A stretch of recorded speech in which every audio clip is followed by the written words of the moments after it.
The class struggle in the ancient Greek world from the Archaic Age to the Arab conquests GEM to STE. CROIX. Part 1. I 1. The plan of this book. 3. 2. The ancient Greek world, its extent in space and time. 7. 111. Polis and Kura. 9. 4. The relevance of Marx for the study of ancient history. 19. 2. 1. The nature of class society. 31. Class, exploitation, and the class struggle defined. 42. 11. 111. Exploitation and the class struggle. 49. 4. Aristotle's Sociology of Greek Politics. 69. V. Alternatives to class, status, etc. 81. 6. Women. 98. 3. Property and the propertied. I. The conditions of production, land and unfree labor. 112. The propertied class, or classes. 114. 11. 3. Land, as the principal source of wealth. 120. 4. Slavery and other forms of unfree labor. 133. V. Freedmen. 174. 6. Hired labor. 179. 4. Forms of exploitation in the ancient Greek world, and the small independent producer. I. Direct individual and indirect collective exploitation. 205. 2. The peasantry and their villages. 208. 3. From slave to sea. News. 226. 4. The military factor. 259. V. Feudalism and serfdom. 267. 6. Other independent producers. 269. 8. Part 2. V. The class struggle in Greek history on the political plane. I. The age of the tyrants. 278 to the 5th and 4th centuries BC. 283. 111. The destruction of Greek democracy. 300. 6. Rome the suzerain one, the queen and mistress of the world. 327. 2. The conflict of the orders. 332. 111. The developed republic. 337. The Roman conquest of the Greek world. 344. V. From republic to principate. 356. The principate, the emperor, and the upper classes. 372. 7. The class struggle on the ideological plane. I. Terror and propaganda. 409. 2. The theory of natural slavery. 416. 3. The standard Hellenistic, Roman, and Christian attitude to slavery. 418. 4. The attitudes to property of the Greco-Roman world, of Jesus, and of the Christian churches. 425. V. The ideology of the victims of the class struggle. 441. 8. The decline and fall of the Roman Empire, an explanation. 1. Intensified political subjection and economic exploitation of the lower classes during the early centuries of the Christian era. 453. 2. Pressure on the curial class. 465. 3. Defection to the barbarians, peasant revolts, and indifference to the disintegration of the Roman Empire. 474. 4. The collapse of much of the Roman Empire in the 5th, 6th and 7th centuries. 488. Appendices. I. The contrast between slave and wage laborer in Marx's theory of capital. 2. Some evidence for slavery, especially agricultural, in classical and Hellenistic periods. 3. The settlement of barbarians within the Roman Empire.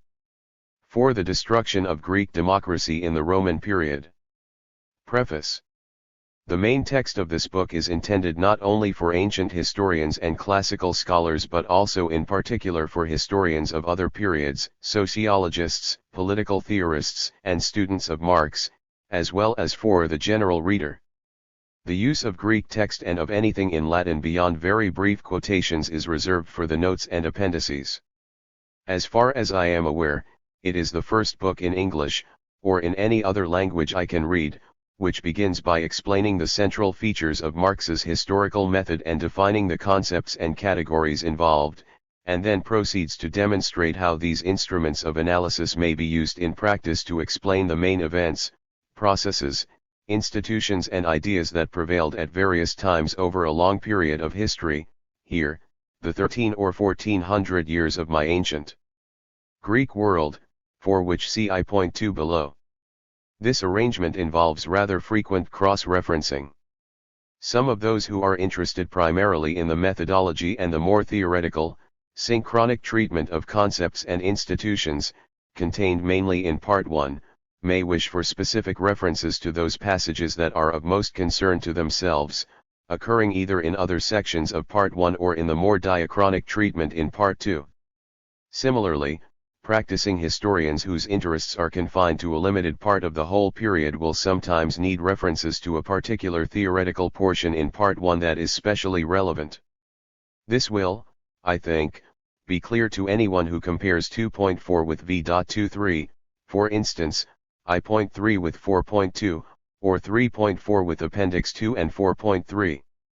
The book originated in the J. H. Gray Lectures for 1972/73, 3 in number, which I delivered at Cambridge University in February 1973 at the invitation of the Board of the Faculty of Classics. I am particularly grateful to J. S. Morrison, President of Wolfson College, then Chairman of the Faculty, and to M.I. now Sir Moses Finley, Professor of Ancient History, for their kindness to me and the trouble they took to make the experience a delightful one for me and to ensure a large audience at all 3 lectures. The J. H. Gray Lectures were founded by the Rev. Canon Joseph Henry, Joey, Gray, M.A., Cantab, J.P., born on 26 July 1856, Fellow and Classical Lecturer of Queen's College, Cambridge for no fewer than 52 years before his death on March 23, 1932, at the age of 75. His devotion to his college, of which he wrote and published a history, to the Anglican Church, and to Freemasonry, he became Provincial Grand Master of Cambridgeshire in 1914, was equalled only by his athletic interests, in rowing, cricket, and above all rugby football. From 1895 until his death he was president of the Cambridge University Rugby Football Club, and when that club, in appreciation of his presidency, presented him with a sum of no less than £1,000, he used the money to endow a special lectureship in classics at Cambridge, thus making the gladiators of the football field into patrons of the humaner letters, to quote the admiring and affectionate obituary in the Dial, Queen's College Magazine, number 71, Easter Term 1932. The obituary refers to Gray's vigorous conservative politics and characterizes him as an almost perfect incarnation of John Bull in cap and gown. I am afraid he would have disapproved strongly of my lectures, and of this book, but I am comforted by another passage in the same obituary which speaks of his hearty goodwill to all men, even to individual socialists and foreigners.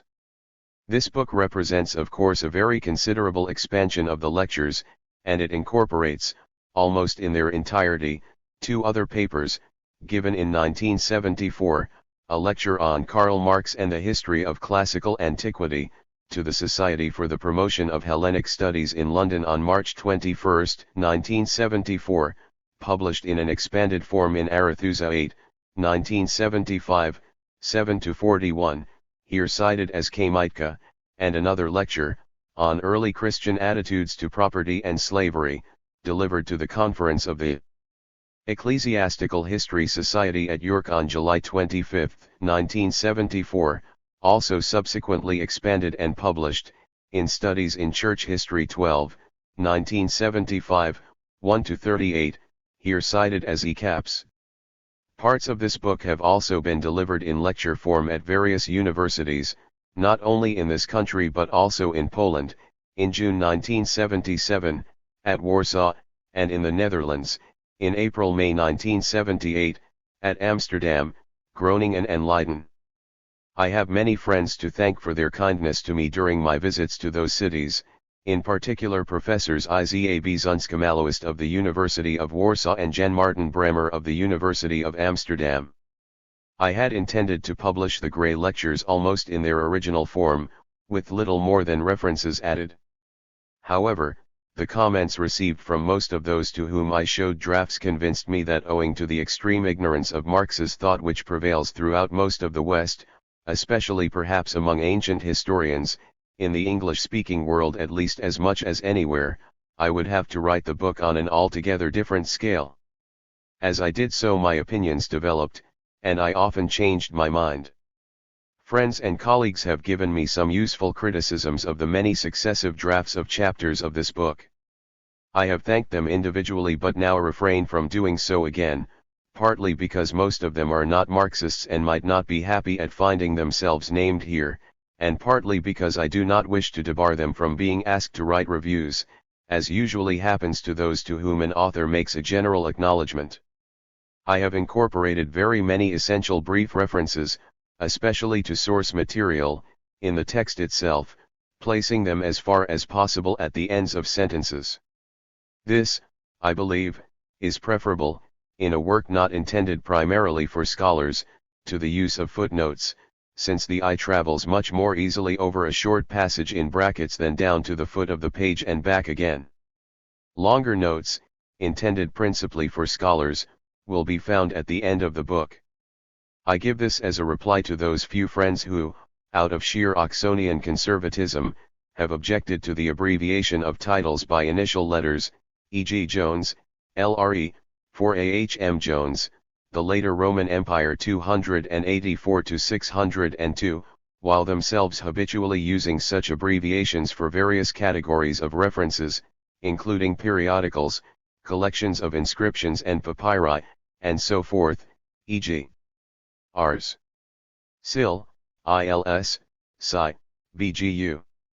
For me, the only alternative still allowing the use of references in the actual text itself would have been to abbreviate with date or serial number, e.g. Jones, 1964 or Jones, 1, but initial letters are as a rule far more likely to convey the necessary information to a reader who already either knows of the existence of the work in question or has looked it up in my bibliography, pages 661 to 99 below, where all abbreviations are explained.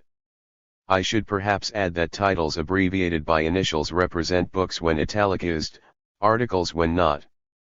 My reading for this book, while concentrated above all on the ancient sources and the writings of Marx, has necessarily been very wide, but there are some obvious works which I have refrained from citing, in particular, books which are specifically philosophical in character and which concern themselves primarily with abstract concepts rather than with the actual historical events, processes, institutions and ideas, cf. above, that are the subject matter of the practicing historian.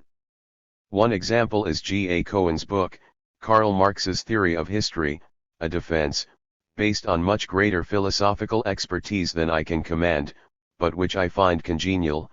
Another is the massive work in 3 volumes by Leszek Kolakowski, Main Currents of Marxism, Its Rise, Growth, and Dissolution, which seems to me to have been vastly overpraised, however accurately it may delineate some of the disastrous developments of Marx's thought by many of his followers. In an interview printed in The Guardian on September 22, 1970, the released Nazi war criminal Albert Speer said that in the Third Reich each minister was responsible for his own department, and for that only. Your conscience was quiet if you were educated to see things only in your own field. This was convenient for everybody. Our educational system also tends to produce people who see things only in their own field. One of the techniques contributing to this is the strict separation of ancient history from the contemporary world.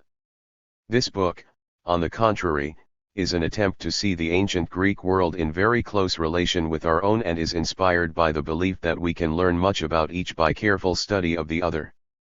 The dedication of this book expresses the greatest of all my debts, to my wife, in particular for the perfect good humor and patience with which she accepted my concentration on it for some years, to the neglect of almost everything else. I also wish to record my gratitude to my son Julian for his valuable assistance in correcting the proofs, and to Colin Haycraft for agreeing to publish the book and accomplishing the task with all possible tact and efficiency. September 1980 G.E.M.S.C. Part 1. The plan of this book. My general aim in this book is first, in Part 1, to explain, and then, in Part 2, to illustrate, the value of Marx's general analysis of society in relation to the ancient Greek world, as defined in Section 2 of this chapter. Marx and Engels made a number of different contributions to historical methodology and supplied a series of tools which can be profitably used by the historian and the sociologist, but I shall concentrate largely on one such tool, which I believe to be much the most important and the most fruitful for actual use in understanding and explaining particular historical events and processes, namely, the concept of class, and of class struggle.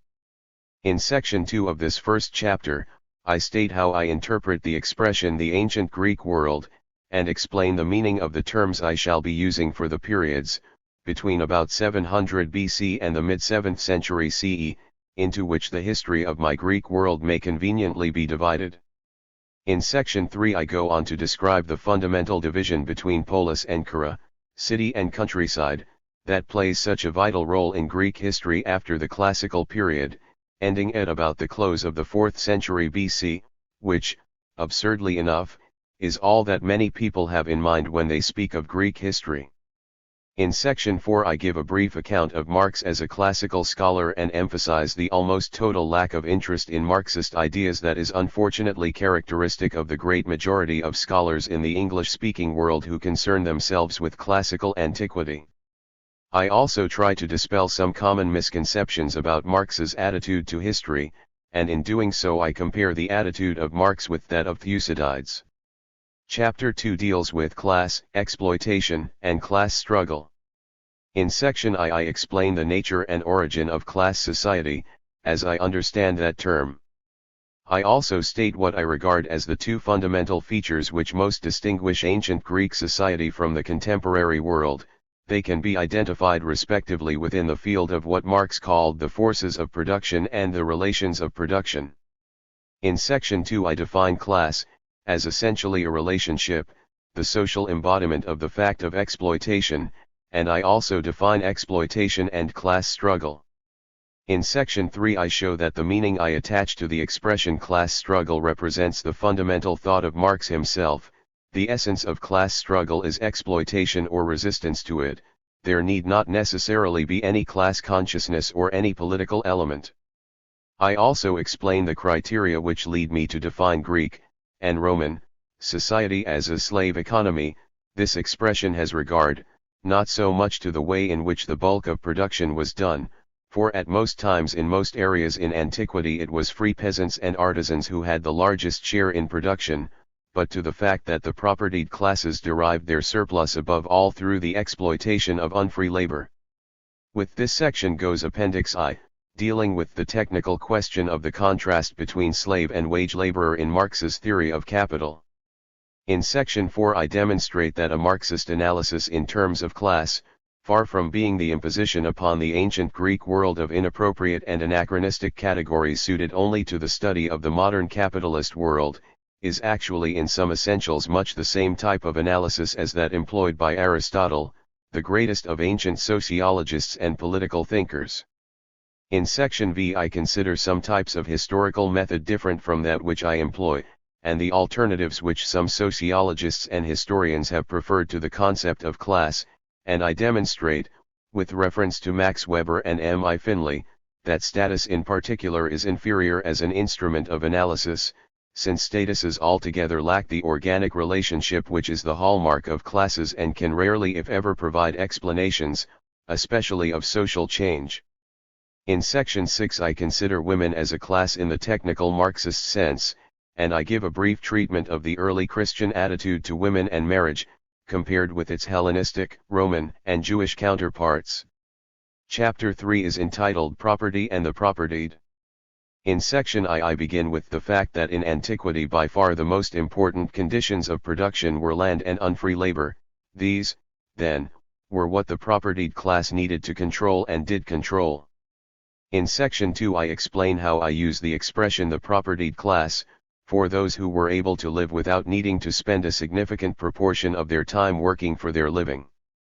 I speak of the propertied classes, in the plural, where it is necessary to notice class divisions within the propertied class as a whole.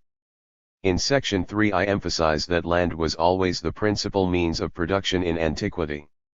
In section 4 I discuss slavery and other forms of unfree labor, debt bondage, and serfdom, accepting definitions of each of these types of unfreedom which now have worldwide official currency. Appendix 2 adds some evidence for slave labor, especially in agriculture, in classical and Hellenistic times. In section V I deal with freedmen, an order and not a class in my sense, and in section 6 I discuss hired labor, showing that it played an incomparably smaller part in the pre-capitalist world than it does today and was regarded by members of the propertied class in antiquity, and by many of the poor, as only a little better than slavery. In chapter 4 I discuss forms of exploitation in the ancient Greek world, and the small independent producer. In section I distinguish between direct individual and indirect collective exploitation, in such a way as to make it possible to regard even many peasant freeholders as members of an exploited class, subject to taxation, conscription, and forced services, imposed by the state and its organs. I also explain that those whom I describe as small independent producers, mainly peasants, also artisans and traders, were sometimes not severely exploited themselves and equally did not exploit the labor of others to any substantial degree, but lived by their own efforts on or near the subsistence level.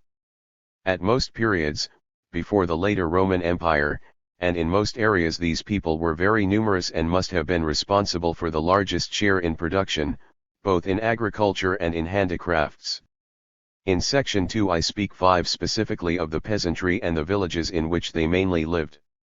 In section 3, From Slave to Colonist, I describe and explain the change in the forms of exploitation in the Greek and Roman world during the early centuries of the Christian era, when the propertied class, which had earlier relied to a great extent on slaves to produce its surplus, came more and more to rely on letting to tenants, coloni, most of whom at about the end of the 3rd century became serfs. Most working freehold peasants were also brought into the same kind of subjection, being tied to the villages of which they were members. I call such people quasi-serfs. An appendix, 3, gives a large quantity of evidence for the settlement of barbarians within the Roman Empire, the significance of which is discussed in section 3 of chapter 4.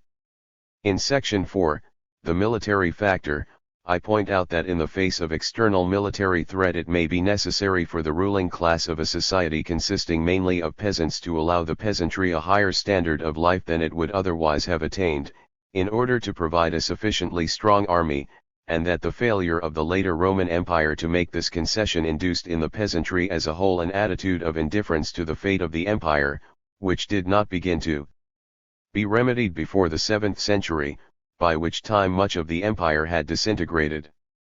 In section V I have something to say about the use of the terms feudalism and serfdom, insisting that serfdom, as defined in 3.4, can exist quite independently of anything that can properly be called feudalism, and ending with a few words on the Marxist concept of the feudal mode of production. In section 6 I recognize briefly the role of small independent producers other than peasants. That completes part 1 of this book. In part 1, then, I am occupied largely with conceptual and methodological problems, in the attempt to establish and clarify the concepts and categories which seem to me to be the most useful in studying the ancient Greek world, above all the process of change which is so obvious when we look at Greek society over the period of 13 to 1400 years with which this book is concerned.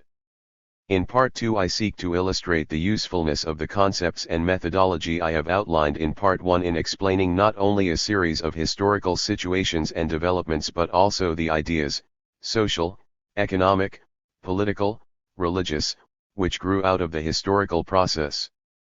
In chapter V, The Class Struggle in Greek History on the Political Plane, I show how the application of a class analysis to Greek history can illuminate the processes of political and social change. In section I deal with the Archaic period, before the 5th century BC, and demonstrate how the so-called tyrants played an essential role in the transition from hereditary aristocracy, which existed everywhere in the Greek world down to the 7th century, to more open societies ruled either by oligarchies of wealth or by democracies.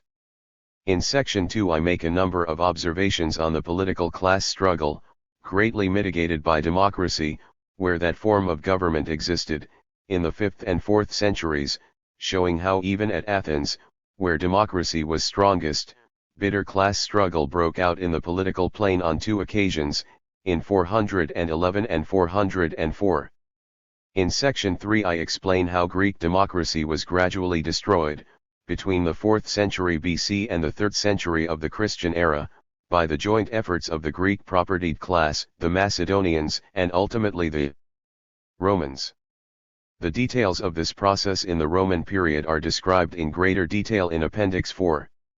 Since the whole Greek world came by degrees under Roman rule, I am obliged to say a good deal about Rome the suzerain, the title of Chapter 6.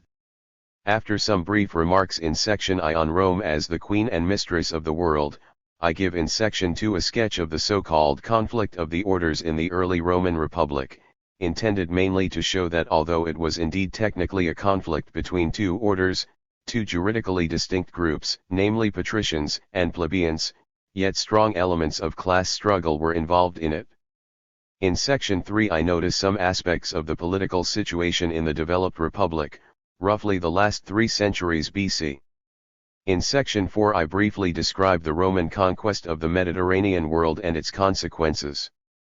In Section V I explain the change of political regime from republic to principate, and in Section 6 I sketch the nature of the principate as an institution which continued under the later Roman Empire from the late 3rd century onwards.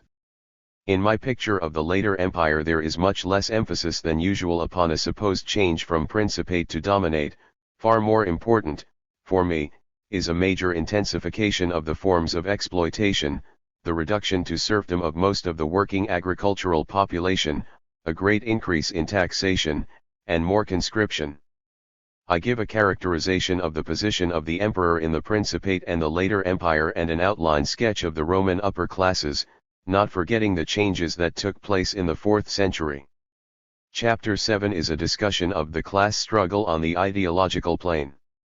After taking up some general issues in Section I, terror, and propaganda, I proceed in Section 2 to discuss the theory of natural slavery, and in Section 3 the body of thought which largely replaced that theory in the Hellenistic period and continued throughout Roman times, appearing in Christian thought in an almost identical form.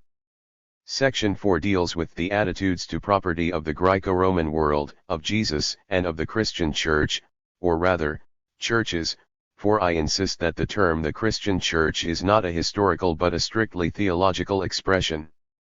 Jesus is seen as a figure belonging entirely to the Jewish Kura, who may never even have entered a Greek polis, and whose thought world was thoroughly alien to Greco-Roman civilization.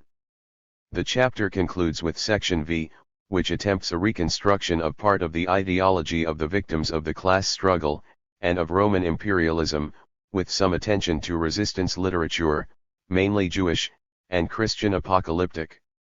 The best example that has survived is the fable, which is explicitly said by one of its practitioners to have been invented to enable slaves to express their opinions in a disguised form which would not expose them to punishment, although some of the examples turn out to speak not merely for slaves but for the lowly in general, and of course the fable could also be utilized by members of a ruling class to reinforce their position.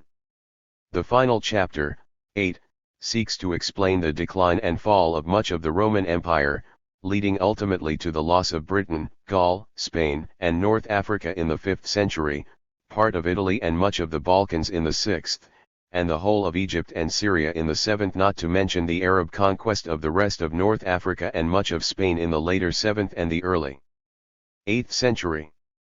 Section I shows how the ever-increasing exploitation of the vast majority of the population of the Greco-Roman world by the all-powerful wealthy classes, a tiny minority, first depressed the political and legal status of nearly all those who were not members of my propertied class, almost to the slave level.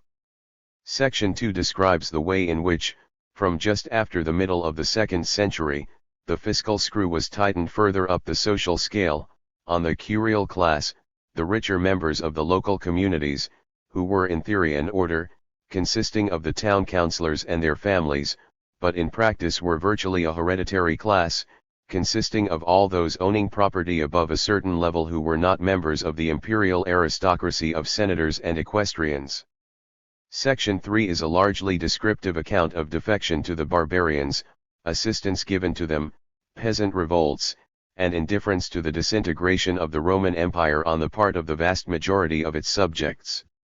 The last section, 4, explains how the merciless exploitation of the great majority for the benefit of a very few finally led to the collapse of much of the empire, a process too often described as if it were something that just happened naturally, whereas in fact it was due to the deliberate actions of a ruling class that monopolized both wealth and political power and governed solely for its own advantage. I show that a Marxist class analysis can provide a satisfactory explanation of this extraordinary process, which proceeded inexorably despite the heroic efforts of a remarkably able series of emperors from the late 3rd century to near the end of the 4th. The fact that the whole Greek world eventually came under the rule of Rome has often obliged me to look at the Roman Empire as a whole, and on occasion at the Latin West alone, or even some part of it. For example, in Chapter 8 barbarian invasions, internal revolts, the defection of peasants and others, and similar manifestations of insecurity and decline have to be noticed whether they happened in the East or in the West, as they all contributed towards the ultimate disintegration of a large part of the empire. Even the settlements of barbarians within the Greco-Roman world, on a far greater scale than most historians, perhaps, have realized, need to be recorded, for the reasons discussed in 4.3, although they occurred on a far greater scale in the Latin West than in the Greek East. 2. The ancient Greek world, its extent in space and time. For my purposes the Greek world is, broadly speaking, the vast area, described below, within which Greek was, or became, the principal language of the upper classes. In North Africa, during the Roman Empire, the division between the Greek-speaking and Latin-speaking areas lay just west of Cyrenaica, the eastern part of the modern Libya, on about the 19th meridian east of Greenwich. Cyrenaica and everything to the east of it was Greek. In Europe the dividing line began on the east coast of the Adriatic, roughly where the same meridian cuts the coast of modern Albania, a little north of Durazzo, the ancient Dyrrachium, earlier Epidamnus, and from there it went east and slightly north, across Albania, Yugoslavia and Bulgaria, passing between Sofia, the ancient Serdica, 8. and Plovdiv, Philippopolis, and joining the Danube at about the point where it turns north below Silistra on the edge of the Dobruja, an area containing several cities on the Black Sea coast that belonged to the Greek portion of the empire, which included everything to the south and east of the line I have traced. 1. My Greek world, then, included Greece itself, with Epirus, Macedonia and Thrace, roughly the southern part of Albania, Yugoslavia, and Bulgaria, and the whole of European Turkey, also Cyrenaica and Egypt, and all that part of Asia which was included in the Roman Empire. An area with an eastern boundary that varied from time to time but at its widest included not merely Asia Minor, Syria and the northern edge of Arabia but even Mesopotamia, Iraq, as far as the Tigris. There were even Greek cities and settlements too beyond the Tigris, but in general it is perhaps convenient to think of the eastern boundary of the Greco-Roman world as falling on the Euphrates or a little to the east of it. Sicily too was Greek from an early date and became Romanized by slow degrees. The time span with which I am concerned in this book is not merely, 1. the archaic and classical periods of Greek history, covering roughly the 8th to the 6th centuries BC and the 5th and 4th centuries respectively, and, 2. the Hellenistic age, approximately the last 3 centuries BC in the eastern Mediterranean world, but also, 3. the long period of Roman domination of the Greek area, which began in the 2nd century and was complete before the end of the last century BC, when Rome itself was still under a republican form of government. How long one makes the Roman Empire last is a matter of taste. In a sense it continued, as J.B. Berry and others have insisted, until the capture of Constantinople by the Ottoman Turks in AD 1453. The Roman Principate, as it is universally called in the English-speaking world, Haute Empire is the normal French equivalent, is commonly conceived as beginning with Augustus, Octa Sixon, at or a little after the date of the Battle of Actium in 31 BC, and as passing into the later empire, Bass Empire, at about the time of the accession of the Emperor Diocletian in 284. In my view the Principate from the first was virtually an absolute monarchy, as it was always openly admitted to be in the Greek East, see 6.6 below, and it is unreal to suppose, with some scholars, that a new dominate came into being with Diocletian and Constantine, although there is no harm in using, at any rate as a chronological formula, the expression later Roman Empire or Bass Empire, cvi.vi add in it. Many ancient historians like to make a break somewhere between the reign of Justinian in 527-65 and the death of Heraclius in 641-3, and speak thereafter of the Byzantine Empire, a term which expresses the fact that the empire was now centered at the ancient Byzantium, refounded by the Emperor Constantine in 330 as Constantinople. My choice of a terminal date is dictated, I must admit, by the fact that my own first-hand knowledge of the source material becomes defective after the death of Justinian and largely peters out in the mid-7th century. For this reason my ancient Greek world CNDS not much later than the great book of my revered teacher, A.H.M. Jones, the later Roman Empire 284-602, 1964, which goes down to the death of the Emperor Maurice and the accession of Phocas, in 602. My own terminal point is the Arab conquests of Mesopotamia, Syria, and Egypt in the 630s and 640s. In justification of keeping within the limits I have described, I would plead that virtually everything in this I.2.9 book is based upon first-hand acquaintance with original sources. In one or two places where it is not, I hope I have made this clear. I do believe that the ancient Greek world is sufficiently a unity to be worth taking as the subject of this book. If my knowledge of the source material had been more extensive, I should have wished to end the story not earlier than the sack of Constantinople by the Fourth Crusade in 1204, and perhaps with the taking of Constantinople by the Ottoman Turks and the end of the Byzantine Empire in 1453. The alleged Orientalization of the Byzantine Empire was in reality slight. For although the Byzantines no longer commonly referred to themselves as Hellenes, a term which from the 4th century onwards acquired the sense of pagans, they did call themselves Romaioi, the Greek word for Romans, a fact which may remind us that the Roman Empire survived in its Greek-speaking areas long after it had collapsed in the Latin West, by something like 1,000 years in Constantinople itself. By the mid-9th century we find a Byzantine emperor, Michael III, referring to Latin as a barbarous Scythian language, in a letter to Pope Nicholas I. This contemptuous description of the Roman tongue exasperated Nicholas, who repeated the sacrilegious phrase 5 times over in his reply to Michael, AD 865, with indignant comments. 5. There is a fascinating account of the Greek contribution to the Roman Empire and the relationship of the two cultures in A.H.M. Jones's brief article, The Greeks Under the Roman Empire, in Dumbarton Oaks Papers 17, 1963, 3-19, reprinted in the posthumous volume of Jones's essays edited by P. A. Brunt, The Roman Economy, 1974, 90-113. 3.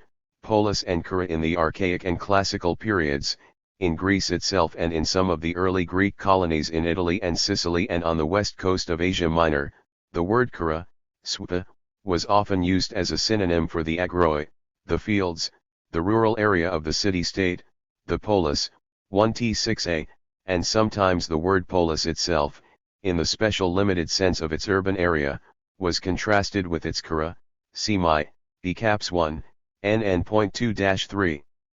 This usage continued in the Hellenistic period and under Roman rule, every polis had its own kura in the sense of its own rural area. However, except where a native population had been reduced to a subject condition, there was generally, in the areas just mentioned, no fundamental difference between those who lived in or near the urban center of the polis and the peasants who lived in the countryside, even if the latter tended to be noticeably less urbane, less cityfied, than the former, and in the literature produced by the upper classes are often treated patronizingly as country bumpkins, chautai, for example, in Zen, H.G. 3.2.31, an attitude which nevertheless allows them to be credited on occasion with superior moral virtues of a simple kind, see Dover, GPM 113-14. Both groups, however, were Greek and participated in a common culture to a greater or less degree. It is hardly possible to give a general definition of a polis that would hold good for all purposes and all periods, and the best we can do is to say that a political entity was a polis if it was recognized as such. Pausanias, in a famous passage probably written in the 170s, in the reign of Marcus Aurelius, speaks disparagingly of the tiny Phaeacian polis of Panopus, east of Mount Pomosus, if indeed 10. You can call it a polis, he says, when it has no public buildings archaea, no gymnasium, no theatre, no marketplace agora, and no fountain of water, and where the people live in empty hovels like mountain shanties on the edge of a ravine, X.4.1. Yet Pausanias does call it a polis and shows that in his day it was accepted as such. In those parts of Asia and Egypt into which Greek civilization penetrated only in the time of Alexander the Great and in the Hellenistic period the situation was very different. In Asia, from at least the time of Alexander, and probably as early as the 5th century BC, as I have argued in my OPW 154-5,313-14, the terms kura and polis had come to be used on occasion in a recognized technical sense, which continued throughout the Hellenistic period and beyond in Asia and Egypt. In this sense the kura was the whole vast area not included in the territory administered by any Greek polis, sometimes referred to as the Chota Basiliki, royal kura. It was under the direct, autocratic rule of the kings, the successors of Alexander, and it was bureaucratically administered, while the polis had republican governments and enjoyed forms of precarious autonomy which differed according to circumstances. It will be sufficient to refer to Jones, GCAJ, and Rostovtsev, SEU. Under Roman rule the same basic division between polis and kura continued, but the bulk of the kura came by degrees under the administration of particular polis, each of which had its own kura, territorium in the Latin West. The cities in the narrow sense were Greek in very varying degrees in language and culture. Native languages and culture usually prevailed in the kura, where the peasants did not normally enjoy the citizenship of the polis that controlled them, and lived mainly in villages, the most common Greek term for which was kome, see 4.2 below. Greco-Roman civilization was essentially urban, a civilization of cities, and in the areas in which it was not native, in which it had not grown up from roots in the very soil, it remained largely an upper-class culture. Those whom it embraced exploited the natives in the countryside and gave little in return. As Rostovtsev has said, speaking of the Roman Empire as a whole, the population of the cities alike in Italy and in the provinces formed but a small minority as compared with the population of the country. Civilized life, of course, was concentrated in the cities. Every man who had some intellectual interests lived in a city and could not imagine himself living elsewhere. For him the Gergos or paganist farmer or villager was an inferior being, half civilized or uncivilized.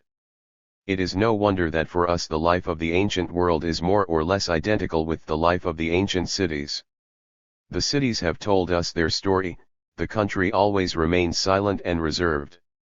What we know of the country we know mostly through the men of the cities. The voice of the country population itself is rarely heard.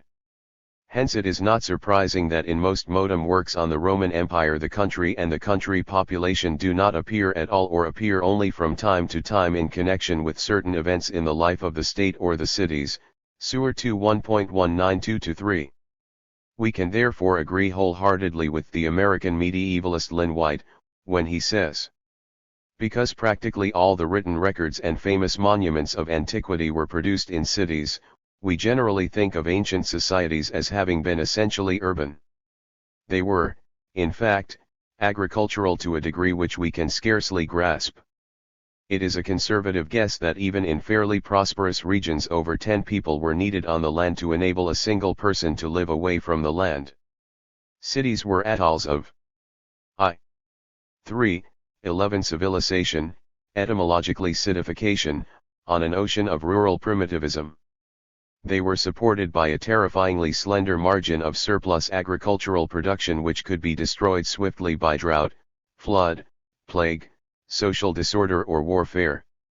Since the peasants were closest to the sources of food, in time of hunger they secreted what they could and prevented supplies from reaching the cities. Fontana Econ. History of Europe, I. The Middle Ages, ed. C. M. Chipala 1972 at 144-5. Actually, as we shall see in 4.2 below, the opinion expressed in that last sentence is less true of the Roman Empire, including its Greek area, than of other ancient societies, because of the exceptionally effective exploitation and control of the countryside by the imperial government and the municipalities. A Greek, or Roman, city normally expected to feed itself from corn grown in its own cura, territorium, or at any rate grown nearby. This has been demonstrated recently by Jones, Brunt, and others, and is now beginning to be generally realized. 1. Classical Athens of course was the great exception to this rule, as to so many others, see my OPW 46-9. An essential factor here, the relevance of which used often to be overlooked, is the inefficiency and high cost of ancient land transport. 2. In Diocletian's day, a wagon load of wheat, costing 6,000 denarii, would be doubled in price by a journey by land of 300 miles, and, if we ignore the risks of sea transport, it was cheaper to ship grain from one end of the Mediterranean to the other than to cart it 75 miles Uens, LRE 11.84122, cf. His Re 37. Jones cites evidence from Gregory Nazianzenus and John the Lydian, writing in the 4th and 6th centuries respectively, LRE 11.84425. According to Gregory, coastal cities could endure crop shortages without great difficulty, as they can dispose of their own products and receive supplies by sea. For us inland our surpluses are unprofitable and our scarcities irremediable, as we have no means of disposing of what we have or of importing what we lack. Orid. Slyin. 34, in MPG 30. 541-4. John complains that when Justinian abolished the public post in certain areas, including Asia Minor, and moreover taxes had to be paid in gold instead of, as hitherto, in kind, the unsold crops rotted on the estate. And the taxpayer was ruined. Since he could not sell his crops, living far from the sea, De Magistra 111.61. This evidence, as Brunt has rightly observed, is perfectly applicable to every preceding epoch of the ancient world and to every region lacking water communications, for there had been no regress in the efficiency of land transport. IM 704. I would add a reference to an interesting passage in Procopius, Bell. 6, Goth 2, XX.18, describing how, during a widespread famine in northern and central Italy in 538, the inhabitants of inland Emilia left their homes and went southeast to Punum, where Procopius himself was, supposing that that area would not be so destitute of food supplies because it was on the sea, cf 4.2 below and its N.29. As I shall not have occasion to refer again to transport in the ancient world, I will give here a particularly striking, though rarely noticed, example of the great superiority of water to land transport even in late antiquity. In 359 the Emperor Julian considerably increased the calm supply of the armies on the Rhine and of the inhabitants of the neighboring areas by having the calm which was already customarily shipped from Britain transported up the Rhine by riverboats. Libanius, Orate 1882-3, Zosimus 3v.2, m. Mark.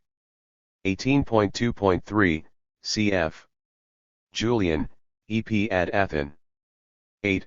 279 DADA. The fact that transport against 12. The current of the Rhine was, as Libanius and Zosimus realized, much cheaper than carriage on wagons by road is impressive evidence of the inferiority of the latter form of transport. It is convenient to mention here that the discovery in recent years of further fragments of Diocletian's price edict of AD 301-3 has advanced our knowledge of the relative costs of land and water transport, a subject I cannot discuss here as it deserves. I will add a reference to the vivid little sketch in Ausonius of the contrast between river journeys by boat, downstream with oars and upstream with haulage, Mosella 39-44. It is also worth drawing attention to the repeated allusions by Strabo to the importance of river transport in the countries where rivers were sufficiently navigable, not so much in the Greek lands, of course, as in Spain and Gaul. See especially Strabo 3, pages 140-3, 151-3, 4, pages 177-8, 185-6, 189. In 537 the Emperor Justinian recorded with sympathy the fact that litigants involved in appeals, who therefore needed to travel to Constantinople, had been complaining that they were sometimes prevented from coming by sea owing to unfavorable winds or by land owing to their poverty, another testimony to the greater cost of land journeys. November. JXLIX. Brief. 2. Yet sea voyages could sometimes involve long delays, because of rough weather or unfavorable winds. The official messengers who brought a letter from the Emperor Gaius to the governor of Syria at Antioch at the end of AD 41 are said by Josephus, no doubt with some exaggeration, to have been weatherbound for 3 months on the way, BJ 11.203. In 51 BC, when Cicero was traveling to Asia to take over his province of Cilicia, it took him 5 days to sail from Piraeus to Delos and another 11 days to reach Ephesus. CIC, at ATTV.12.1, 13.1.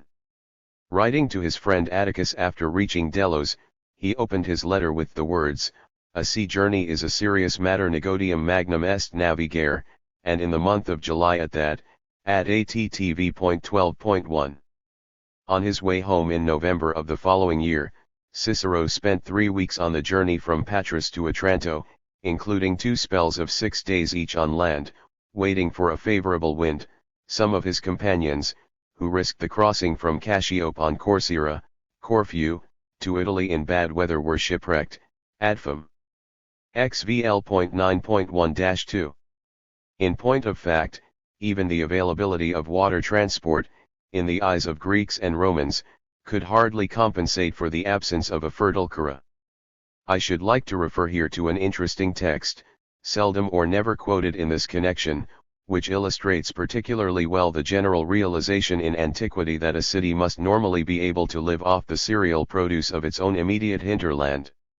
Vitruvius, writing under Augustus, has a nice story, which makes my point equally well whether it is true or not, about a conversation between Alexander the Great and Dianocrates of Rhodes, the architect who planned for Alexander the Great city in Egypt that bore, and still bears, his name, Alexandria, and became, in Strabo's words, the greatest place of exchange in the inhabited world, Mixiston Emporion tes oikomenes, 17.I.13 p. 798.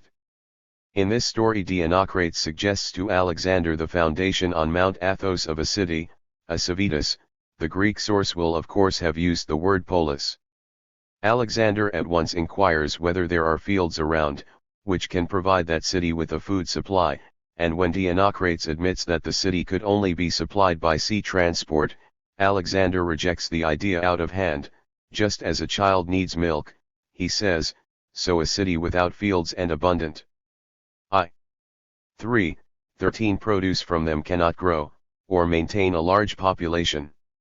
Alexandria, Vitruvius adds, was not only a safe harbor and an excellent place of exchange, it had cornfields all over Egypt, irrigated by the Nile. De Architect. 2. Praje. 2-4. Now the civilization of old Greece had been a natural growth, from roots in the very soil, to repeat the phrase I used above, and although the cultured gentleman, living in or near the city, could be a very different kind of person from the boorish peasant, who might not often leave his farm, except to sell his produce in the city market, yet they spoke the same language and felt that they were to some extent akin. For in the new foundations in the Greek East the situation was often quite different.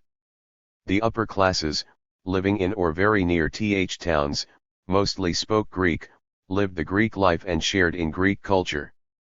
Of the urban poor we know very little, but some of them were at least literate, and they mixed with the educated classes and probably shared their outlook and system of values to a very considerable extent, even where they did not enjoy any citizen rights. but the peasantry, the great majority of the population, on whose backs, with those of the slaves, the burden of the whole vast edifice of Greek civilization rested, generally remained in much the same state of life as their forefathers. In many areas the majority probably either spoke Greek not at all or at best imperfectly, and most of them remained for centuries, right down to the end of Greco-Roman civilization and beyond, at little above the subsistence level, illiterate, and almost untouched by the brilliant culture of the cities.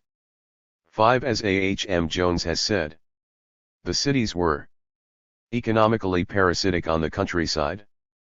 Their incomes consisted in the main of the rents drawn by the urban aristocracy from the peasants.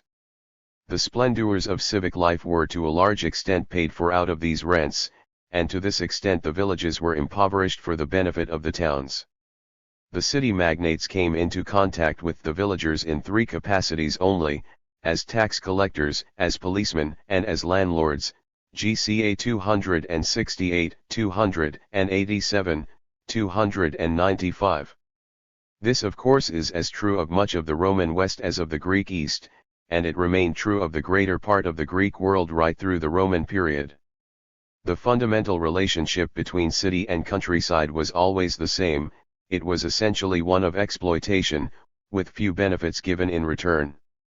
This is brought out most forcibly by a very remarkable passage near the beginning of the treatise on wholesome and unwholesome foods by Galen, 6, the greatest physician and medical writer of antiquity, whose life spanned the last 70 years of the 2nd century of the Christian era and who must have written the work in question during the reign of Marcus Aurelius, 161–80, or soon afterwards, and therefore during or just after that Antonine age which has long been held up to us as part of that period in the history of the world during which, in Gibbon's famous phrase, the condition of the human race was most happy and prosperous, DFRE 1.78.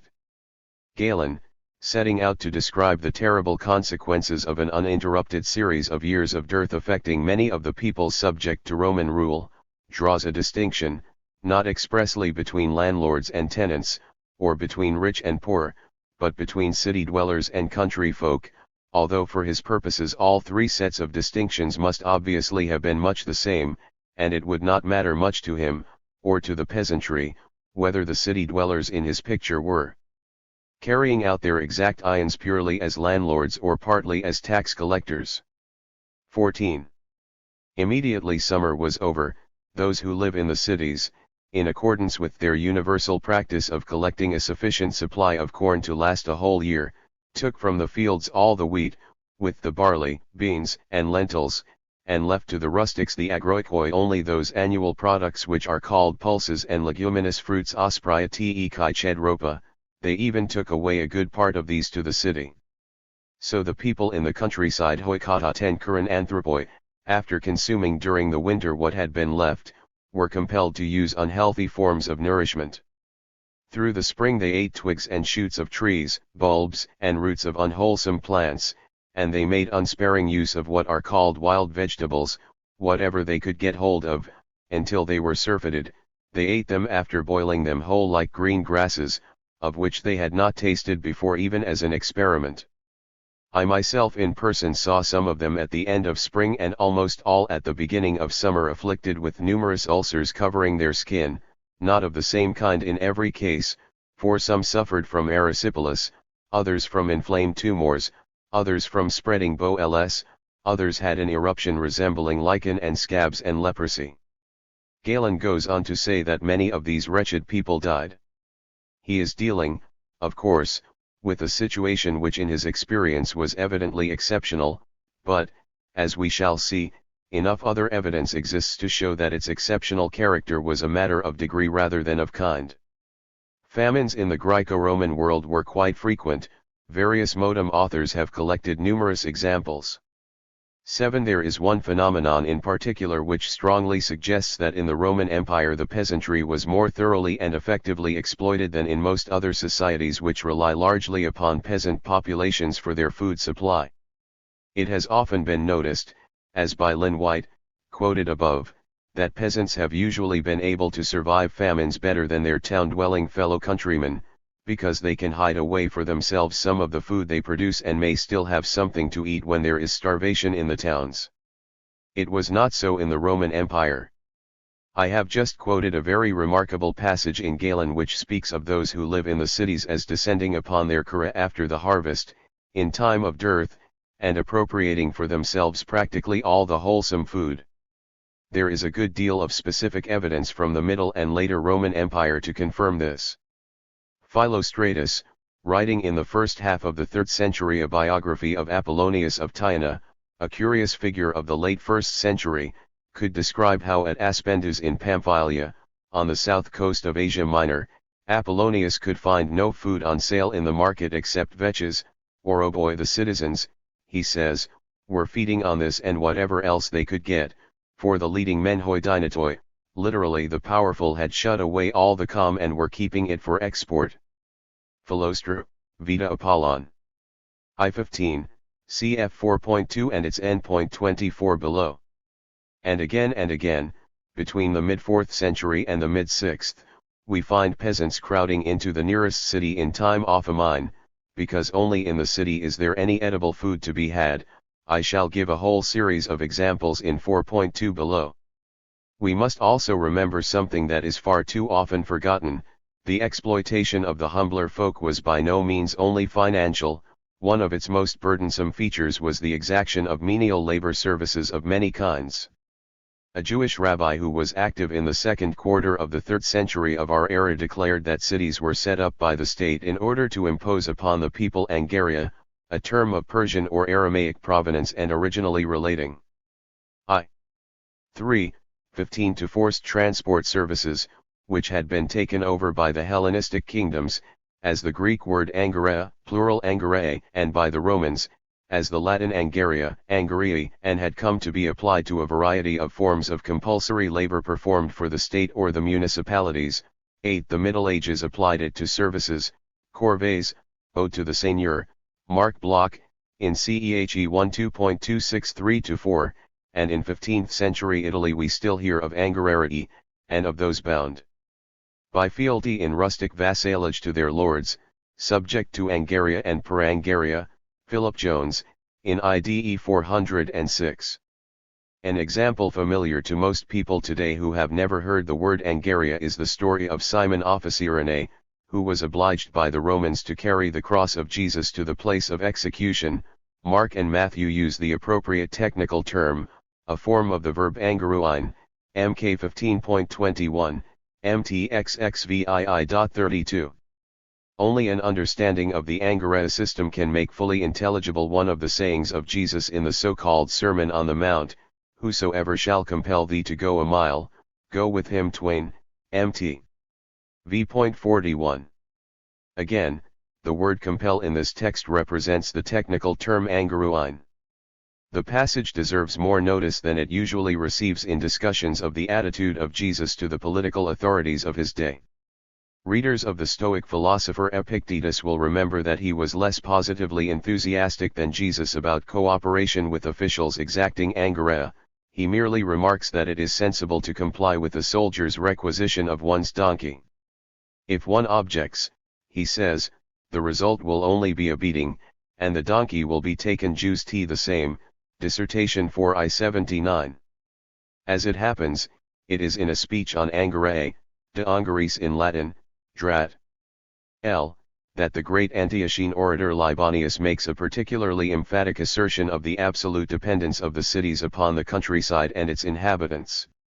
The word angara does not actually occur in the speech, and Periton Angaraen as its title may be due to a Byzantine scholar, but no one will dispute that angarae of a particular municipal kind are the subject of the document. Libanius is complaining to the Emperor Theodosius I in 385 that the peasants of the neighborhood are being driven to desperation by having themselves and their animals pressed into service for carrying away building rubble from the city. Permits are given by the authorities, he says, which even allow private individuals to take charge of particular gates of the city and to impress everything passing through. With the help of soldiers they drive hapless peasants with the lash. 9. 16,27 etc. As Liebeschutz puts it, the animals of honorati, Acting or retired imperial officials and military officers were not requisitioned. Other notables managed to get their animals excused even if with some difficulty. All the suffering was that of peasants. There is not a word about losses of landowners, and 69. Although he has to admit that the practice has been going on for years, 10, 15, 30, Libanius claims that it was illegal, 7, 10, 17 to 20. He cleverly adduces the fact that a permit was once obtained from an emperor as proof that even the provincial governor has no right to authorize it, 22. He also asserts that visitors from other cities are aghast at what they see happening in Antioch, 8, a statement there is no need to take seriously. Towards the end of the speech, Libanius explains that the practice he is complaining about has a bad effect on the city's corn supply, 30 to 1, an argument that might be expected to appeal strongly to the emperor. We may compare the complaint of the Emperor Domitian, almost exactly 300 years earlier, that the 16. Infliction on working peasants of burdens of the type of Angaria is likely to result in failures of cultivation, IGLSV.1998, lines 28-30. And then Libanius comes to his climax. He begs the philanthropotitos basileus, show your concern not just for the cities, but for the countryside too, or rather for the countryside in preference to the cities, for the country is the basis on which they rest. One can assert that cities are founded on the country, and that this is their firm footing, providing them with wheat, barley, grapes, wine, oil, and the nourishment of man and other living beings. Unless oxen, plows, seed, plants, and herds of cattle existed, cities would not have come into being at all. And, once in existence, they have depended upon the fortunes of the countryside, and the good and ill that they experience arise therefrom. Any foe to the well-being of working farmers and even of their animals, he goes on, is foe to the land, and the foe to the land is foe to the cities also, and indeed to mariners as well, for they too need the produce of the land. They may get from the sea increase of their store of goods, but the very means of life comes from the land. And you too, sire, obtain tribute from it.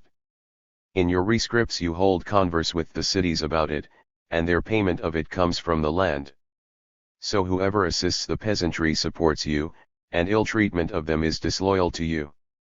So you must put a stop to this ill treatment, sire, by law, punishment, and edicts, and in your enthusiasm for the matter under discussion you must encourage all to speak up for the peasants, 33-6, in the translation of A. F. Norman's Loeb edition of Libanius, Volume 2. I should perhaps add, not only that the practice against which Libanius is protesting is something quite separate from the burdensome angarae exacted by the imperial authorities, mainly in connection with the public post, but also that Libanius himself sometimes takes a very different and much less protective attitude towards peasants in his other writings, notably when he is denouncing the behavior of his own and other tenants, as well as freeholders resisting tax collectors, in his Drat. Slayi, see 4.2 below. The linguistic evidence for the separation between polis and kura is particularly illuminating. Except in some of the western and southern coastal areas of Asia Minor, such as Lydia, Caria, Lycia, Pamphylia, and the Cilician plain, where the native tongues seem to have been entirely displaced by Greek during the Hellenistic age, the great majority of the peasants of the Greek East and even some of the townsmen, especially of course the humbler ones, habitually spoke not Greek but the old native tongues. 9. Everyone will remember that when Paul and Barnabas arrived at Lystra, on the edge of a mountain district of southern Asia Minor, and Paul is said to have healed a cripple, the people cried out in the speech of Lycaonia, Act. Apost. 14.11, a vernacular tongue which was never written down and which in due course perished entirely. And this happened inside a city, and moreover one in which Augustus had planted a citizen colony of Roman veterans. 10 such stories could be paralleled again and again from widely separated parts of the Roman Empire, in both East and West. And those who did not speak Greek or Latin would certainly have little or no part in Greco-Roman civilization. We must not exaggerate the strictly ethnic and linguistic factors, which are so noticeable in the more eastern parts of the Greek area, at the expense of economic and social ones. Even in Greece itself, the Aegean Islands and the more 17 western coasts of Asia Minor, where Greeks had for centuries been settled and where even the poorest peasant might be as much a Hellene as the city magnate, if at a much lower cultural level, the class division between the exploiters and those from whom they drew their sustenance was very real, and it naturally deepened when the humble entirely lost the protection many of them had been able to obtain from a democratic form of government, CV.3 below. And in the oriental parts, newly brought within the great Hellenistic kingdoms, the clear-cut difference between Hellene and Barbaros, Greek and native, gradually became transformed into a more purely class distinction, between the propertied and non-propertied. This is true even of Egypt, where the gulf between the Greeks and the native Egyptians had originally been as wide as anywhere, extending to language, religion, culture, and way of life in general. In Egypt, indeed, there was more interpenetration between the two elements than elsewhere, because until AD 200 cities were few, there were only Alexandria, Naucratis, Paraetonium, and Ptolemy, and in addition Hadrian's foundation of Antinopolis in AD 130, and because far more Greeks settled outside the cities, in the country districts, often as soldiers or administrators, but with a strong tendency to gravitate towards the metropolis, the capitals of the districts, nomes, into which Egypt was divided. The exploitation of Egypt under the Ptolemies, 323 to 30 BC, was not as intense as under the succeeding Roman administration, and the rents and taxes exacted from the peasantry were at least spent mainly at Alexandria and Naucratis, and at the other centers of population, not yet polis, where men of property lived, and were not partly diverted, as they were later, to Rome. Nevertheless, the income of the Ptolemies was enormous by ancient standards, and the fellaheen must have been pressed hard to provide it. 11 After 200 BC. Some natives rose in the scale and took Greek names, and some Greeks sank. Greek and native names occur in the same family. Some Greeks kept themselves aloof, but a new mixed race formed intermediate between Greeks and fellaheen, and Hellene came to mean a man with some Greek culture. Tam, HC 3206-7.12 In Egypt, as elsewhere, being a Greek was certainly very much more a matter of culture than of descent, but culture itself was largely dependent upon property ownership. Before the end of the 2nd century BC, as Rostovtsev says, from the social and economic standpoint the dividing line between the upper and lower class was no longer between the Greeks forming the upper, and the Egyptians forming the lower, but between the rich and poor in general, many Egyptians being among the first, many Greeks among the second, but the old division into a privileged class of Greeks, which comprised now many Hellenist Egyptians, and a subordinate class of natives, remained as it had been, SEU 11.883. This is true, although some of the documents cited by Rostovtsev might now be differently interpreted in some respects. 13 In the Roman period, with the growth of the metropolis into something more nearly resembling Greek cities, where the landowners mainly lived, the propertied classes generally regarded themselves as Greeks and the peasants as Egyptians. In a letter surviving on papyrus from the 3rd century of the Christian era, the writer does not want his brethren to think of him as a barbarian or an inhuman Ananthropo-Egyptian, P. Oxy. 14 1681.4-7. Marriages between city folk and peasants must have been very uncommon in 18. All parts of the Greek world. Occasionally, no doubt, a peasant girl might be beautiful enough to attract a wealthy city gentleman, but as a rule he would probably be far more likely to make her his mistress or concubine than his wife. There is, however, one delightful story, which I cannot resist telling, of love and marriage between two rich young city men and two lovely Sicilian peasant girls, who became known as the Callipygoi. This is transmitted to us through Athenaeus, 12.554 CDE, from the iambic poems of Cercidas of Megalopolis and Archelaus of Chersonesus. How much truth there is in it we have no means of knowing. The two beautiful daughters of a peasant, and Ana Agroecos, disputing which of them was the more callipygus, went out onto the highway and invited a young man who happened to be passing by to arbitrate between them. Inspecting both, he preferred the elder, with whom he then and there fell in love. His younger brother, when he heard about the girls, went out to see them, and fell in love with the younger. The aged father of the two young men did his best to persuade his sons to make more reputable marriages, but without success, and eventually he accepted the two peasant girls as his daughters-in-law. Having thus risen greatly in the world and become conspicuously rich, the two women built a temple to Aphrodite Callipygos, a cult title which was not only most appropriate to the goddess of love and beauty but also made a charming allusion to the circumstances of the foundation. One may feel that this is one of the cases in which paganism had a distinct advantage over Christianity. Marriages of well-bred girls to peasants must also have been exceedingly rare. In Euripides' Electra, the marriage of the Princess Electra to a poor rustic who is not even given a name in the play, he is just an autoergos, a man who works his farm with his own hands, is regarded even by the man himself as a grave and deliberate slight on the girl, and in his opening speech he alludes with pride to the fact that he has never taken her to his bed and she is still a virgin, tense and neurotic, as we presently discover.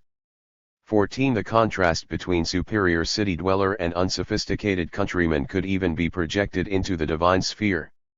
In a collection of fables by Bobrius we hear of a belief that it is the simple-minded, Euethius, among the gods who inhabit the countryside, while those deities who live within the city wall are infallible and have everything under their supervision. Fab. Aesop. 2.628. In 3.6 below I shall mention briefly the creation by wealthy benefactors in Greek and Roman cities of foundations to provide distributions of money or food on special occasions, often graded according to the position of the recipients in the social hierarchy. The higher a person's social position, the more he was likely to get. Rustics, who in the Greek East would often not be citizens of their polis, would very rarely benefit from such a distribution. Dio Chrysostom can make one of his Euboean peasants adduce the fact that his father had once participated in a distribution of money in the local town as evidence that he was a citizen there. 7.49. The only inscription I have noticed that mentions country folk benefiting from a distribution instituted by a citizen of a Greek polis is one from Perseus ad Hypium in Bithynia, which speaks of handouts both to all those reckoned as citizens, Inca Krymenos, and to those inhabiting the country district, tois 10 agroikian katoi cousin / paroi cousin, IGRR 111.69.18-20, 24-6. Point 15 asterisk asterisk asterisk asterisk asterisk asterisk. I. 3:19. To conclude this section, I cannot do better than quote two summaries by A. H. M. Jones of his researches into 1,000 years of Hellenistic and Roman rule in the Greek East. 1. From his first major work, Cities of the Eastern Roman Provinces, 1937, 2nd ed. 1971, deals specifically with Syria, which had previously been only on the fringe of the Greek world but was brought within it by degrees from the time of Alexander's conquests, from 333 BC onwards, but Jones's conclusions are equally, or almost equally, true of the other areas in Western Asia, North Africa, and Southeast Europe which became Hellenist only in Alexander's time or later. Summing up the results of the millennium during which Syria had been ruled by the Macedonian dynasties and by Rome, Jones says, on paper the change in the political aspect of the country is considerable. In the Persian period cities existed only on the seacoast, the desert fringe, and two of the gangways between them through the central mountain barrier. By the Byzantine period practically the whole of Syria was partitioned into city-states, only in a few isolated areas, notably the Jordan Valley and the Oron, did village life remain the rule. In reality, however, the change was superficial. It was achieved partly by assigning vast territories to the old cities of the coast and of the desert fringe, partly by the foundation of a small number of new cities, to each of which was assigned a vast territory. The political life of the inhabitants of the agricultural belt was unaffected, their unit remained the village, and they took no part in the life of the city to which they were attached. Economically they lost by the change. The new cities performed no useful economic function, for the larger villages supplied such manufactured goods as the villagers required, and the trade of the countryside was conducted at village markets. 16. The only effect of the foundation of cities was the creation of a wealthy landlord class which gradually stamped out peasant proprietorship. Culturally, the countryside remained utterly unaffected by the Hellenism of the cities. 17. The peasants continued to speak Syriac down to the Arab conquest. The only function which the cities performed was administrative, they policed and collected the taxes of their territories, CERP 293-4. And in a note later in the book Jones adds, the indifference of the villagers to the cities is, I think, well illustrated by the tombstones of Syrian emigrants in the West. They always record their village, but name their city, if at all, merely as a geographical determinant, CERP 2469 N.92.18. The other passage is from p6 of the preface to Jones's The Greek City from Alexander to Justinian, 1940.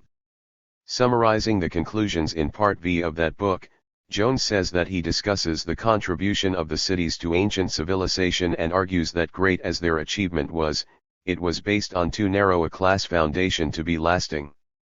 On the economic side, the life of the cities involved an unhealthy concentration of wealth in the hands of the urban aristocracy at the expense of the proletariat and the peasants. Their political life was gradually narrowed till it was confined to a small clique of well-to-do families, who finally lost interest in it. The culture which the cities fostered, though geographically spread over a wide area, was limited to the urban upper class. 19.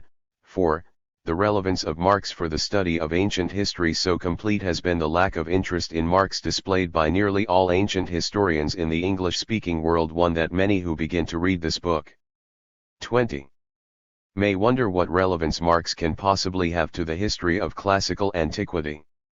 I have heard this lack of interest described as a conspiracy of silence, but that would be to dignify it with a conscious element which in practice is absent. The reality is just silence. I know of nothing comparable as yet in the British Isles to the symposium on the program of the American Philological Association in 1973, entitled Marxism and the Classics, or to the issue of the American classical periodical Arethusa, VO 1.8.1, Spring, 1975, with the same title. 2. The article included in that volume, with the title Karl Marx and the History of Classical Antiquity, pages 7 to 41, is virtually a series of extracts from earlier drafts of this book. One often hears the view expressed that insofar as the ideas of Marx on history have any validity, they have already been absorbed into the Western historiographical tradition. One thinks here of the late George Lichthiem's description of Marxism as the caput mortuum of a gigantic intellectual construction whose living essence has been appropriated by the historical consciousness of the modern world, Marxism to 1964 and repair. 406. This is altogether untrue, above all in regard to the modern historiography of the classical world. Now the situation I have described is certainly due in part to a general ignorance of the thought of Marx, and a lack of interest in it, on the part of the vast majority of ancient historians and other classical scholars in the English-speaking world. But I shall suggest later that this ignorance and lack of interest can be attributed partly to mistaken attempts in modern times, on the part of those who call themselves Marxists, or at least claim to be influenced by Marx, to interpret the essentials of Marx's historical thought both in general terms and in particular in relation to classical antiquity. I like to remember that Engels, in a letter written to Conrad Schmidt on August 5, 1890, more than 7 years after Marx's death, recalled that Marx used to say about the French Marxists of the late 1870s, "All I know is that I am not a Marxist," MESC 496. I think he would have felt much the same about soi-disant Marxists, not only French ones, of the 1980s. As the German poet Hans Magnus Enzensberger says, in his moving short poem, Karl Heinrich Marx, I see you betrayed by your disciples. Only your enemies remained what they were. The translation of the poem by Michael Hamburger is reprinted in the Penguin Poems of Hans Magnus Enzensberger 38-9. Much modern Marxist writing in languages other than English seems recalcitrant to translation into English. I am inclined to apply to much of this writing some forceful remarks made by Graham Hoff in a review in the Times literary supplement of 2 books on Roland Barthes. Approving a statement by Stephen Heath, that the language evolved by Barthes and his school has no common theoretical context with anything that exists in English, he continues. To transfer it bodily, simply to anglicize the words, which is not differult, produces a wall of opacity that blocks all curiosity at the start. To adapt, to paraphrase, which can also be done and often looks inviting, runs the risk of denaturing the original and reducing disconcerting ideas to acceptable commonplace. TLS 3950,9 December 1977, p.1443. I. 4, 21. So it is, I feel, with much contemporary Marxist work, even in French and Italian, and still more in German and Russian. More and more people in my adult lifetime have become willing to take some account of Marx's analysis of the capitalist world in the 19th and 20th centuries.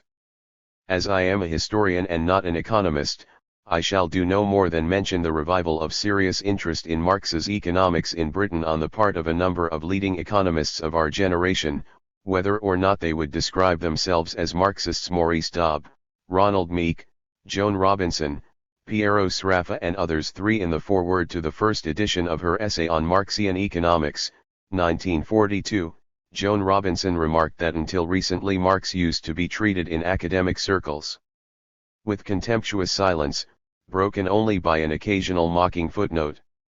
In the first paragraph of the preface to the second edition, 1966, she mentioned that when she was writing the original edition, a quarter of a century earlier, most of her academic colleagues in England thought that to study Marx was a quaint pastime. And in the United States it was disreputable. Matters are rather different now. Within the last few years sociologists too have rather suddenly become far more willing than they used to be to adopt a Marxist analysis of problems of contemporary society. I may perhaps be allowed to refer to one particularly impressive recent example, a book entitled Immigrant Workers and Class Structure in Western Europe, by Stephen Cassels and Gotula Kozak, published in 1973, the relevance of which for our present study will emerge in 2.3 below. Even so, many people would, I think, agree with the opinion of a leading British sociologist, T.B. Bottomore, who is far from hostile to Marx, that while the Marxian theory seems highly relevant and useful in analyzing social and political conflicts in capitalist societies during a particular period, its utility and relevance elsewhere are much less clear. Sociology 2, 1971 201. Those who hold such views may be prepared to concede that a very valuable contribution has been made by certain Marxist historians who have dealt mainly with the 18th and 19th centuries, for example Eric Hobsbawm, George Rood and E.P. Thompson, but they may begin to feel that their premise has been somewhat weakened when they take notice of the work of an American Marxist historian, Eugene Genovese, who has produced work of outstanding quality on slavery in the antebellum South, and it is surely strained to breaking point and beyond when they have to take account of Christopher Hill, formerly the master of Balliol, who has done so much to illuminate the history of the 16th and 17th centuries, and Rodney Hilton, who has dealt with English peasants and peasant movements in the 14th century and earlier, in various articles and in 2 recent books, Bondmen Made Free, 1973, and The English Peasantry in the Later Middle Ages, 1975. The publication of his Ford Lectures at Oxford in 1973.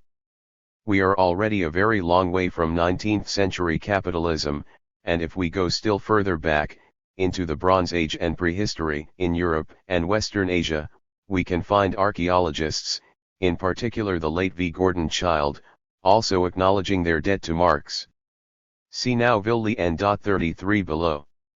Anthropologists too, at least outside Great Britain, have for some time been prepared to take Marx seriously as a source of inspiration in their own discipline. French economic anthropologists such as Maurice Godelier, Claude Malassou, Emmanuel Terry, Georges Dupré and Pierre-Philippe Ray have operated to a 22 high degree within a Marxist tradition, which they have developed in various ways. Point 4 Even the structuralists have often acknowledged a debt to Marx. Over 20 years ago Claude Lévi-Strauss himself referred to his endeavors to reintegrate the anthropological knowledge, acquired during the last 50 years into the Marxian tradition, and spoke of the concept of structure which I have borrowed, or so I thought, from Marx and Engels, among others, and to which I attribute a primary role. SA 343-4.5 American anthropologists have also become much more attentive to Marx in recent years. Marvin Harris, for example, in his comprehensive work, The Rise of Anthropological Theory, 1969 and Repair, devotes some serious attention to Marx and Engels as anthropologists, including a chapter of over 30 pages, Dialectical Materialism, pages 217-49. And then, in 1972, came what I can only describe as a breakthrough in British anthropology. An anthropologist of the very first rank, Sir Raymond Firth, delivering the inaugural lecture of a new British Academy series in honour of Radcliffe Brown, gave it a significant title, not merely the sceptical anthropologist. An allusion, of course, to Robert Boyle's The Sceptical Chemist, but also social anthropology and Marxist views on society. Point 6 I should like to quote part of the last paragraph of this lecture, because it urges social anthropologists to interest themselves in particular aspects of human societies which I think historians of classical antiquity should also be studying, and which, like the social anthropologists to whom Firth is addressing himself, most of them are not studying. Firth says, what Marx's theories offer to social anthropology is a set of hypotheses about social relations and especially about social change. Marx's insights, about the basic significance of economic factors, especially production relations, their relation to structures of power, the formation of classes and the opposition of their interests, the socially relative character of ideologies, the conditioning force of a system upon individual members of it, these insights embody propositions which must be taken for critical scrutiny into the body of our science. The theories of Marx should be put on a par with, say, those of Durkheim or Max Weber. Because they imply radical change, they are more threatening. That last word is particularly significant. I shall return to the threatening nature of Marxist analysis in 2.2 below. Now Firth, I am sure, would not describe himself as a Marxist. Shortly before the paragraph I have quoted, he expresses the opinion that much of Marx's theory in its literal FQRM is outmoded. The examples he gives in support of this claim do not seem to me well formulated or cogent. But what I am primarily concerned to do at the moment is to make a plea for the relevance of Marx's general historical methodology to the study of ancient history. If it can make major contributions to history between the early Middle Ages and the 20th century, and even in archaeology and anthropology, then there is good reason to expect that it may be able to shed light upon classical antiquity. Apart from one negligible book which I shall mention later, in 2.I below and its endpoint 20, I know of no single work in English which consistently attempts either to analyze Greek history, or, for that matter, Roman history, in terms of Marxist historical concepts, or to expound those concepts themselves and explain why they are relevant for the purpose of such an analysis. In fact, both these tasks need to be accomplished together at least once, within one pair of 23 covers, as I am trying to do here, if the new start that I am advocating is to be made successfully. As I have said, most English-speaking ancient historians ignore Marx completely. If they do mention him, or Marxist historical writing, it is usually with ignorant contempt. An exception is a recent well-chosen selection of source material in translation for Greek economic and social history in the Archaic and Classical periods, first published in French by Michel M. Austin and Pierre Vidal-Naquet under the title of Économies et sociétés en Grèce ancienne, Paris, 1972 and 1973, and then, with some improvements, in English, as Economic and Social History of Ancient Greece, in London, 1977.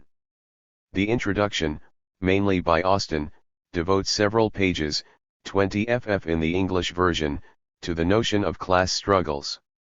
Now, as I shall explain, in 2.3 below, I disagree profoundly with the way these scholars have applied the Marxist concept of class conflict to the Greek world, but at least they are operating with categories that have become thoroughly associated with the Marxist tradition in historiography and are very often repudiated altogether or allowed only a very limited role by non-Marxists. In languages other than English the situation is much better, although, as I indicated near the beginning of this section, many of the Marxist works on ancient history published on the continent are as foreign to the English reader in their intellectual and literary idiom as in their actual language. They tend to take for granted a whole range of concepts to which most people in the English-speaking world are not accustomed and which they find largely unintelligible. 7. The word jargon is often used in this context, if not always by those who have earned the right to use it by refraining from a different jargon of their own. At this point I must write briefly about Marx himself as a classical scholar. He received, in school and university, at Trier, Bonn, and Berlin, the thorough classical education which was given to most young middle-class Germans in the 1830s. At the universities of Bonn and Berlin he studied law and philosophy, and between 1839 and 1841, among various other activities, he wrote, as his doctoral thesis, a comparison of the philosophies of Democritus and Epicurus. This work, completed in 1840-41, before Marx was 23, was not published in full even in German until 1927, when it appeared in Mega I.L., the first fascicule of Part I of Volume I of the Marx-Engels Gesamtausgabe, published at Frankfurt and edited by D. Rjazanov, 1-144. It has not been republished in Mu I, the first volume of the complete Werke of Marx and Engels now in course of publication in East Berlin. An English translation, replacing an inferior earlier one, has recently been published in MECWI, the first volume of the New English edition of the Marx-Engels collected works, Moscow/London/New York, 1975, 25-107. Cyril Bailey, reviewing the original publication in the Classical Quarterly 22, 1928, 205-6, was greatly impressed with its scholarship and its originality. He found it of real interest to a modern student of Epicureanism and ended by saying that such a student would find in it some illuminating ideas. The thesis looks forward to a larger work, never actually written, in which Marx planned to present in detail the cycle of Epicurean, Stoic, and Sceptic philosophy in their relation to the whole of Greek speculation, MECW 1.29. It is worth noticing. 24. That the foreword to the thesis ends by quoting the defiant reply of Prometheus to Hermes, in Aeschylus Prometheus Bound, lines 966 ff. Be sure of this, I would not exchange my state of misfortune for your servitude, and adding that Prometheus, the Prometheus of Aeschylus, is the most eminent saint and martyr in the philosophical calendar, MECW 1.31. During this period Marx read extensively in classical authors, in particular Aristotle, of whom throughout his life he always spoke in terms of respect and admiration which he employs for no other thinker, except perhaps Hegel. As early as 1839 we find him describing Aristotle as the acme gipfel of ancient philosophy, MECW 1.424, and in volume I of Capital he refers to the brilliance of Aristotle's genius and calls him a giant thinker and the greatest thinker of antiquity, 60, 82 n. 408, as of course he was. Later, Marx returned again and again to read classical authors. On March 8, 1855 we find him saying in a letter to Engels, "A little time ago I went through Roman history again up to the Augustan era, mu xxvii.439, on February 27, 1861 he writes again to Engels, "As a relaxation in the evenings I have been reading Appian on the Roman civil wars, in the original Greek, MESC 151, and some weeks later, on May 29, 1861, he tells La Salle that in order to dispel the serious ill humor arising from what he describes, in a mixture of German and English, as main in every respect unsettled situation, he is reading Thucydides, and he adds, in German, these ancient writers at least remain ever new, Muths.60s6. This is a convenient place at which to mention that I normally cite MESC, an English translation of 244 of the letters of Marx and Engels, published in 1956, when it includes a letter I am quoting. I need not regularly refer to the German texts, since they print the letters in chronological order, and the dates will enable them to be found easily. The letters exchanged between Marx and Engels are published in 4 volumes, Mega 3.I4, 1929-31. There is a much larger collection, including letters written by Marx or Engels to other correspondents, in Mu XXVII 36. Scattered through the writings of Marx are a remarkable number of allusions to Greek and Roman history, literature, and philosophy.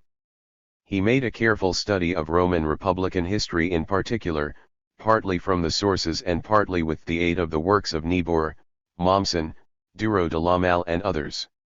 I have not been able to discover any systematic study of Greek history by Marx after his student days, or of the history of the Greco-Roman world under the Principate or the later Roman Empire, but he frequently quotes Greek authors, more often in the original than in translation, as well as Latin authors, in all sorts of contexts, Aeschylus, Appian, Aristotle, Athenaeus, Democritus, Diodorus, Dionysius of Halicarnassus, Epicurus, Herodotus, Hesiod, Homer, Isocrates, Lucian, Pindar, Plutarch, Sixtus Empiricus, Sophocles, Strabo, Thucydides, Xenophon, and others. He could also make use of that charming little poem by Antipater of Thessalonica, in the Greek Anthology, 9.418, which is one of the earliest pieces of evidence for the existence of the watermill, see 2.I below. After his doctoral dissertation Marx never had occasion to write at length about the ancient world, but again and again he will make some penetrating remark that brings out something of value. For example, in a letter to Engels of 25 September 1857 he makes some interesting and perfectly correct observations, for example, that the first appearance of an extensive system of 25 hired labor in antiquity is in the military sphere, the employment of mercenaries.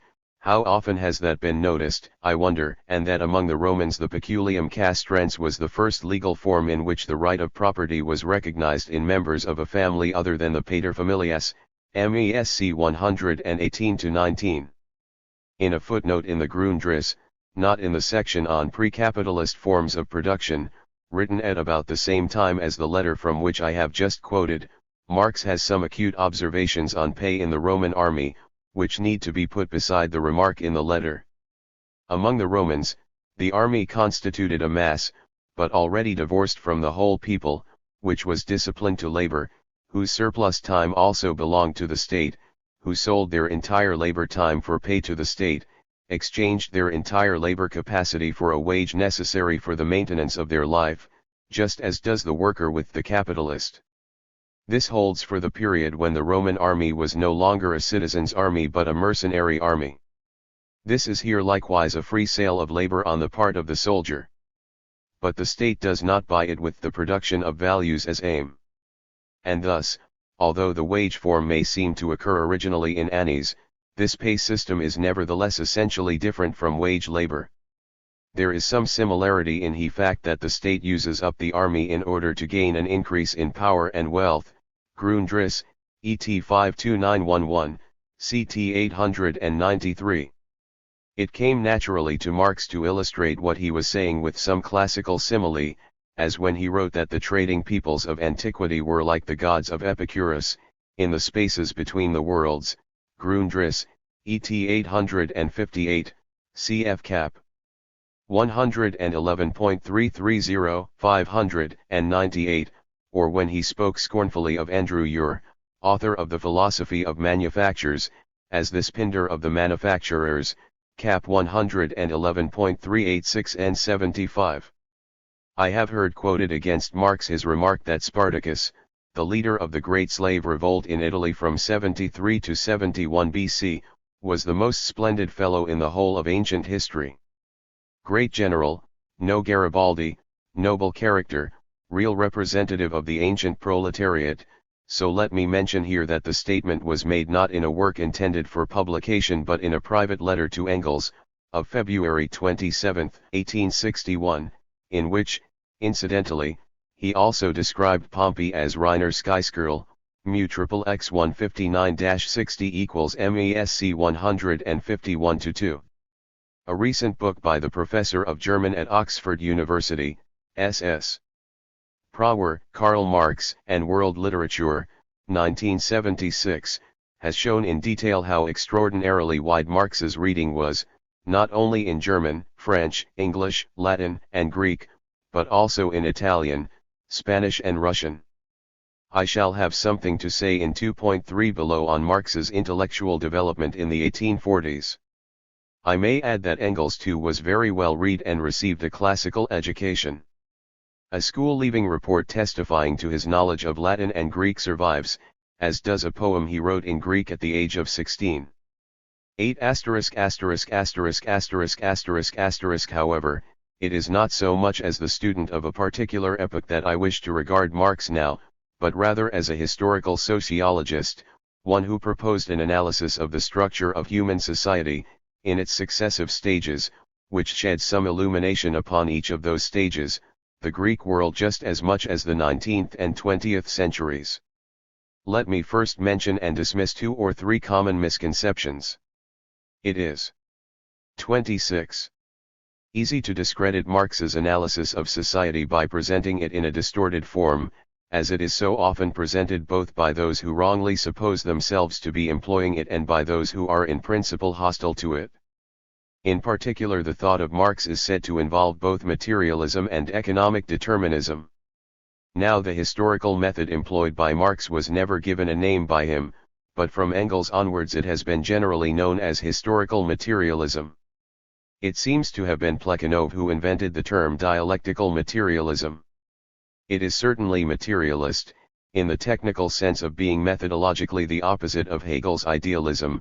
We all know Marx's famous remark that Hegel's dialectic was standing on its head and needs to be turned right side up again if you would discover the rational kernel within the mystical shell, cap 1.20, from the afterword to the second German edition, of 1873.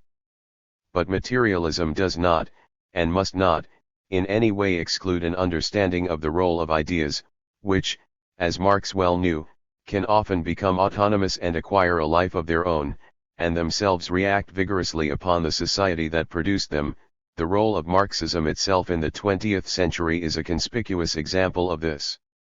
As for the so-called economic determinism of Marx, the label must be altogether rejected. We can begin with his alleged overemphasis on the economic side of the historical process, which has even led to the application to his historical methodology quite absurdly of the terms reductionist and monistic. In fact, the dialectical process which Marx envisaged allowed to other factors than the purely economic, whether social, political, legal, philosophic, or religious, almost as much weight as very many non-Marxist historians would give to them. The alleged economism of Marx is no more than the belief that out of all the elements which are operative in the historical process, it is the relations of production, as Marx called them, namely the social relations into which men enter in the course of the productive process, which are the most important factors in human life, and which tend, in the long run, to determine the other factors, although of course these other factors, even purely ideological ones, can sometimes exert a powerful influence in their turn upon all social relations. In 5 of the letters he wrote between 1890 and 1894, Engels, while admitting that he and Marx had been partly to blame for an unavoidable overemphasis on the economic aspect of history, stressed that they had never intended to belittle the interdependent role of political, religious, and other ideological factors, even while considering the economic as primary. The letters are those of 5 August 21 September and October 27, 1890, July 14, 1893, and 25 January 1894, 9 in an obiter dictum in one of his earliest works, The Contribution to a Critique of Hegel's Philosophy of Law. Marx declared that although material force can be overcome only by material force, yet theory also becomes a material force as soon as it has gripped the masses. MECW 111.182.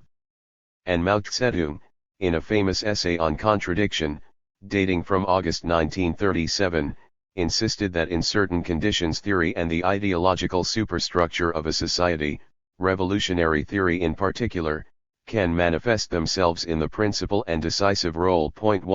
It is true that Marx himself occasionally writes as if men were governed by historical necessities beyond their control, as when, in the preface to the original German edition of Das Kapital, he speaks of the natural laws of capitalist production as self-assertive tendencies working with iron necessity, mu. I. 4, 27 XXIII. 12. I have altered the misleading translation in Cap 1.8. Such expressions are rare. They probably derive from a conception of historical events in which a high degree of probability has been momentarily taken as certainty. In fact, there is nothing in the least deterministic in the proper sense in Marx's view of history, and in particular the role of no single individual is determined by his class position, even if one can often make very confident predictions, of a statistical character, about the behavior of the collective members of a given class. To give just two examples, if you have an income of more than, say, £20,000 a year, the statistical probability that you will normally hold right-wing views, and in Britain vote Conservative, is very high indeed, and if you do not belong to the lowest social class you will have a far better chance of achieving individual sainthood in the Roman Church. A sociological analysis in the early 1950s showed that of 2,489 known Roman Catholic saints, only 5% came from the lower classes who have constituted over 80% of Western populations. 11. Recent proclamations of sanctity, I understand, have not departed from this pattern.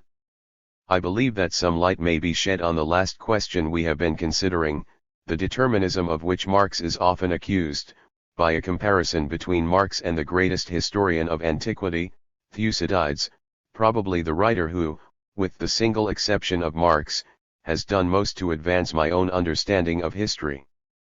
Thucydides often refers to something he calls human nature, by which he really means patterns of behavior he believed he could identify in human conduct, partly in the behavior of individual men but much more emphatically in that of human groups, men acting as organized states, whose behavior can indeed be predicted far more confidently than that of most individual men. I have discussed this in my OPW 6, 12 and N.20, 14 to 16, 29 to 33, 62, cf 297. The better you understand these patterns of behavior, Thucydides, I am sure, believed, the more effectively you can predict how men are likely to behave in the immediate future, although never with complete confidence, because always, and especially in war, you must allow for the unforeseeable, the incalculable, and for sheer chance. COPW 25 and N.52, 30-1 and N.57. Thucydides was anything but a determinist, although he often speaks of men as being compelled to act in a particular way when he describes them as choosing the least disagreeable among alternatives, none of which they would have adopted had their choice been entirely free. COPW 60-2. This common feature of the human predicament, I believe, is just what Marx had in mind when he said, in the 18th Brumaire of Louis Bonaparte, men make their own history, but they do not make it just as they please, they do not make it under circumstances chosen by themselves, but under circumstances directly encountered, given, and transmitted from the past. MECW 11-103. In every situation in which one is making a judgment there are some factors which cannot be changed and others which can only be partly modified, and the better one understands the situation the less forced and unfree one's judgment becomes. In this sense, freedom is the understanding of necessity. Thucydides, by enabling his readers to recognize and understand some of the basic recurring features in the behavior of human groups in the political and international field, believed, surely with reason, that his history would be forever useful to mankind. 1.22.4. Similarly, what Marx wished to do was to identify the internal 28 structural features of each individual human society, above all, but not only, capitalist society, and reveal its laws of motion. If I's analysis is largely right, as I believe it is, then, by revealing the underlying necessity, it increases human freedom to operate within its constraint, and has greatly facilitated what Engels called the ascent of man from the kingdom of necessity to the kingdom of freedom, MESW 426. In the third volume of Capital there is a point at which Marx suddenly and quite unexpectedly bursts out into one of those emotional passages full of hope and splendor, an apt phrase of Hobsbawm's, Kemp's F15, which look beyond the harsh realities of the present towards a future in which mankind is largely set free from the soul-destroying compulsion which still obliges the greater part of humanity to spend most of their time producing the material necessities of life. This passage, one of many in Capital that reveal the essential humanity of Marx's outlook, must seem less purely visionary and utopian, in our age of increasing automation, than it may have appeared to those who first read it in the 1890s. It occurs in Part 7 of Capital 3, p.820, in a chapter, Slay 8, entitled The Trinity Formula, from which I also quote elsewhere. The German text can be found in Mus.828. The realm of freedom actually begins only where labor which is detained by necessity and mundane consideration ceases, thus in the very nature of things it lies beyond the sphere of actual material production. Just as the savage must wrestle with nature to satisfy his wants, to maintain and reproduce life, so must civilized man, and he must do so in all social formations and under all possible modes of production. With his development this realm of physical necessity expands as a result of his wants, but, at the same time, the forces of production which satisfy these wants also increase. Freedom in this field can only consist in socialized man, the associated producers, rationally regulating their interchange with nature, bringing it under their common control, instead of being ruled by it as by the blind forces of nature, and achieving this with the least expenditure of energy and under conditions most favorable to, and worthy of, their human nature. But it nonetheless still remains a realm of necessity. Beyond it begins that development of human energy which is an end in itself, the true realm of freedom, which, however, can blossom forth only with this realm of necessity as its base. The shortening of the working day is its basic prerequisite. Cf. Marx/Engels, Mechhook.431-2, from the Genin Ideology, quoted in 2.I below. Marx and Engels were certainly not among those who not merely speak loosely, as any of us may, but actually think seriously of history, with a capital H, as a kind of independent force. In a splendid passage in his earliest joint work with Marx, The Holy Family, 1845, Engels could say, "History does nothing, it possesses no immense wealth, it wages no battles. It is man, real, living man who does all that, who possesses and fights. History is not, as it were, a person apart, using man as a means to achieve its own aims. History is nothing but the activity of man pursuing his aims." Mechwib.93 equals Megi.3.265. *********** Except in so far as the concepts of class and class struggle are involved, I do not propose in this book to undertake any comprehensive discussion of Marx's general historical methodology, 12, which of course involves much more than class analysis, although that to my mind is central and its rejection entails the dismissal of most of Marx's system of ideas. Nor do I intend to say anything. 4.29 about such controversies as those concerning basis and superstructure, 13 or the so-called modes of production referred to by Marx, in particular in the German ideology, MECWV.32-5, in Wage Labor and Capital, MECW 9.212, in the section on pre-capitalist economic formations in the Grundriss, ET 471-514, especially 495, 14, and in the preface to a contribution to the critique of political economy, MESW 182. Above all, I can legitimately avoid any discussion of the desirability, or otherwise, of recognizing an Asiatic, or Oriental, mode of production, a notion which seems to me best forgotten.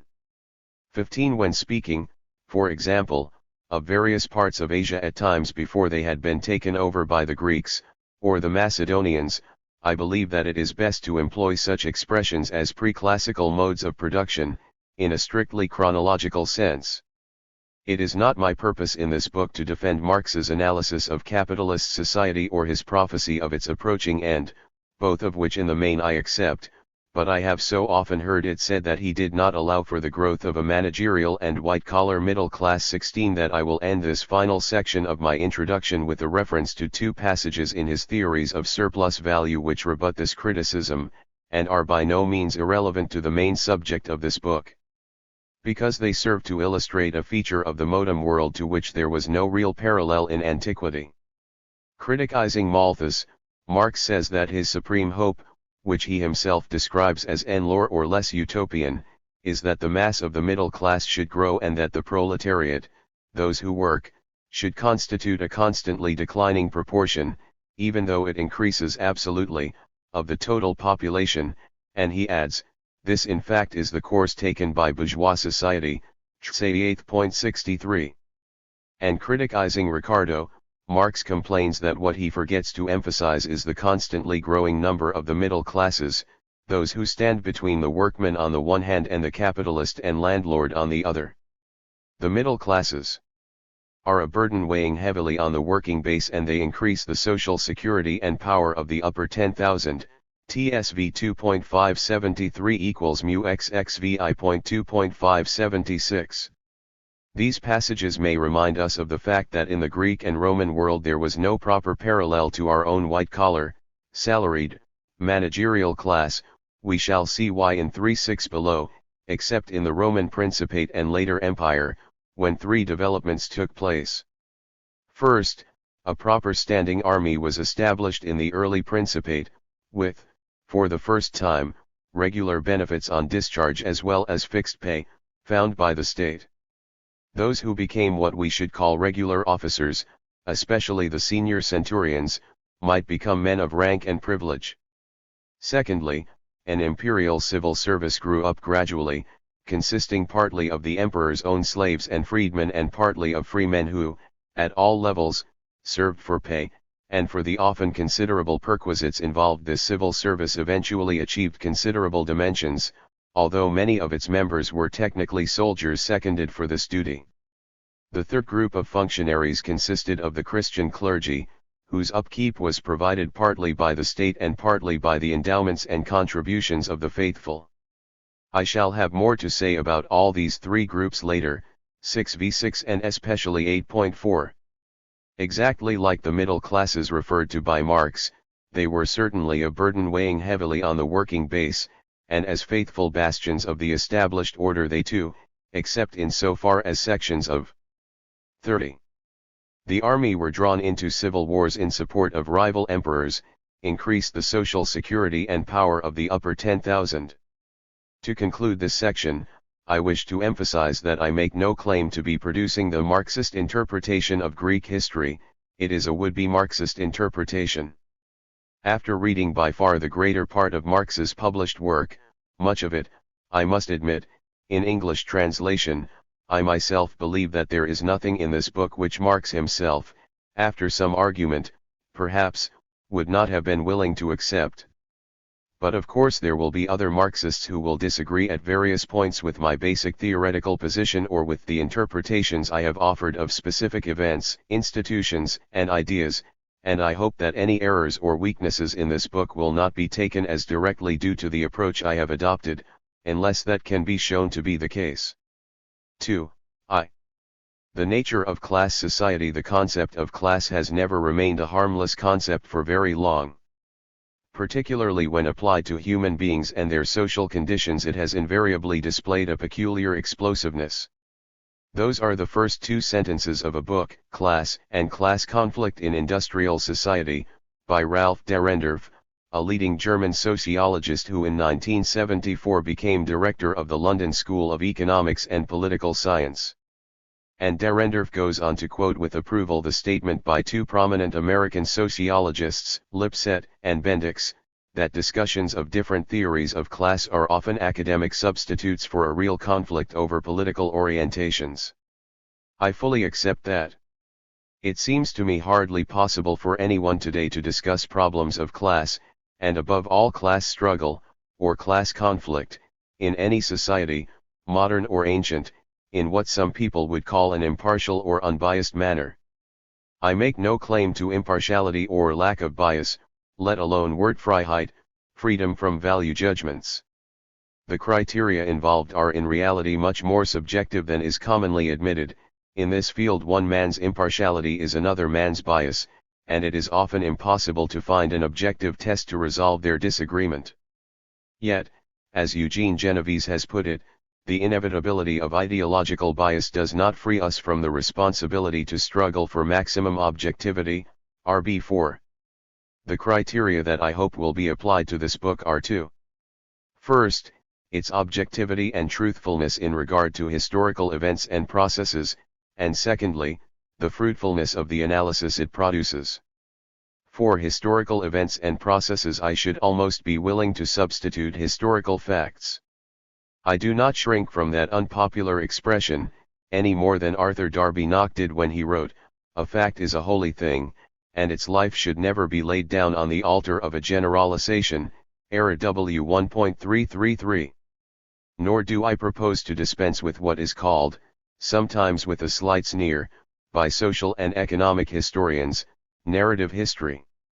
To quote a recent statement in defense of narrative history by the present Camden Professor of Ancient History at Oxford, I do not see how we can determine how institutions worked, or what effect beliefs or social structures had on men's conduct, unless we study their actions in concrete situations.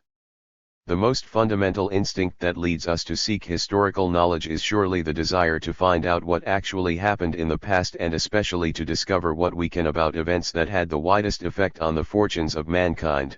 We then naturally go on to inquire why they occurred. P. A. Brunt, What is Ancient History About? In Didaskalos 5 1976 236-49, at 244. Can we actually identify classes in Greek society such as I shall describe? Did 32. The Greeks themselves recognize their existence. And is it profitable to conduct an investigation along these lines? Is our understanding of the historical process, and of our own society, illuminated and strengthened by thinking in terms of classes and of a class struggle in the Greek world? When I find Levi Strauss saying, "I am not a sociologist, and my interest in our own society is only a secondary one," Essay 338, I want to reply, I am a historian who tries also to be a sociologist, and my interest in our own society is a primary one. I am not going to pretend that class is an entity existing objectively in its own right, like a Platonic form, the nature of which we merely have to discover. The word has been used by historians and sociologists in all sorts of different senses, but I believe that the way in which Marx chose to use it is the most fruitful, for our own society and for all earlier ones above the primitive level, including Greek and Roman society. Now Marx never, unfortunately, gave a definition of the term class, and it is true that he uses it rather differently on different occasions, above all when he is speaking of actual historical circumstances, in which the nature of the particular classes involved could differ considerably. Point 2. Even when, at the very end of the unfinished third volume of Capital, pages 885-6, cf 618, 3, he was about to answer his own question, what constitutes a class, he only had time to say that the reply to this question follows naturally from the reply to another question, namely, what makes wage laborers, capitalists, and landlords constitute the three great social classes? as indeed they did, at the period of which and during which he was writing. He did not live to write down his answer to even that prior question, which would have produced a definition of the classes of 19th century capitalist society rather than of class in general, and whether he would then have gone on to give an explicit general definition of class, we cannot tell. But after collecting scores if not hundreds of passages in which Marx operates with the concept of class, sometimes without actually using that word, I have little doubt what essential form it took in his mind. I can give only a preliminary sketch here. I shall attempt to provide a proper account in section 2 of this chapter and subsequently. Class as a general concept, as distinct from a particular class, is essentially a relationship, and class in Marx's sense must be understood in close connection with his fundamental concept of the relations of production, the social relations into which men enter in the process of production, which find legal expression to a large degree either as property relations or as labor relations. When the conditions of production, such as they are at any given time, are controlled by a particular group, when, as in the great majority of such cases for there is private property in the means of production, then we have a class society, the classes being defined in terms of their relationship to the means and the labor of production and to each other. Some of the most important means of production in the modern world, not only factories, but also banks and finance houses, even railways and aircraft, were of course absent in classical antiquity, and so, to a great extent, was that wage labor which is an essential element, indeed the essential element, in the relations of production characteristic of a capitalist economy. As we shall see in 3.6 below, free wage labor played an infinitely less important part in the Greek and Roman world than it does today. In the ancient Greek world the principal means of production was land, and the principal form in which labor was directly exploited was unfree labor, that of 33 chattel slaves above all, but debt bondage was far more widespread than many historians have realized, and in the Roman Empire agricultural labor came to be exploited more and more through forms of tenancy, at first involving mainly free men, which in the late 3rd century were converted into legal serfdom. I shall give precise definitions of slavery, serfdom, and debt bondage in 3.4 below. In antiquity, therefore, wealth may be said to have consisted above all in the ownership of land, and in the control of unfree labor, and it was these assets above all which enabled the propertied class to exploit the rest of the population. That is to say, to appropriate a surplus out of their labor. At this point I must introduce an important and difficult subject which needs careful treatment and can easily lead to serious confusion, and which I intend to deal with properly in chapter 4 below. I refer to the fact that a large part of production in antiquity was always carried on, until the later Roman Empire, and to a certain degree even then, by small free producers, mainly peasants, but also artisans and traders. In so far as these numerous individuals neither exploited the labor of others, outside their own families, to any appreciable extent nor were themselves exploited to any marked degree, but lived not far above subsistence level, producing little surplus beyond what they themselves consumed, they formed a kind of intermediate class, between exploiters and exploited. In practice, however, they were only too likely to be exploited. As I shall explain in chapter 4, this exploitation could be not only direct and individual, by landlords or money lenders, for instance, but also indirect and collective, effected by taxation, military conscription, or forced services exacted by the state or the municipalities. It is very hard to assess the condition of these small free producers accurately. The vast majority were what I shall call peasants, see my definition in 4.2 below, a term covering a wide variety of conditions, which nevertheless can be convenient to use, especially where we are in doubt about the precise situation of the people concerned. In chapter 4 I shall try to show the wide variety of institutions involved, and how the fortunes of so many groups might fluctuate very considerably according to their political and legal as well as their economic position. Other categories than those of class, in the sense in which I am using that concept, have of course been proposed for the analysis, or at least the description, of Greek society. I shall consider some of them in section V of this chapter. Historians, who are usually dealing with a single society, rarely trouble themselves with any reflections about their choice of categories. They are seldom aware of any problem in this respect. Often it does not even occur to them that there is any need to go beyond the concepts employed by the members of the society they are studying. Indeed, a practicing historian in the British and American empirical tradition may well say to us, as the author of a major recent book on the Roman Emperor has virtually done, see the opening of section V of this chapter: why on earth should we waste time on all this theoretical stuff, about class structure and social relations and historical method? Why can't we just go on doing history in the good old way, without bothering about the concepts and categories we employ? That might even involve us in the 34. Philosophy of history, which is something we prefer to abandon with disdain to philosophers and sociologists, as mere ideology. The reply to this, of course, is that it is a serious error to suppose that unconsciousness of ideology, or even a complete lack of interest in it, is the same thing as absence of ideology. In reality, each of us has an ideological approach to history, resulting in a particular historical methodology and set of general concepts, whether conscious or unconscious. To refuse, as so many do, to define or even to think about the basic concepts we employ simply results in our taking over without scrutiny, lock, stock and barrel, the prevailing ideology in which we happen to have been brought up, and making much the same kind of selection from the evidence that our predecessors have been making, and for the same reasons. Nevertheless, there are very great virtues in the traditional approach of the historian, the essence of which, the insistence on recognizing the specificity of the historical situation in any given period, and even area, must not be abandoned, or even compromised, when it is combined with a sociological approach.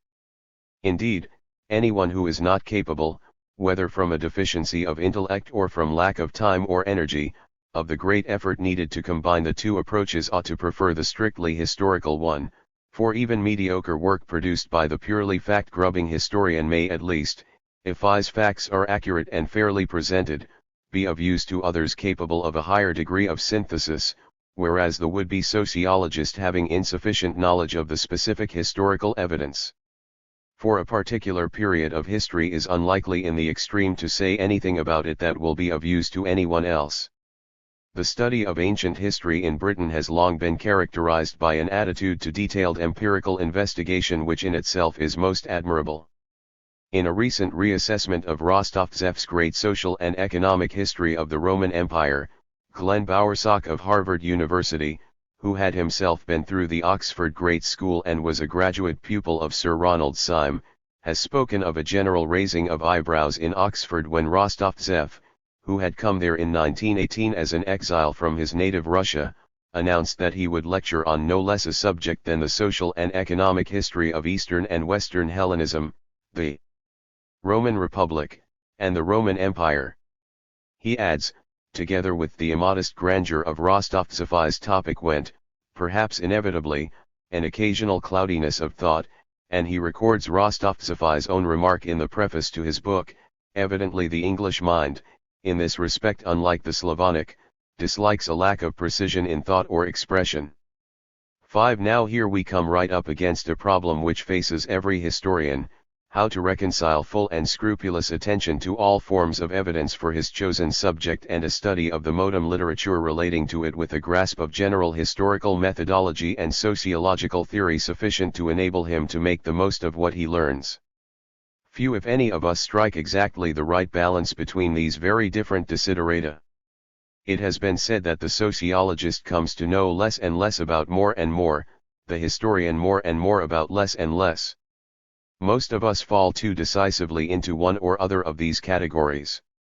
We are like Plutarch's truly pious man, who has to negotiate a difficult course between the precipice of godlessness and the marsh of superstition, MOR 378a, or Bunyan's Christian in the valley of the shadow of death, treading a narrow path between, on the right, 35 hand, a very deep ditch, into which the blind have led the blind in all ages, and have both there miserably perished, and on the left, a very dangerous quag, into which, if even a good man falls, he can find no bottom for his foot to stand on.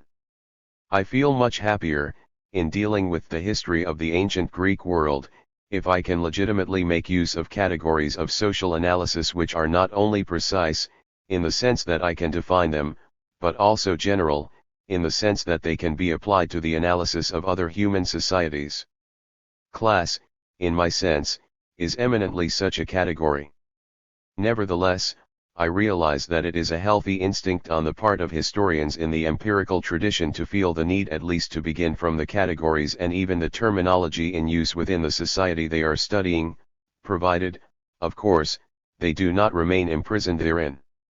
In our case, if the Greeks did not have a word for something we want to talk about, it may be a salutary warning to us that the phenomena we are looking for may not have existed in Greek times, or at any rate not in the same form as today.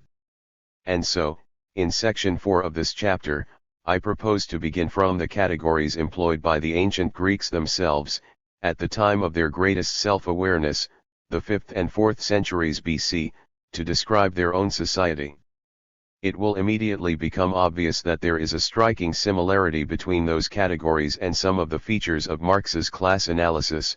This is particularly clear in Aristotle's Politics. Let us now get down to fundamentals. I begin with 5 propositions.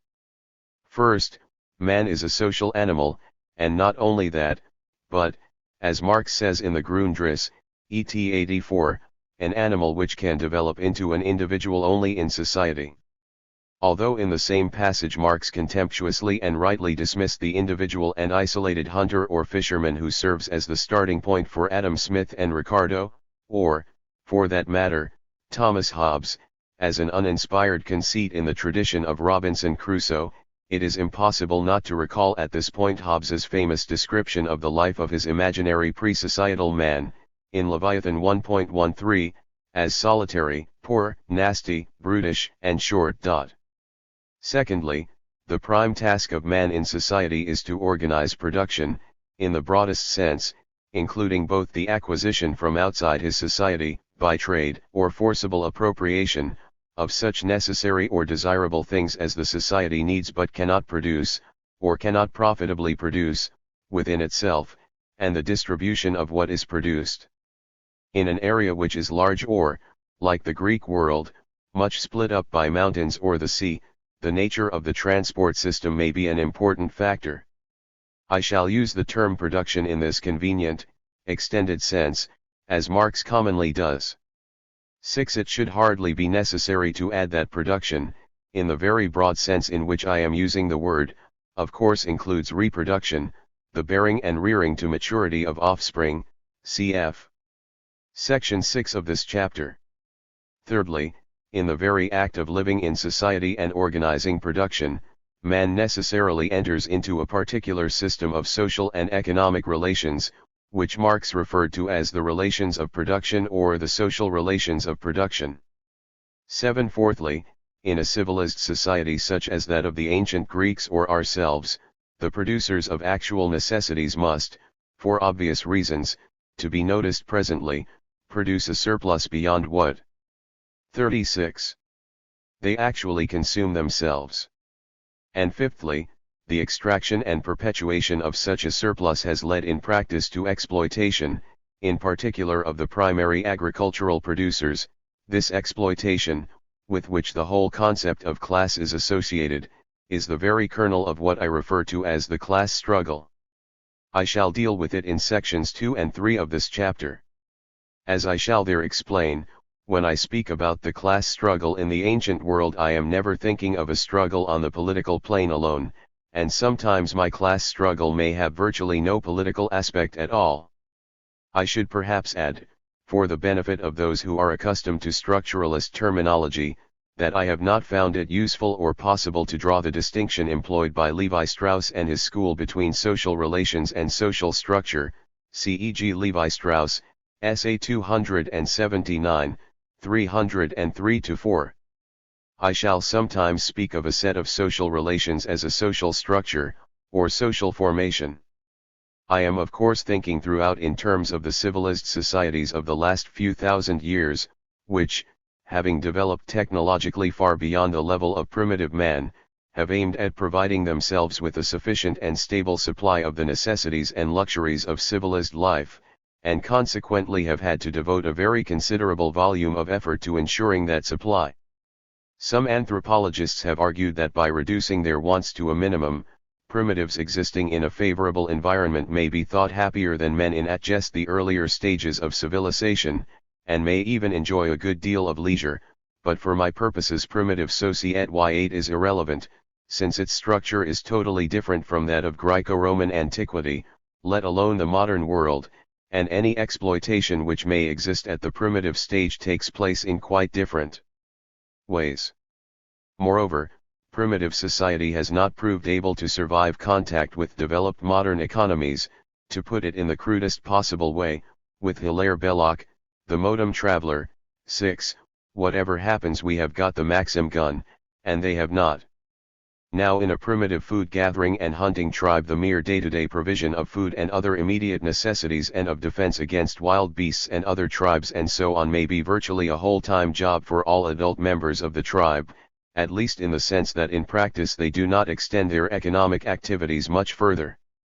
9. In a civilized community, however, it is not possible for everyone to spend all his time on these basic activities. There must be at least some members of the community who have enough leisure, in the technical sense of being released from directly producing the material necessities of life, for governing and organizing and administering a complex society, for defending it against outsiders, with whatever weapons may be needed, for educating the next generation and training them in all the necessary skills, over a period of perhaps 10 to 20 years, for the arts and sciences, whatever stage of development these may have reached, and for the many other requirements of civilized life. Such people, or some of them, must be at least partly freed from the cruder tasks, so that they may fulfill their specialized functions. And this means that they will have to be maintained by the rest of the community, or some part of it, in return for the services they provide. The producers will now 37 have to produce more than what they themselves consume, in other words, a surplus. 10. And the appearance of a surplus makes possible, which does not mean necessary structural transformations in a society, Godlier, Re 274. In view of the controversy which has been going on for years among economic anthropologists about the whole notion of a surplus, I feel it is necessary to make two observations on that concept. First, I use the term in a strictly relative sense and with, so to speak, an internal application, to mean that part of the product of an individual man's labor of which he does not directly enjoy the fruit himself, and the immediate benefits of which are reserved for others. I would distinguish an external application of the term surplus, namely the way in which the notion is employed by anthropologists such as Pearson, to mean something set aside by the society as a whole, or by those who make its decisions, as surplus to its needs, and made available for some specific purpose, feasts, war, exchange with other societies, and so forth. 11. Secondly, I agree with Godlier that there is no necessary connection between the existence of a surplus and the exploitation of man by man. There may at first be exchange considered profitable by both sides, with certain persons taking upon themselves services genuinely performed on behalf of the whole community. 12. Its defense against attack from outside, for example. 13. The precise point in history at which exploitation should be conceived as beginning is very difficult to decide, and I have not made up my own mind. The question is not important for my present purposes, because exploitation began long before the period with which I am concerned in this book. Perhaps we could say that exploitation begins when the primary producer is obliged to yield up a surplus under the influence of compulsion, whether political, economic, or social, and whether perceived as compulsion or not, at any rate at the stage when he no longer receives a real equivalent in exchange, although this may make it very difficult to decide the point at which exploitation begins, since it is hard to quantify. For example, military protection against agricultural produce, cf. 4.4 below. A much more sophisticated definition of exploitation, which may well be preferable, has been offered by Dupré and Ray on the basis of their anthropological fieldwork in West Africa. Exploitation exists when the use of the surplus product by a group, or an aggregate, which has not contributed the corresponding surplus of labor produces the conditions of a new extortion of surplus labor from the producers, RPTHC 152, my italics. Although even a good and fully socialist society must singe for surplus labor by some, to support the very young, the aged and the infirm, and to provide all kinds of services for the community, cf. Marx, Cap 111.847,876, it would necessarily do so in such a way that no individual or group of individuals had a right to appropriate the fruits of that surplus labor in virtue of any special control over the process of production through property rights, or indeed except at the direction of the community as a whole or its organs of government. In every civilized society there has been a basic problem of production, how to extract a sufficient surplus, sufficient in a relative sense, of course, from the primary producers, who are not likely to relish their position at the base of the social pyramid and will have to be subjected to a judicious mixture of persuasion and coercion, the more so if they have come to see the favored few as exploiters and oppressors.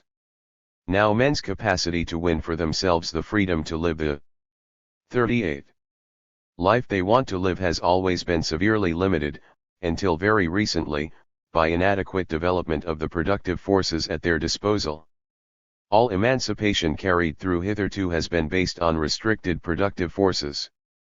The production which these productive forces could provide was insufficient for the whole of society and made development possible only if some persons satisfied their needs at the expense of others, and therefore some, the minority, obtained the monopoly of development, while others, the majority, owing to the constant struggle to satisfy their most essential needs, were for the time being, i.e. until the creation of new revolutionary productive forces, excluded from any development, MECW. V.431-2, from the Genin ideology, CT Cap 111.820, quoted in I.4 above. If I were asked to name the fundamental features of ancient Greek society which most distinguish it from the contemporary world, I would single out two things, closely connected, which I shall describe in succession. The first, within the field of what Marx called the forces of production, is a technological distinction. The advanced countries of the modern world have immense productive power. But go back to the ancient world, and you go down and down the technological ladder, so to speak. The Greek world, compared with the modern one, was very undeveloped technologically, and therefore infinitely less productive. 14 great advances in technology occurred long before the Industrial Revolution, in the Middle Ages and even the Dark Ages. These advances were far more important than most people realize, not only in the most essential sphere of all, that of sources of energy or prime movers, which I shall come to in a moment, but in all sorts of other ways. To take only one example, I wonder how many people who have not only read Greek and Latin literature but have looked at Greek vase paintings and at the reliefs on Greek and Roman monuments have noticed the absence from antiquity of the wheelbarrow, which at least doubles a man's carrying capacity, but only appears in Europe in the 13th century. In China it was known 1,000 years earlier. 15. As for sources of energy, I will say only that animal power, in the form of the tractive effort of the horse and ox, was nothing like fully realized in classical antiquity, in particular because of the extreme inefficiency of the ancient horse harness. 16. And that only in the Middle Ages do we find the widespread utilization of two important forms of energy which were very little used in antiquity, wind and water, cf.N.14 below. Wind, of course, was used for the propulsion of merchant GPS, though not very efficiently and without the sternpost rudder. 17. But the windmill was not known in Europe before, or not much before, the early 12th century. The watermill hydraulites, was actually invented not later than the last century BC, the earliest known mention is by the Greek geographer Strabo, in a reference to Pontus, on the south shore of the Black Sea, in the 60s BC. 12.3.30, p.556. But the most fascinating piece of evidence is the delightful poem in the Greek anthology, by Antipater of Thessalonica, to which I referred in I.4 above as being known to Marx. The poet innocently assures the slave mill girls that now they have the water nymphs to work for them they can sleep late and take their ease. Anth. Palestine 9.418, see Cap 1.408. There is a little evidence, both literary and archaeological, for the use of the water mill in the Greco-Roman world, but it was rare before the 4th and 5th centuries, and its full use comes a good deal later, see N.14 again. Marx realized that the Roman Empire had handed down the elementary form of all machinery in the water wheel, Cap 1.348. That is the essential background to my second basic distinction between the ancient and the modern world, which is intimately connected with the first and indeed largely grew out of it. In the ancient world, as we have seen, the producers, as I am calling them, men engaged in essential economic activities, produced a very much smaller surplus than is necessary to sustain a modern advanced society. This remains vitally important, even if we allow for the fact that the average Greek had a far more restricted range of wants and demanded a much lower standard of living than the modern Englishman, so that the volume of production per head could be well below what it has to be today. But even if we make allowance for this, the disparity is still very striking. As I have shown, the ancient world was enormously less productive than the modern world. Therefore, unless almost everyone was to have to work practically all the time, and have virtually no leisure, some means had to be found of extracting the largest possible surplus out of at any rate a considerable number of those at the lowest levels of society. And this is where we come face to face with the second of my two fundamental distinctions between the ancient and the modern world, one that occurs this time in the field of what Marx called the relations of production. The propertied classes in the Greek and Roman world derived their surplus, which freed them from the necessity of taking part in the process of production, nor from wage labor, as in capitalist society, but mainly from unfree labor of various kinds. The ancient world knew other forms of unfree labor than strict slavery, chattel slavery, if you like, in particular what I shall call serfdom and debt bondage, see IL-4 below. But in general slavery was the most important form of unfree labor at the highest periods of Greek and Roman civilization, and the Greeks and Romans themselves always tended to employ the vocabulary of actual slavery when referring to other forms of unfree labor. I have indicated that it is above LL in relation to its function of extracting the maximum surplus out of those primary producers who were at the lowest levels of ancient society that I propose to consider slavery and other forms of unfree labor in this book. In treating slavery in this manner, I am looking at it in very much the way that both masters and slaves have commonly regarded it. Whether the ancient belief in the efficiency of the institution of slavery in this respect is justified or not is irrelevant for my purposes. Perhaps I may cite here the opening of the third chapter of one of the best-known books on North American slavery, Kenneth Stamp's The Peculiar Institution, p.86. Slaves apparently thought of the South's peculiar institution chiefly as a system of labor extortion. Of course they felt its impact in other ways, in their social status, their legal status, and their private lives, but they felt it most acutely in the lack of control over their own time and labor. If discontented with bondage, they could be expected to direct their protests principally against the master's claim to their work. The feature of slavery which made it appropriate and indeed essential and irreplaceable in the economic conditions of classical antiquity was precisely that the labor it provided was forced. The slave, by definition, is a man without rights, or virtually without effective rights, and therefore unable to protect himself against being compelled to yield up a very large part of what he produces. Dio.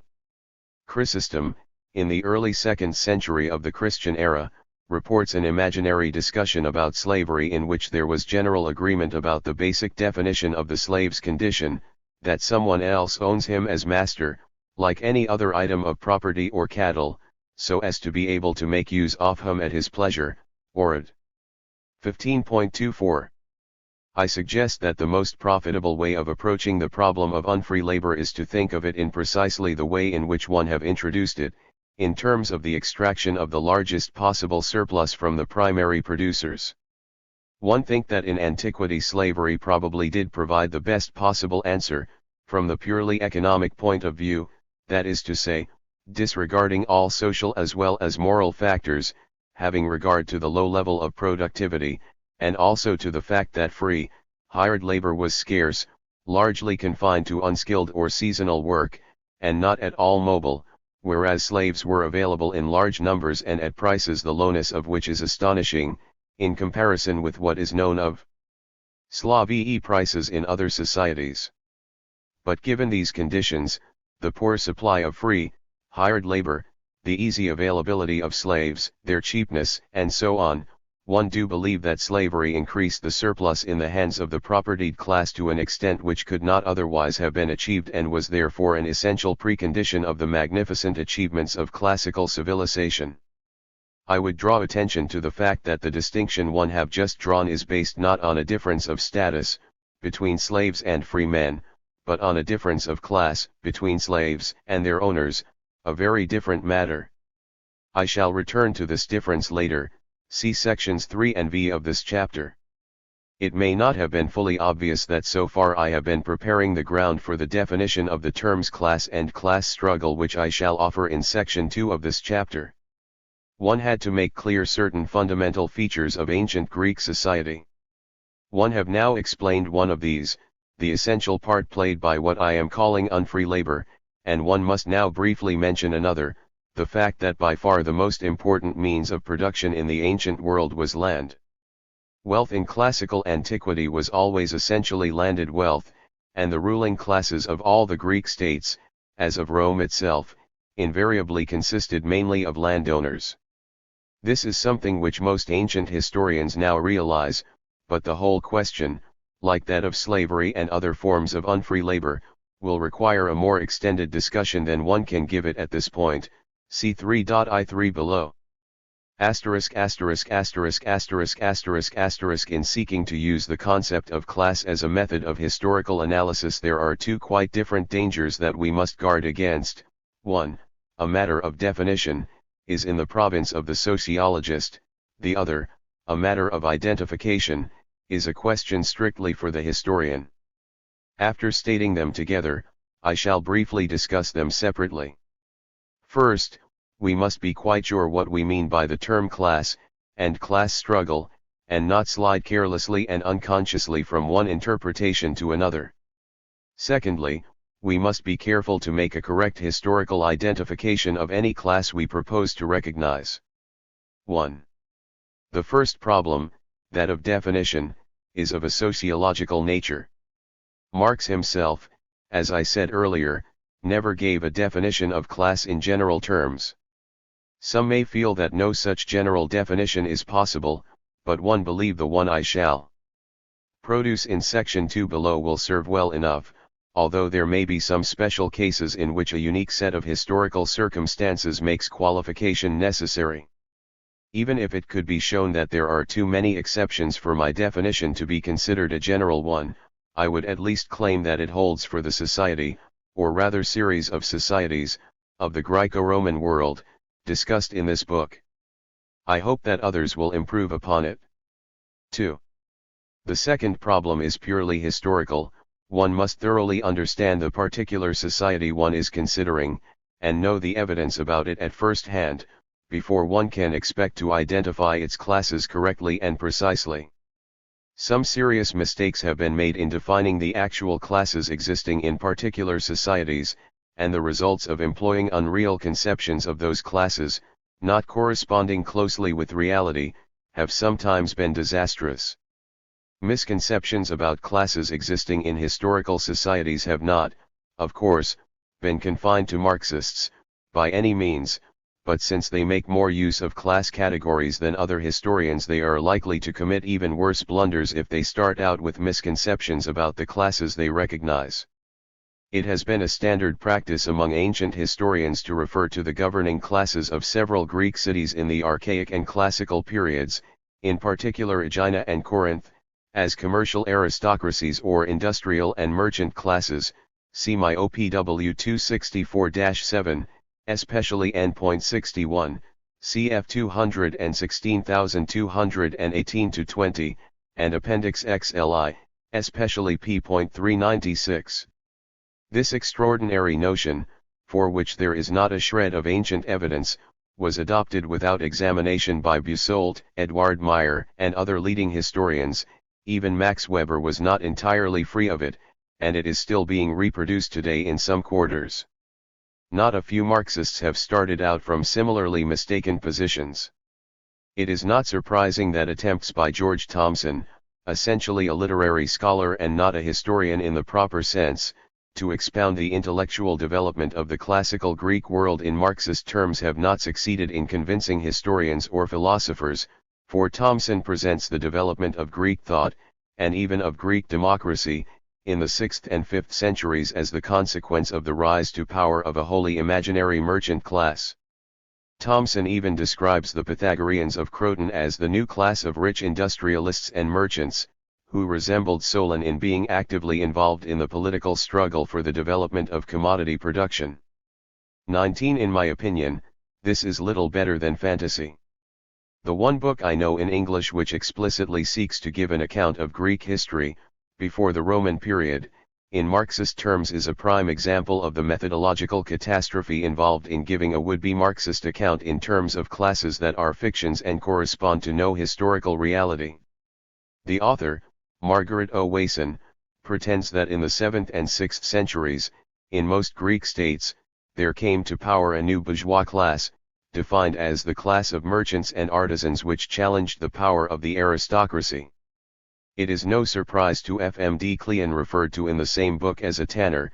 This of course reproduces Aristophanes' caricature, cf my OPW 235 N.7, 359-61, 371, and as the leader of the Athenian workers. 20 I may add that it would similarly be absurd to speak of a class struggle between senators and equites in the late Roman Republic. Here I am in full agreement with a number of non-Marxist ancient historians of very different outlooks, as P. A. Brunt and Claude Nicolet have so conclusively demonstrated. 42. In the last few years, the equites were part of the class of large landowners to which the senators also belonged. As Badian has put it, for the Senate they were simply the non-political members of its own class. 21, those who preferred not to take upon themselves the arduous and often dangerous life that a political career would involve. At certain times a purely political contest might develop between these two groups within the propertied class on specific issues, but this must not mislead us into seeing them as two separate classes having irreconcilable interests. I shall in fact speak sometimes of the Roman senators, though not the equites, as a class, the senatorial class.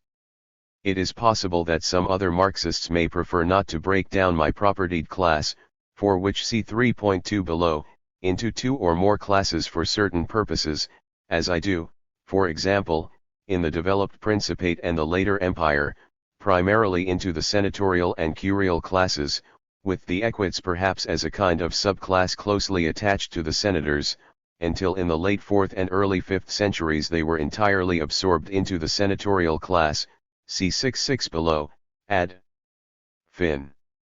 But in my set of definitions, early in section 2 of this chapter, I allow for Reichsstellung, legal or constitutional situation, as a factor that can help to determine class insofar as it affects the type and degree of exploitation practiced or suffered, and the constitutional privileges enjoyed by senators surely did materially increase their capacity to exploit, just as the condition of being a slave, with its severe juridical disabilities, greatly increased the slave's liability to exploitation. But I could quite understand if some other Marxists, feeling that it was above all their great wealth which lay at the root of the senator's privileged position, rather than the office holding and the consequential legal privileges it brought them, preferred to treat the senators merely as an order, which they certainly were, rather than a class. Perhaps subclass would be a convenient term, but I have avoided it. Asterisk asterisk asterisk asterisk asterisk asterisk. I have only one more preliminary point to make before proceeding to a definition of my terms. I am deliberately avoiding, at this stage, discussion of the terms caste, order, estate, stat. Caste is a phenomenon which we do not encounter at all in the Greek or Roman world. 22. We do find what can legitimately be described as orders, or estates, that is to say, status groups, stand, which are legally recognized as such and have different sets of juridical characteristics, privileges or disadvantages. Such groups will be noticed when we have occasion to discuss them. I shall have something to say of status groups in general, and, in section V of this chapter, of status as an alternative concept to class. But although I shall of course refer at times to particular orders, citizens, slaves, freedmen, senators, equestrians, curials, I shall take no special account of orders as such, treating them as a rule merely as a special form of status group, except in so far as they materially affect the degree of exploitation concerned, cf. the preceding paragraph. 2. Class, exploitation, and the class struggle (WF) can now attempt to define class, exploitation, and class struggle. As I say, D in section I of this chapter, I am not going to pretend that there is an objective entity, class, the nature of which remains to be discovered. I would. 43 also deny that there is any definition of class which is so generally agreed upon that we are all obliged to accept it or run the risk of being accused of perversity. The concept has been discussed ad nauseum by sociologists during the past few decades, cfn 1 to section I above. After working through a good deal of the literature, most of which seems to me almost worthless, I feel entitled to insist from the outset that the disagreement about the best way of using the expression class has been so great that anyone who attempts an analysis of any society in terms of class is entitled to establish his own criteria, within very wide limits, and that our verdict on the definition he adopts ought to depend solely on its clarity and consistency, the extent to which it corresponds with the historical realities to which it is applied, and its fruitfulness as a tool of historical and sociological analysis.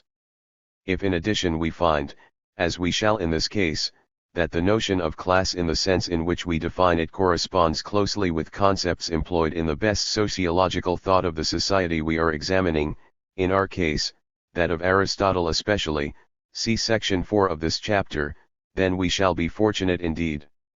I should like to quote here a statement by a leading British sociologist, T.B. Bottomore, raising questions which are all too unfamiliar to many historians.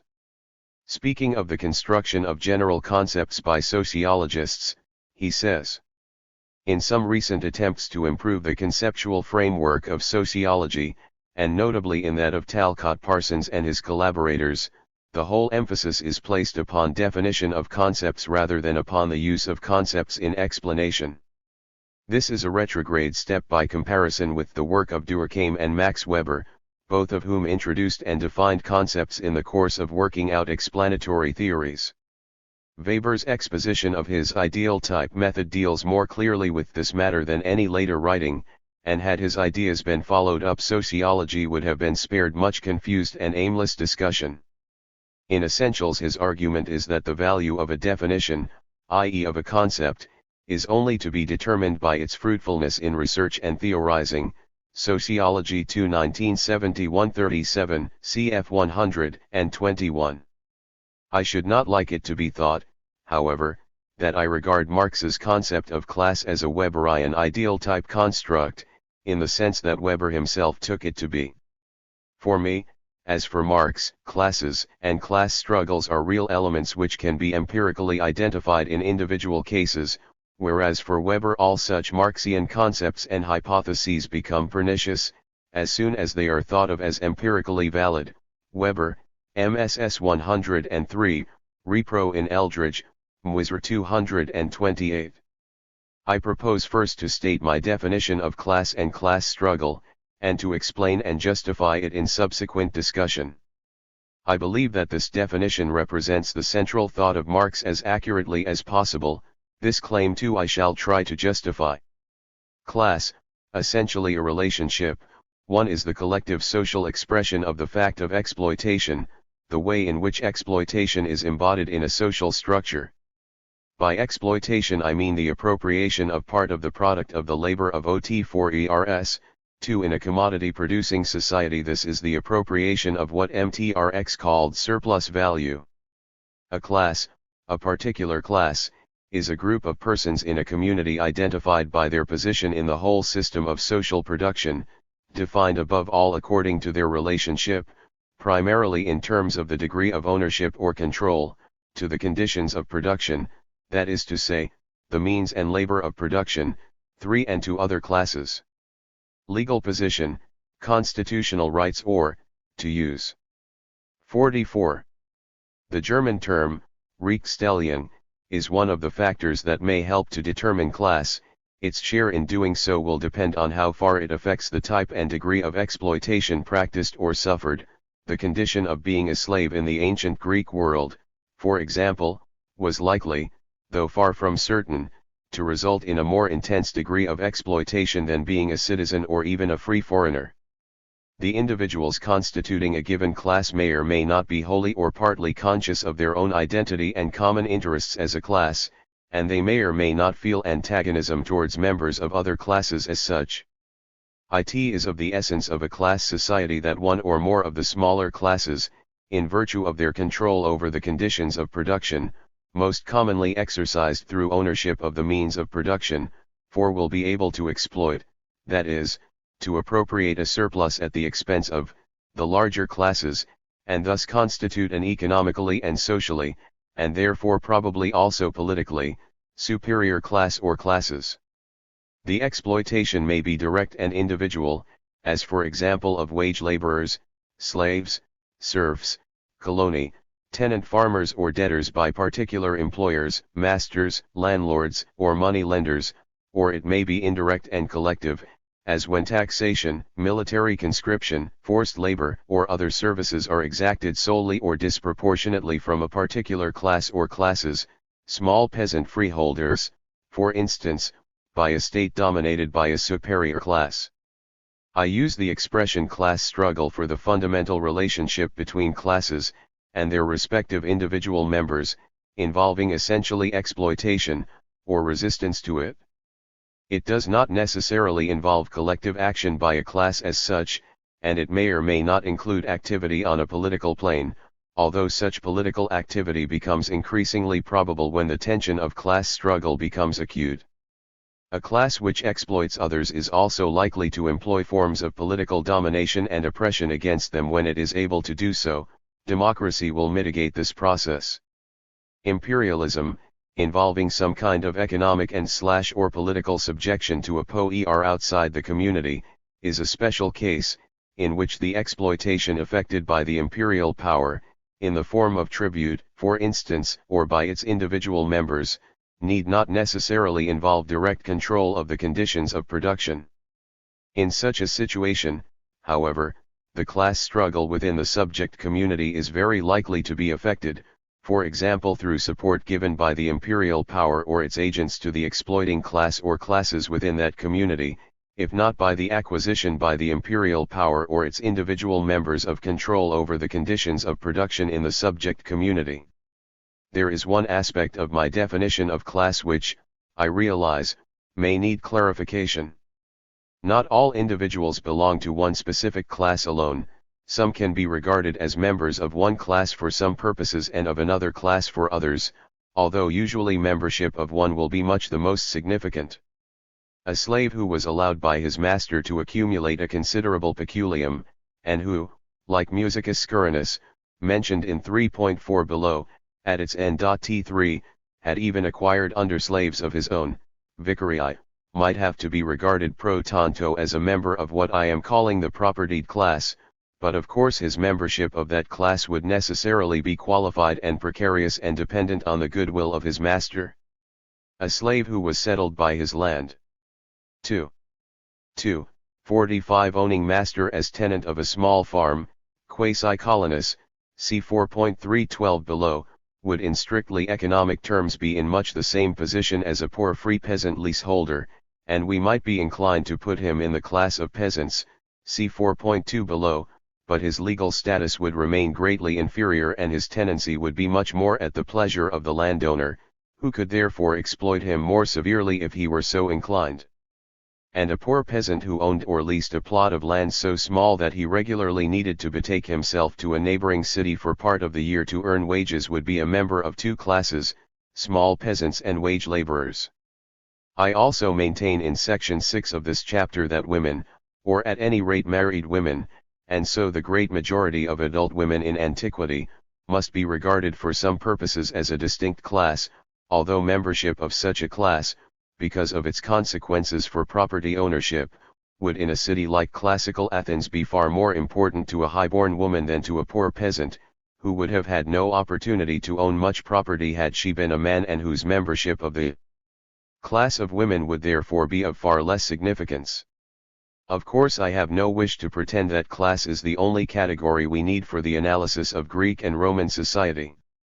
All I am saying is that it is the fundamental one, which overall, at any given moment, and in the long run is the most important, and is by far the most useful to us, in helping us to understand Greek history and explain the process of change within it.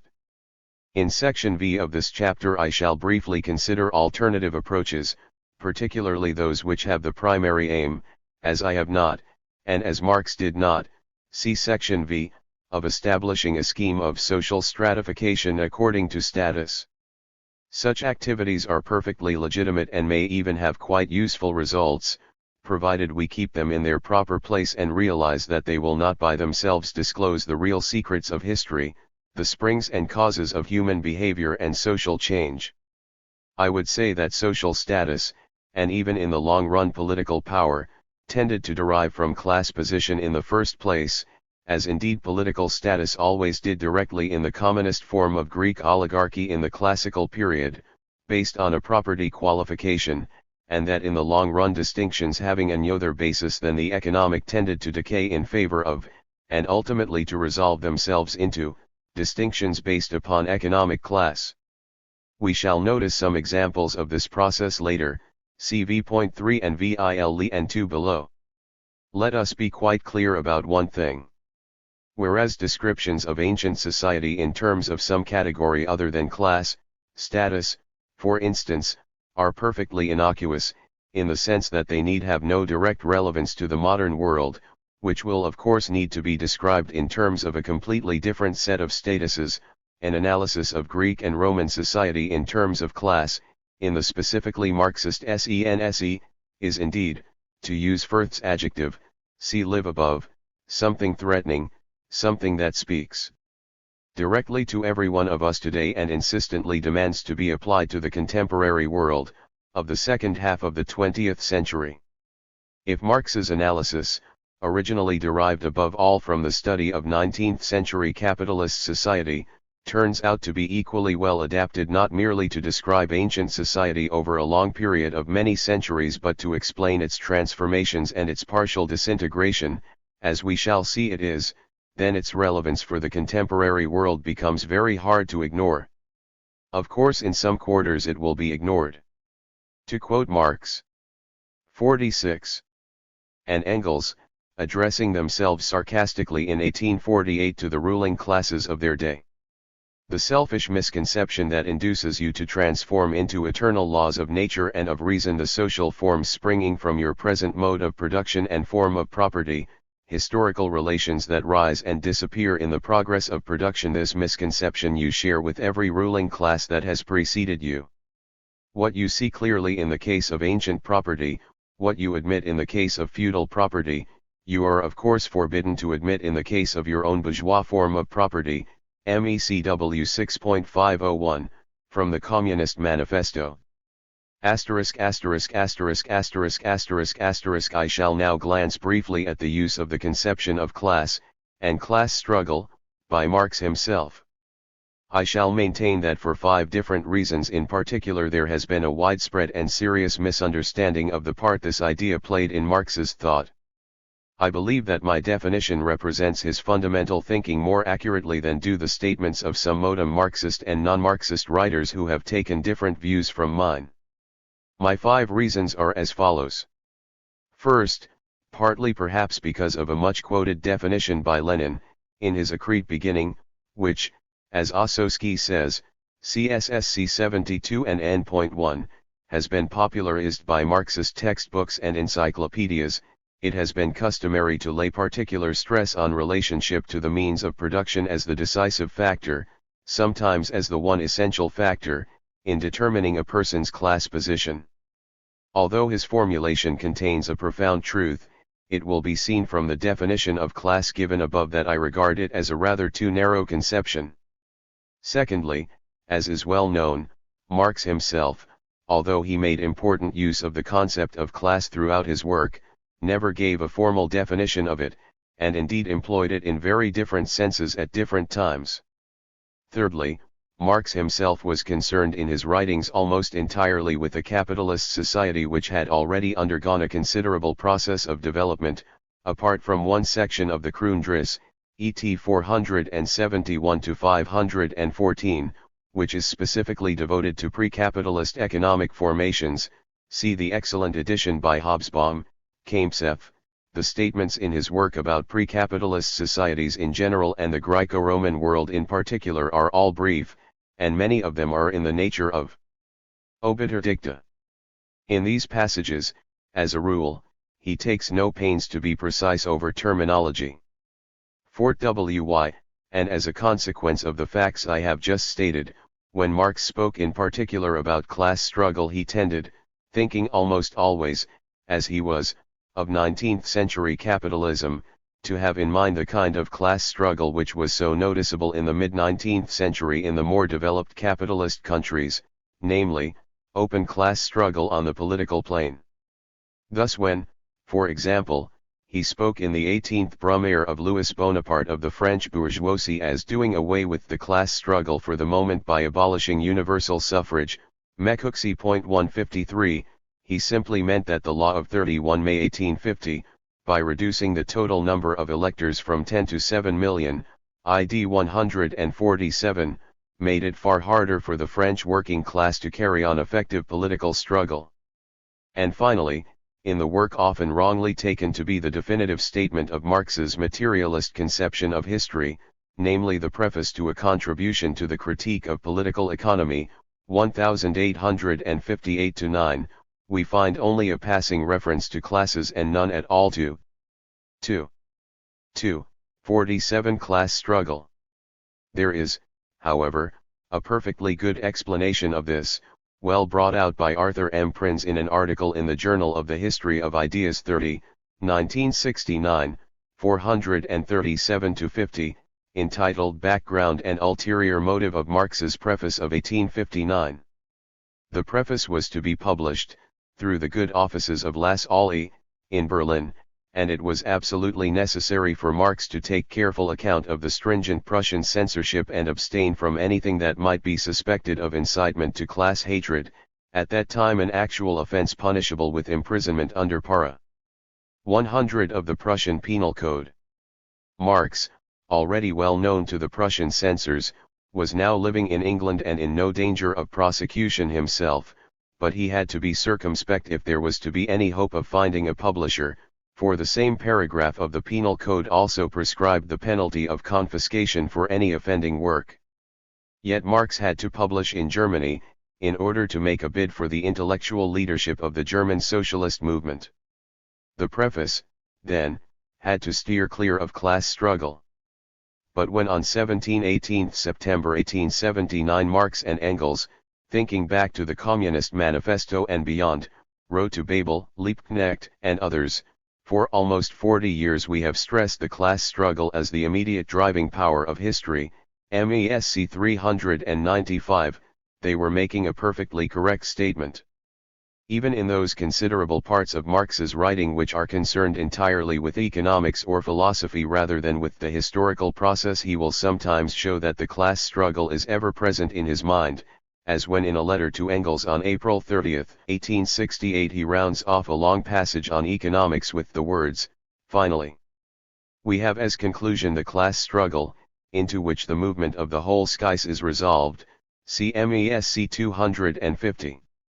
************** From reactions I have had to drafts of this chapter, I know that some people will protest against what will seem to them an excessive emphasis on collective entities, classes, at the expense of the individual.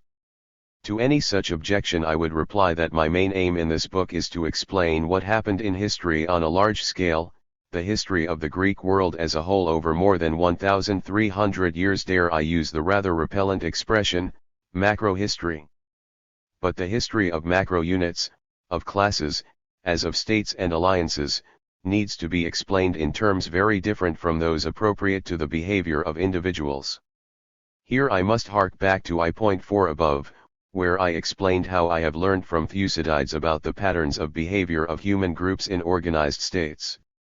Elsewhere I have explained at length how Thucydides, rightly, in my opinion, recognized that the canons of interpretation and judgment applicable to the actions of states are fundamentally different from those we apply to the actions of individuals, see my OPW 7FF, especially 16-28.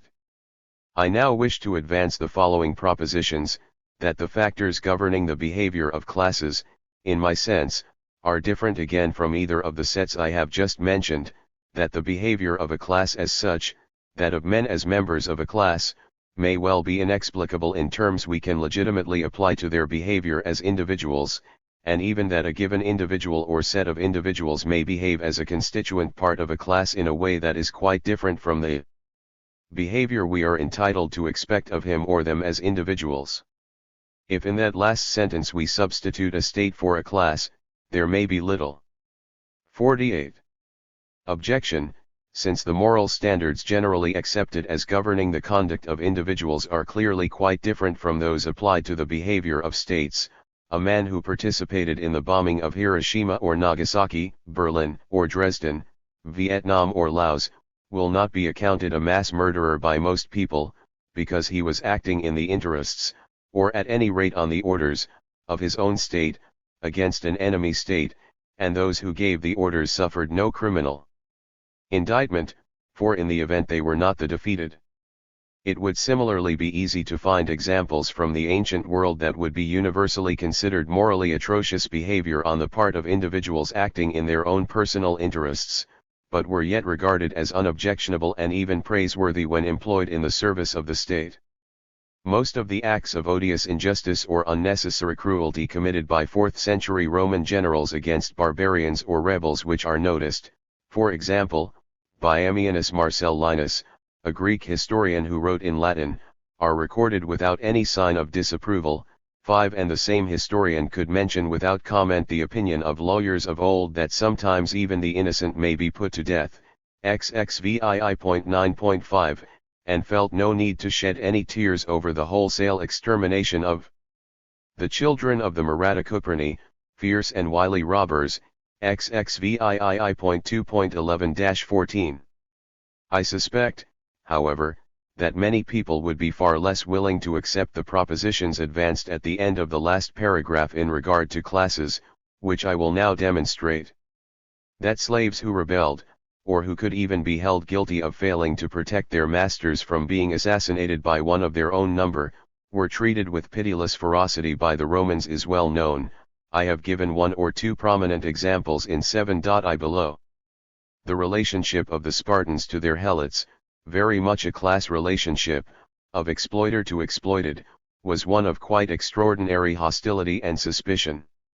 In 3.4 below I draw attention to the remarkable fact that each set of Spartan ephors, upon taking office, made an official declaration of war on their workforce, the helots, so as to be able to kill any of them without trial and yet avoid incurring the religious pollution such acts would otherwise have entailed. The Greeks on the whole showed less savagery than the Romans towards their slaves, but even in classical Athens, where we hear most about relatively good treatment of slaves, all our literature takes the flogging of slaves for granted. Literary sources in abundance from all over the Greek world show that this form of punishment for slaves was commonplace. An epitaph on the tomb of a virtuous matron, Miro, who may be an imaginary character, by the Hellenistic poet Antipater of Sidon, describes quite casually, as if it were the most natural thing in the world, the depiction on her tomb of, among other things, a whip, as a sign that Miro was a just chastiser of misdeeds, though not, of course, a cruel or arrogant mistress. Anth. Palestine 7.425. No one will doubt that refractory slaves were repressed without mercy, at any rate in so far as this could be done without excessive damage to the interests of their masters, whose property they were, cf 3 IV below. Whom among our main literary sources might we have thought less likely to order a slave to be flogged than Plutarch? A man conspicuous, surely, for his humanity. But there is a nasty little story which has come down to us from Calvisius Taurus, a friend of Plutarch's, through Aulus Gellius, NAI.XXVI.4-9. 49. An educated slave of Plutarch's who knew his master's treatise on freedom from anger, Peri Argesias, usually referred to by its Latin title, De Cohibenda Ira, protested, while being flogged, that Plutarch was being inconsistent and giving in to the very fault he had reprobated. Plutarch was quite unabashed. Insisting that he was perfectly calm, he invited the slave to continue the argument with him, in the same breath ordering the flogger to continue applying the lash. The incident was quoted by Taurus, in reply to a question by Gellius at the end of one of his philosophical lectures, and with complete approval. But we need not be surprised in the least at Plutarch's action, if we can bring ourselves to see this particular slave owner and his slave as but the personifications of the economic relations that existed between them. Marx, Cap 1.84-5. The class struggle between the propertied class and those who were relatively or absolutely propertyless was also accompanied at times by atrocities on both sides, ceg v.2 below. When we hear of particularly murderous behavior by those who had the upper hand in a stasis, a civil commotion, we can be reasonably safe in concluding that the conflict was basically between social classes, even if our information about it is not explicit. 6. I forbear to cite contemporary examples of the conduct of class warfare in ways which have been widely accepted as necessary but which have involved behavior that would be condemned by everyone as morally indefensible in actions between individuals. 3. Exploitation and the class struggle. Since the title of this book refers not merely to class in the ancient Greek world but to the class struggle, I must explain what I mean by that expression, more precisely than in the definition I have given in section 2 of this chapter. Now there is no denying that although class is an expression any of us may use without a blush, class struggle is a very different matter. Merely to employ the expression the class struggle, in the singular, evidently seems to many people in the Western world a deplorable concession to the shade of Karl Marx, and indeed, on hearing the title of this book, as of the lectures on which it is based, some of my friends have grimaced, like one that hears tell of a hobgoblin in whose very existence he cannot bring himself to believe, and have suggested that the plural, class struggles, would be less objectionable. But I wish to make it perfectly clear, by my choice of title, not only that my approach is based upon what I believe to be Marx's own historical method, but also that the process of class struggle which I have in mind is not something spasmodic or occasional or intermittent but a permanent feature of human society above primitive levels. Marx did not claim to have invented the concept of class struggle, but it was he and Engels who first made of it both a keen analytical tool to facilitate historical and sociological investigation and a powerful weapon for use by all oppressed classes. The very existence of classes, in the sense in which, following Marx, as I believe, I have defined that term, inevitably involves tension and conflict between the classes. Marxists often speak of contradictions in this context. As far as I can see, although Marx himself could speak of contradictions between, for example, the relations of production and the forces of production, between the social character of production and private appropriation of its products by a few, and between private land ownership and rational agriculture, too, it is not at all characteristic of him to describe a situation of what I am calling class struggle as a contradiction. This terminology is more often found in Engels and especially in Lenin and Mao Zedong. I realize that Mao in particular has made some important contributions to this subject. 3. But I am not myself satisfied with any discussion I have seen in English of the concept of contradiction in a Marxist context, and I feel reluctant to employ the term in a peculiar sense which has not yet established itself in the English language and become accepted into normal usage, as it doubtless has in French, for instance. I therefore prefer to speak of class struggles, conflicts, antagonisms, oppositions or tensions, arising as, in a sense, the result of contradictions. Here one am nearer to Marx's own usage, as when he says, for example, that the very existence of industrial capital implies class antagonism between capitalists and wage laborers, cap 11.57, or when he and Engels write, in the Communist Manifesto, of modern bourgeois private property as the final and most complete expression of the system of producing and appropriating products that is based on class antagonisms, on the exploitation of the many by the few, Mekovi.498. Sometimes, when Marx writes of a Gegensatz or Klassengegensätz, words which should be translated opposition and class antagonism, the term in question will appear in a standard English translation as contradiction or class contradiction. There are examples, as Timothy O'Hagan has pointed out to me, in MECWV.432, from the German ideology, and in Capital 111.386. For as I have already indicated, Marx himself never gave any proper, systematic exposition of his theory of classes, or of class struggle, although these conceptions occur again and again in his works, and indeed occupy a central place in his thought, being omnipresent even when the specific term class is not actually employed. The Communist Manifesto, drawn up by Marx and Engels in 1847-8, opens with the words, "The history of all hitherto existing society, that is, all written history," as Engels added to the English edition of 1888, is the history of class struggles. I believe that if Marx himself had tried to give a definition of class in the most general terms, he would have produced one not very different from the one I have given in section 2 of this chapter. Marx began with a fundamental idea of civilized society of which class is the very kernel. It should be sufficient to single out 4 passages in Capital in which the central importance of class is made clear, although it is only in the first that the term class is actually used.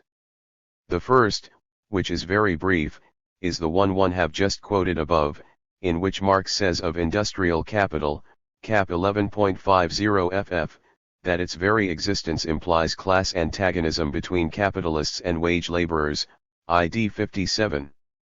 The second passage, which is also quite short, is as follows. Whatever the social phone of production, laborers and means of production always remain factors of it. But for production to go on at all they must unite. The specific manner in which this union is accomplished distinguishes the different economic epochs of the structure of society from one another, cap 2.3, R7. The third passage is equally brief but contains an important implication that seems to me to have been too often overlooked. I shall soon return to it. 2. 3.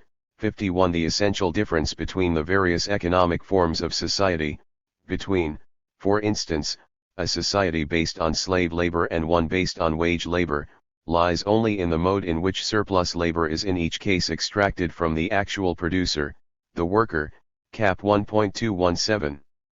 Now surplus labor and, in the case of commodity-producing societies, surplus value are simply the terms Marx uses for the exploitation of the primary producers by those who control the conditions of production, and indeed, the sentence I have just quoted from Capital I is part of section 1 of chapter 9, chapter 7 in German editions, headed The Degree of Exploitation of Labor Power, der Exploitationsgrad der Arbeitskraft, in which Marx dealing, of course, specifically with capitalist society, says that the rate of surplus value is an exact expression for the degree of exploitation of labor power by capital, or of the worker by the capitalist, 1.218 and n.1, cf 111.385 and many other passages. The passage I have quoted, therefore, is merely another way of saying that it is the precise form of exploitation which is the distinguishing feature of each form of society, above the most primitive level, of course, whether it is, for example, a slave society or a capitalist society, cf. Cap. 1.539-40. And class, as I have indicated, is essentially the way in which exploitation is reflected in a social structure. As it happens, Marx often fails to employ the actual expression exploitation, whether by means of the more colloquial word Ausbeutung or the more technical exploitation, in contexts where we might have expected it, preferring to speak in thoroughly technical language of extraction of surplus labor or of surplus value. He evidently regarded exploitation as being strictly a French word, for in the work now generally known as Wages, Price, and Profit, written in English in June 1865 as an address to the General Council of the First International, Marx uses the words, the exploitation, you must allow me this French word, of labor, MESW 215. But he uses the verb exploitieren and the nouns exploitur and exploitiertum from at least 1844 onwards. And explication is found in several of his works, including all 3 volumes of Capital. 6. Ausbeutung and its verb ausbeuten are relatively rare in Marx's writings, but they do occur now and again from 1843 onwards. 7. I should perhaps add that most of Capital was written in 1863-5 volume. I was prepared for publication by Marx himself in 1867, vols 2 and 3 by Engels after Marx's death in 1883. The longest and most explicit of my 4 passages, which seems to me one of the most important Marx ever wrote, comes from volume 3 of Capital, 791-2, chapter STE, section 2. The specific economic form in which unpaid surplus labor is pumped out Ausgepumpt of the direct producers determines the relationship between those who dominate and those who are in subjection. He Wunschafts und Nichtstiftverhältnis, as it grows directly out of production itself and reacts upon it as a determining element in its turn. Upon this, however, is founded the entire organization of the economic community which grows up out of the production relations themselves, and thereby at the same time its specific political form. It is always the direct relationship of the owners of the conditions of production to the immediate producers, a relation always naturally corresponding to a definite stage in the development of the nature and method of labor and consequently of its social productivity, which reveals the innermost secret, the hidden foundation of the entire social structure and therefore also of the political form of the relations of sovereignty and dependence Souveränitats und Abhängigkeitsverhältnis. In short, the 52. Corresponding specific form of the state. This does not prevent the same economic basis, the same as far as its main conditions are concerned, owing to innumerable different empirical circumstances, natural environment, racial peculiarities, external historical influences etc., from manifesting infinite variations and gradations of aspect, which can be grasped only by analysis of the empirically given circumstances. I have slightly altered the standard translation, after studying the German text, μxxv. 799-800. 8 *********** 1 have waited until now to state one major part of my theory of class, because one wished to show that it is implicit in Marx's own writings, and this emerges most clearly from the last 2 passages in Capital that I have just quoted, 1.217 and 111.791-2.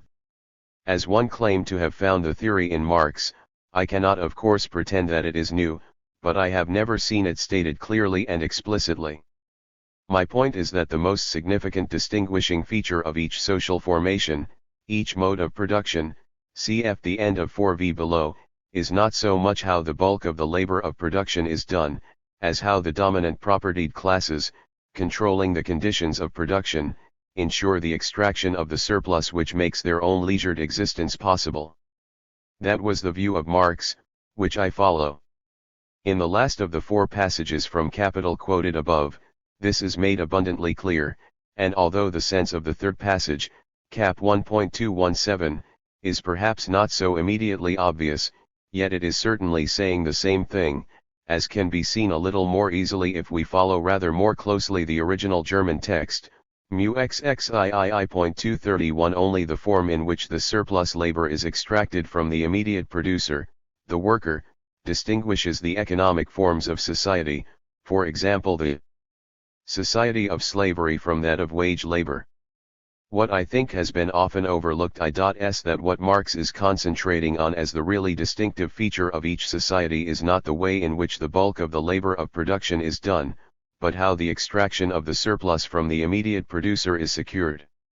Now, as a consequence of this, we are justified in saying that the Greek and Roman world was a slave economy, in the sense that it was characterized by unfree labor, direkt Zwangsarbeit, direct compulsory labor, in Marx's phrase, see below, in which actual slavery, chattel slavery, played a central role. Our justification will be that that was the main way in which the dominant propertied classes of the ancient world derived their surplus, whether or not the greater share in total production was due to unfree labor. In point of fact, until round about AD 300 the small, free, independent producers, mainly peasants, with artisans and traders, who worked at or near subsistence level and were neither slaves nor serfs, cf 3.4 below, must have formed an actual majority of the population in most parts of the Greek, and Roman, world at most times, and must have been responsible for a substantial proportion of its total production, the greater part of it, indeed, except in special cases, above all Italy in the last century BC, when masses of cheap slaves were available, cf 4.3 below, and conceivably at Athens and a few other Greek cities in the 5th and 4th centuries BC, when also slaves were very cheap. I shall deal with the position of the peasantry and the other free independent producers in chapter 4. We can speak of the ancient Greek world, then, as a slave economy, in my broad sense, in spite of the fact that it was always, or almost always, a minority of the free population, virtually what? 2, 3, 53 I am calling the propertied class, CII below, which exploited unfree labor on any significant scale, and that the majority, often the great majority, of free Greeks, and Romans, were peasants utilizing hardly more than their own labor and that of their families and therefore living not very much above subsistence level. It was precisely of these peasants that Aristotle was thinking when he spoke of the lack of slaves, the adulia, of the propertyless, the aporaoi, and said that it was because of this lack of slaves that they had to use their wives and children in the role of assistants, hospiricalauthoi, Polvl 8, 1323 AS6. Elsewhere he says that for the poor, the penates, a word commonly used to indicate a less extreme degree of poverty than aporaoi, the ox serves in place of a slave, CROIX, 1.2, 1252 B12. The unspoken assumption is that the men of property will own and use slaves. Continuing the exposition of the theory I have sketched, I wish to make explicit another fact that is never stated clearly enough, that an individual or a class can obtain a surplus in only a limited number of ways, which can be summarized under three main headings. 1. The surplus can be extracted by the exploitation of wage labor, as in the modern capitalist world. 2. The exploitation can be of unfree labor, which may be of a. chattel slaves, b. serfs, or c. debt bondsmen, or a combination of any two or all three of these. 3. A surplus can be obtained by the letting of land and house property to leasehold tenants, in return for some kind of rent, in money, kind, or services. I need do no more than mention the possibility that a class which controls a state machine may collectively extract a surplus, either by internal taxation and the imposition of compulsory state services, for transport, digging canals, repairing roads, and the like, or by a policy of imperialism, exploiting some other country by conquest followed either by immediate plunder or by the levying of tribute.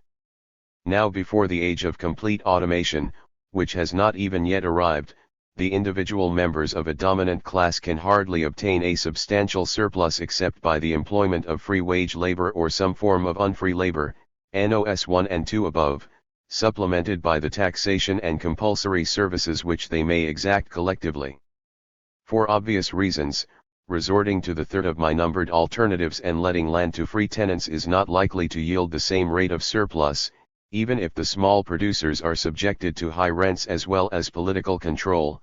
To ensure a really large surplus for a long period, the bulk of the primary producers must either be made to give unfree labor, under the constraint of slavery or serfdom or debt bondage, or they must be driven to sell their labor power for a wage. In antiquity, since free wage labor was normally unskilled and was not available in any great quantity, see 3.6 below, there was no alternative but unfree labor, and it was this source from which the propertied classes of antiquity derived their surpluses.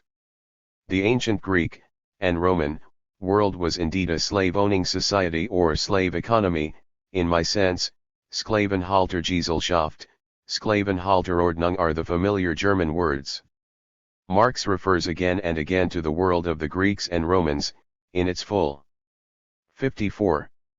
Development, as a slave economy or slave system, CEG Cap 111.332, 384-5, 594, 595, and he can say that slavery or serfdom Leibeschaft form the broad foundation of social production in antiquity and during the Middle Ages, Cap 111.831. Above all, one would draw attention to what seems to me his most technically correct statement on this subject. Direct forced labor, direct Zwangsarbeit, is the foundation of the ancient world. Grundriss 156 equals ET 245. Yet he also realized the important role played, especially in the early stages of the Greek and Roman world, by peasant producers. Thus he could say that the form of free self-managing peasant proprietorship of land parcels as the prevailing, normal form constitutes the economic foundation of society during the best periods of classical antiquity, Cap 111.806, cf 595, and that peasant agriculture on a small scale and the carrying on of independent handicrafts form the economic foundation of the classical communities at their best. Before slavery had seized on production in earnest, Cap 1.334 and.3. Anyone to whom the statements one have just made about the character of classical civilization as a slave-owning society seem surprising can easily set his mind at rest by looking at other slave-owning societies. It will be sufficient to give just one example, the American Old South. I am not pretending that the Old South was in any sense typical, but comparison with it will serve to establish my main point, which is that we are perfectly entitled according to common parlance to speak of a society as a slave-owning one, even though its slaves constitute much less than half the population and slave owners are quite a small minority. A leading American historian, Carl N. Degler, records that in the Old South in 1860 slaves made up less than a third of the population of the region, fewer than a quarter of the Southern families owned a single slave, let alone a gang of them. And in the antebellum South less than 3% of the slaveholders, something like 0.6% of all Southern families, owned 50 or more slaves. Nevertheless, Degler insists, as do all other historians, on treating the Old South as a slave society in the full sense, and he points out the usefulness of a comparison with the situation in classical antiquity. In his article, he was giving a much-needed lesson in historical method to an American ancient historian, Chester G. Starr, who failed to realize what can be learned from comparative studies of slavery and who greatly underestimated the contribution of slavery to classical civilization. 9. Starr was prepared to say that slavery was not basic to the ancient economy, on the ground apparently that slaves did not make up a majority of the labor force or do most of the work, a situation which of course was equally true of the Old South. Degler rightly replied that the really significant question about the place of slavery in antiquity is not did slaves do most of the work, but what role did they play in the economic process. For my own part, I find Degler's question, although on the right lines, cast in so general a form that it is hard to give a succinct answer to it. I would make it much more specific, and ask, what role was played by slaves, or rather, as I would prefer to put it, by unfree labor, in supplying the dominant propertied classes with their surplus? The answer is clear, a fundamental and, in the conditions of the time, an irreplaceable one. It may be useful if I make a few quotations at this point from one of the major works of recent years on North American slavery, which I mentioned in section I of this chapter. Kenneth Stamps The Peculiar Institution. Using the official federal census figures, he points out that the Old South was not simply, or even chiefly, a land of planters, slaves, and degraded poor whites. Together these three groups constituted less than half of the total Southern population. Most of the remaining Southerners, and the largest single group, were independent yeoman farmers of varying degrees of affluence. If there were such a thing as a typical antebellum Southerner, he belonged to the class of land-owning small farmers who tilled their own fields, usually without any help except from their wives and children. I myself would be tempted to say much the same of the typical Greek. In 1860, there were in the South 385,000 owners of slaves distributed among 1,516,000 free families. Nearly three-fourths of all free Southerners had no connection with slavery through either family ties or direct ownership. The typical Southerner was not only a small farmer but also a non-slaveholder, pi 29 to 30. Of the slaveholders, 72% held less than 10 slaves, and almost 50% held less than 5, pi 30. And yet, whatever the reason, most of the non-slaveholders seemed to feel that their interest required them to defend the peculiar institution slavery as it existed in the Old South, pi 33. I have already dealt briefly, in I.4 above, with Marx as a classical scholar and with some aspects of his outlook and method. He formulated a large part of the main outlines of his whole system of ideas, including the concepts of class and exploitation, between the years 1843 and 1847, although of course many details and refinements and even some major features emerged only later. Virtually all the essential ideas comprised in what has come to be known as historical materialism, see I.4 above, appear in some form in the works, published and unpublished, which were written during those years, especially Marx's introduction to a contribution to the critique then unpublished of Hegel's philosophy of law and economic and philosophic manuscripts, both of 1844, the German ideology, a joint work of Marx and Engels, of 1845-6, and the Poverty of Philosophy, written by Marx in French in 1847. Hegelian as his cast of mind was from the first in some ways, Marx did not by any means develop his ideas in a purely theoretical manner, he was already proceeding in a completely different way from Hegel. Shortly before he even began his serious study of economics he read a large quantity of historical material. The notebooks he compiled while staying at his mother Ania's house at CROIX in the summer of 1843 show him studying not merely political theorists such as Machiavelli, Montesquieu, and Rousseau, but a considerable amount of history, mainly recent, that of England, France, Germany, Sweden, Venice, and the United States. Details of the CROIX excerpt are published in Mega.I.2, 1929, 98, 100, and 18-36. It is a great pity that the English collected works contain only one brief extract from the CROIX notebooks, about half a page in length, MECW 111.130, and give no idea at all of the scope of the works excerpted by Marx. Yet, as David McClellan has said, it was his reading of the history of the French Revolution in the summer of 1843 that showed him the role of class struggle in social development, KMLT 95. 1 am myself convinced that another seminal influence in the 56.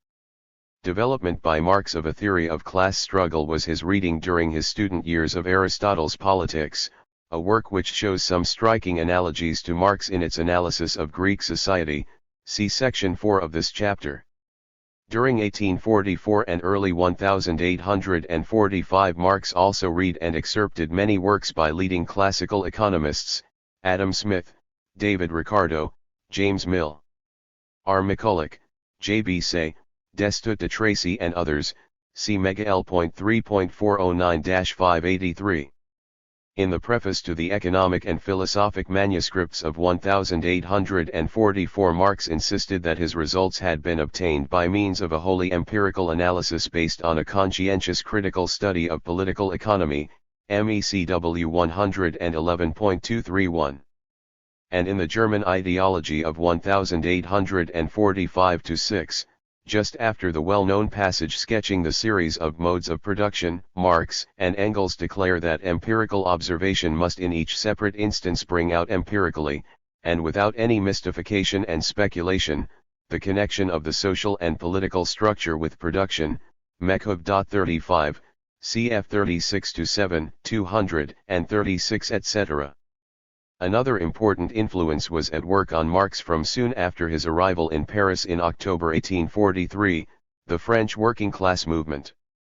You would have to attend one of the meetings of the French workers, Marx wrote in a letter to Feuerbach on August 11, 1844, to appreciate the pure freshness, the nobility which burst forth from these toil-worn men, MECW 111.355.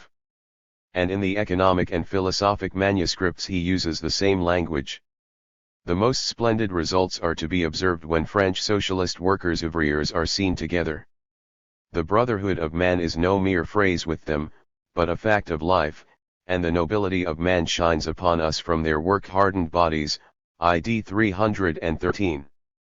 Again, in the Holy Family, a joint work with Engels, dating from 1845, Marx wrote, "One must know the studiousness, the craving for knowledge, the moral energy and the unceasing urge for development of the French and English workers to be able to form an idea of the human nobility of this movement." MECW 4.84. Marx also attended meetings of some of the German immigrant workers in Paris, of whom there were many tens of thousands, and got to know their leaders, McClellan, KMLT 87. His second article for the Deutsche Französische Arbeiter, namely the brilliant to a contribution to the critique of Hegel's philosophy of law, MECW 111.175-87, written soon after his arrival in Paris, contains, in its concluding pages, his first clear expression of the view that the emancipation of capitalist society can come about only through the proletariat. The concept of class struggle appears explicitly in this article, see especially IDE 185-6, and in the economic and philosophic manuscripts, although the actual term class is not often used, see, however, IDE 266, 270 etc., we find frequent references to antagonistic relationships which Marx speaks of in the article just mentioned and elsewhere in terms of class struggle, and, interestingly enough for the ancient historian, these antagonistic relationships are not limited to those between capitalist and worker but include also those between landlord and tenant, landowner and farm laborer. Marx can say that the rent of land is established as a result of the struggle between tenant and landlord. We find that the hostile antagonism of interests, the struggle, the war den Feindlichen Gegensatz der Interessen, den Kampf, den Krieg is recognized throughout political economy as the basis of social organization, ID 260 equals Mega L.3.69. He goes on to compare the hostility of interest between the landowner and his farm worker with that between the industrialist and the factory worker. 2. 3. 57 and he shows that the relationship between landowner and farm worker can equally be reduced to the economic relationship of exploiter and exploited, MECW 8.263,267. To those who have not studied the development of Marx's thought in the 1840s, I should like to recommend two recent works in particular. There is a good brief sketch of the emergence of Marx's ideas in the economic sphere in Ronald L. Meek, Studies in the Labor Theory of Value, 2nd edition, 1973, 121-56, especially 129-46. Cf 157-200 for later developments. And Richard N. Hunt, The Political Ideas of Marx and Engels, I Marxism and Totalitarian Democracy 1818-1850, Pittsburgh, 1974, London, 1975, gives a very sympathetic account of the growth of the political ideas of Marx and Engels in the 1840s, see especially 26 to 131. I have found that some people disapprove of my using the expression class struggle for situations in which there may be no explicit common awareness of class on either side, no specifically political struggle at all, and perhaps even little consciousness of struggle of any kind. I concede that the term class struggle is not a very happy one when used in my sense for such situations, but I do not see how we can avoid using it in this way. The opening sentence of the Communist Manifesto and the whole type of thinking associated with it have made this inevitable. To adopt the very common conception of class struggle which refuses to regard it as such unless it includes class consciousness and active political conflict, as some Marxists do, is to water it down to the point where it virtually disappears in many situations. It is then possible to deny altogether the very existence of class struggle today in the United States of America or between employers and immigrant workers in Northern Europe, contrast the end of this section, and between masters and slaves in antiquity, merely because in each case the exploited class concerned does not or did not have any class consciousness or take any political action in common except on very rare occasions and to a very limited degree. But this, I would say, makes nonsense not merely of the Communist Manifesto but of the greater part of Marx's work. Bring back exploitation as the hallmark of class, and at once class struggle is in the forefront, as it should be. This, of course, is highly objectionable to those who have an interest, or believe themselves to have an interest, in preserving the capitalist system. They can no longer laugh off the class struggle as a figment of the Marxist imagination or at most a deplorable and adventitious phenomenon which would surely disappear of its own accord if only everyone would simply agree on its non-existence. I wish now to examine the position of some modern writers who have seriously misconceived Marx's conception of class in one way or another, and consequently have either rejected his approach altogether or, if they have believed themselves to be utilizing it, at least in some degree, have misapplied it. In most cases their mistakes have been due largely to the assumption that class struggle must be something of an essentially political nature.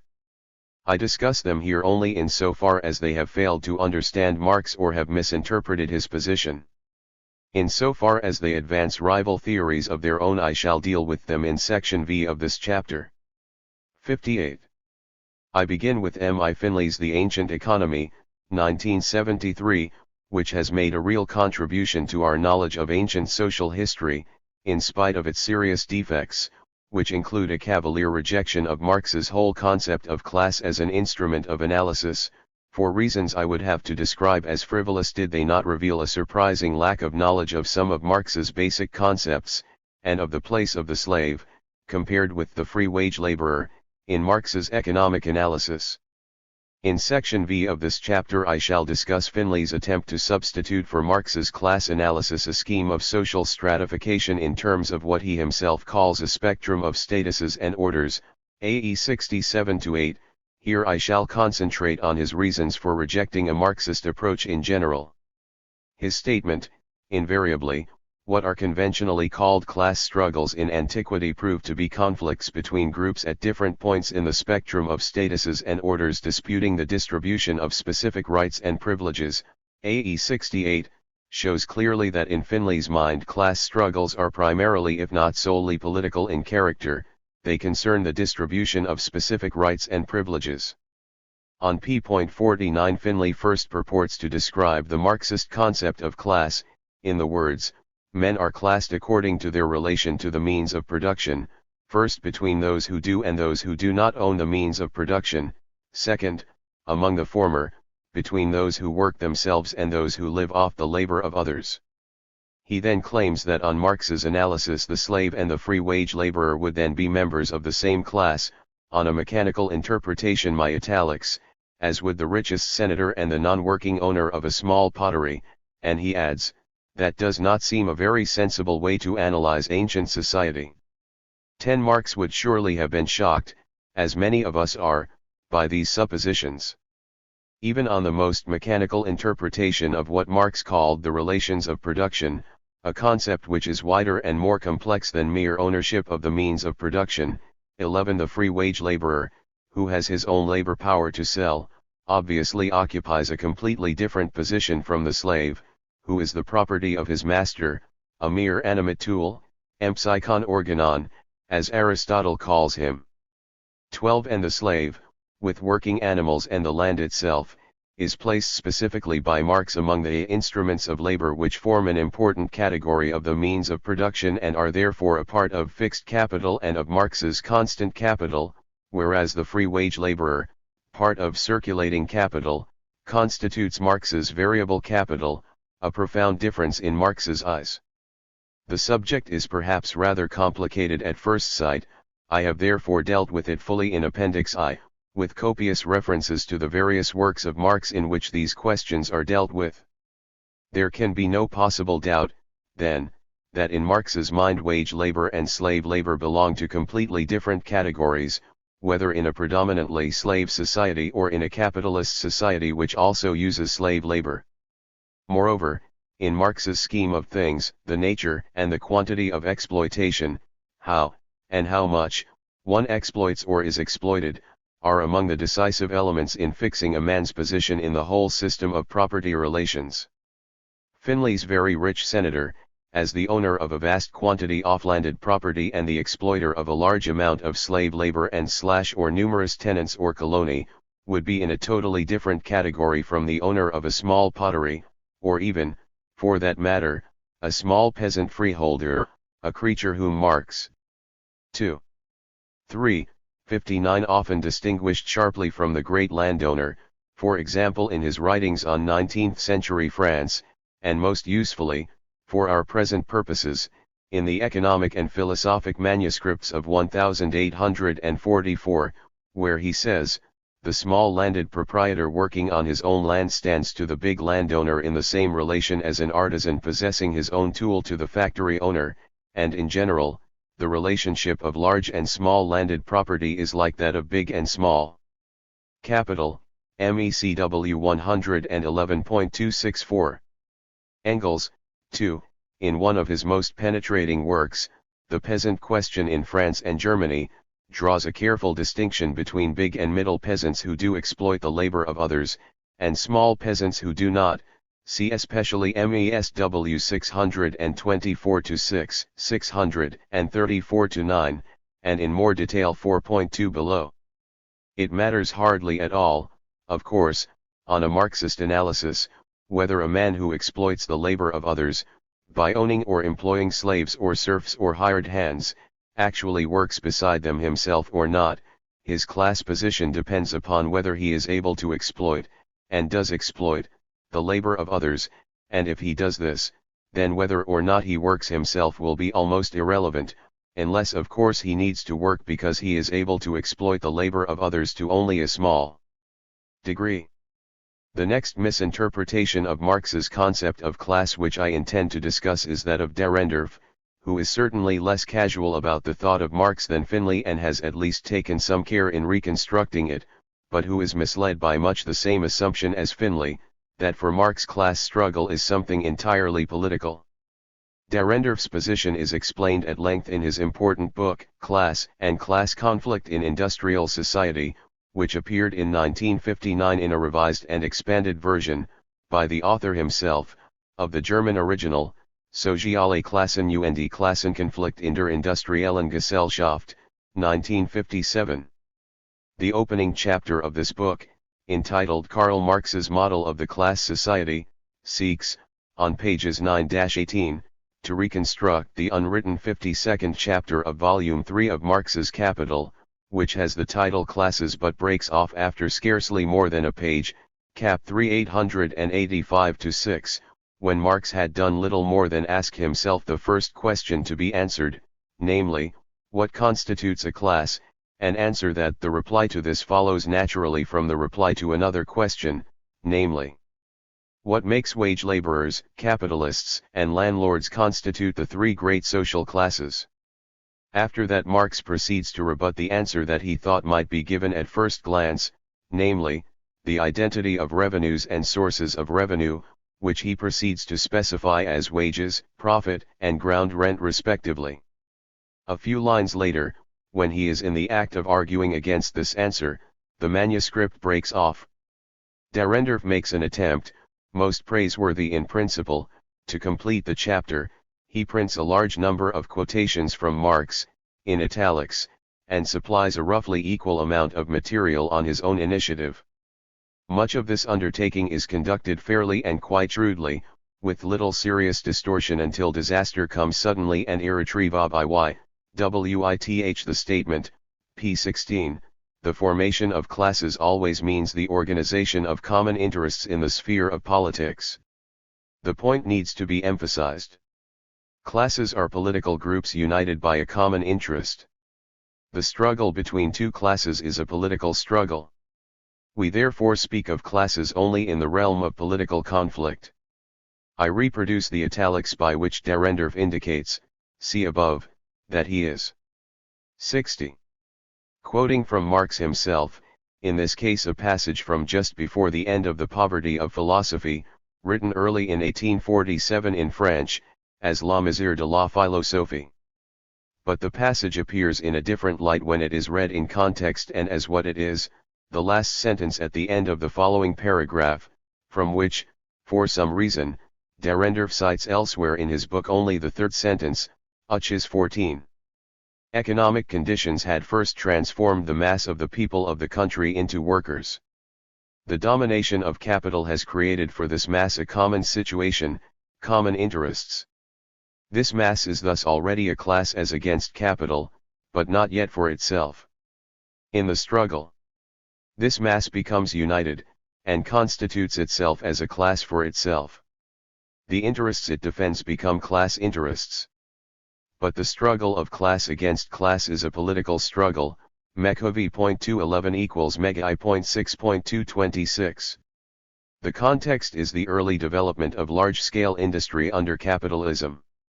I will only remark here that it would be absurd to pretend that for Marx the mass of workers under early capitalism is not a class at all. It is merely that until it becomes united and self-conscious it is not a class for itself. Pour elle-même, the phrase is usually quoted in German, as für sich. When, earlier in The Poverty of Philosophy, MECW 6177, Marx speaks of the stage of class struggle at which the proletariat is not yet sufficiently developed to constitute itself as a class, he surely means a class for itself. The very struggle of the proletariat with the bourgeoisie has not yet assumed a political character. It is clear that in his mind proletariat and bourgeoisie already existed as classes and even that there was a class struggle between them, although it had not yet assumed a political character. Before we can see this passage in the proper light, it needs to be placed beside another, a famous paragraph a few pages before the end of the 18th Brumaire of Louis Bonaparte, 1852, following soon after the statement Bonaparte represents a class, and the most numerous class of French society at that, the small holding parcelan peasants. After an intervening paragraph Marx sets out to explain how these small peasants in one sense did, and in another did not, form a class. The italics are mine. The small holding peasants form a vast mass, the members of which live in similar conditions but without entering into manifold relations with one another. Their mode of production isolates them from one another. The isolation is increased by France's bad means of communication and by the poverty of the peasants. Each individual peasant family is almost self-sufficient. A small holding, a peasant, and his family, alongside them another small holding, another peasant, and another family. A few score of these make up a village, and a few score of villages make up a department.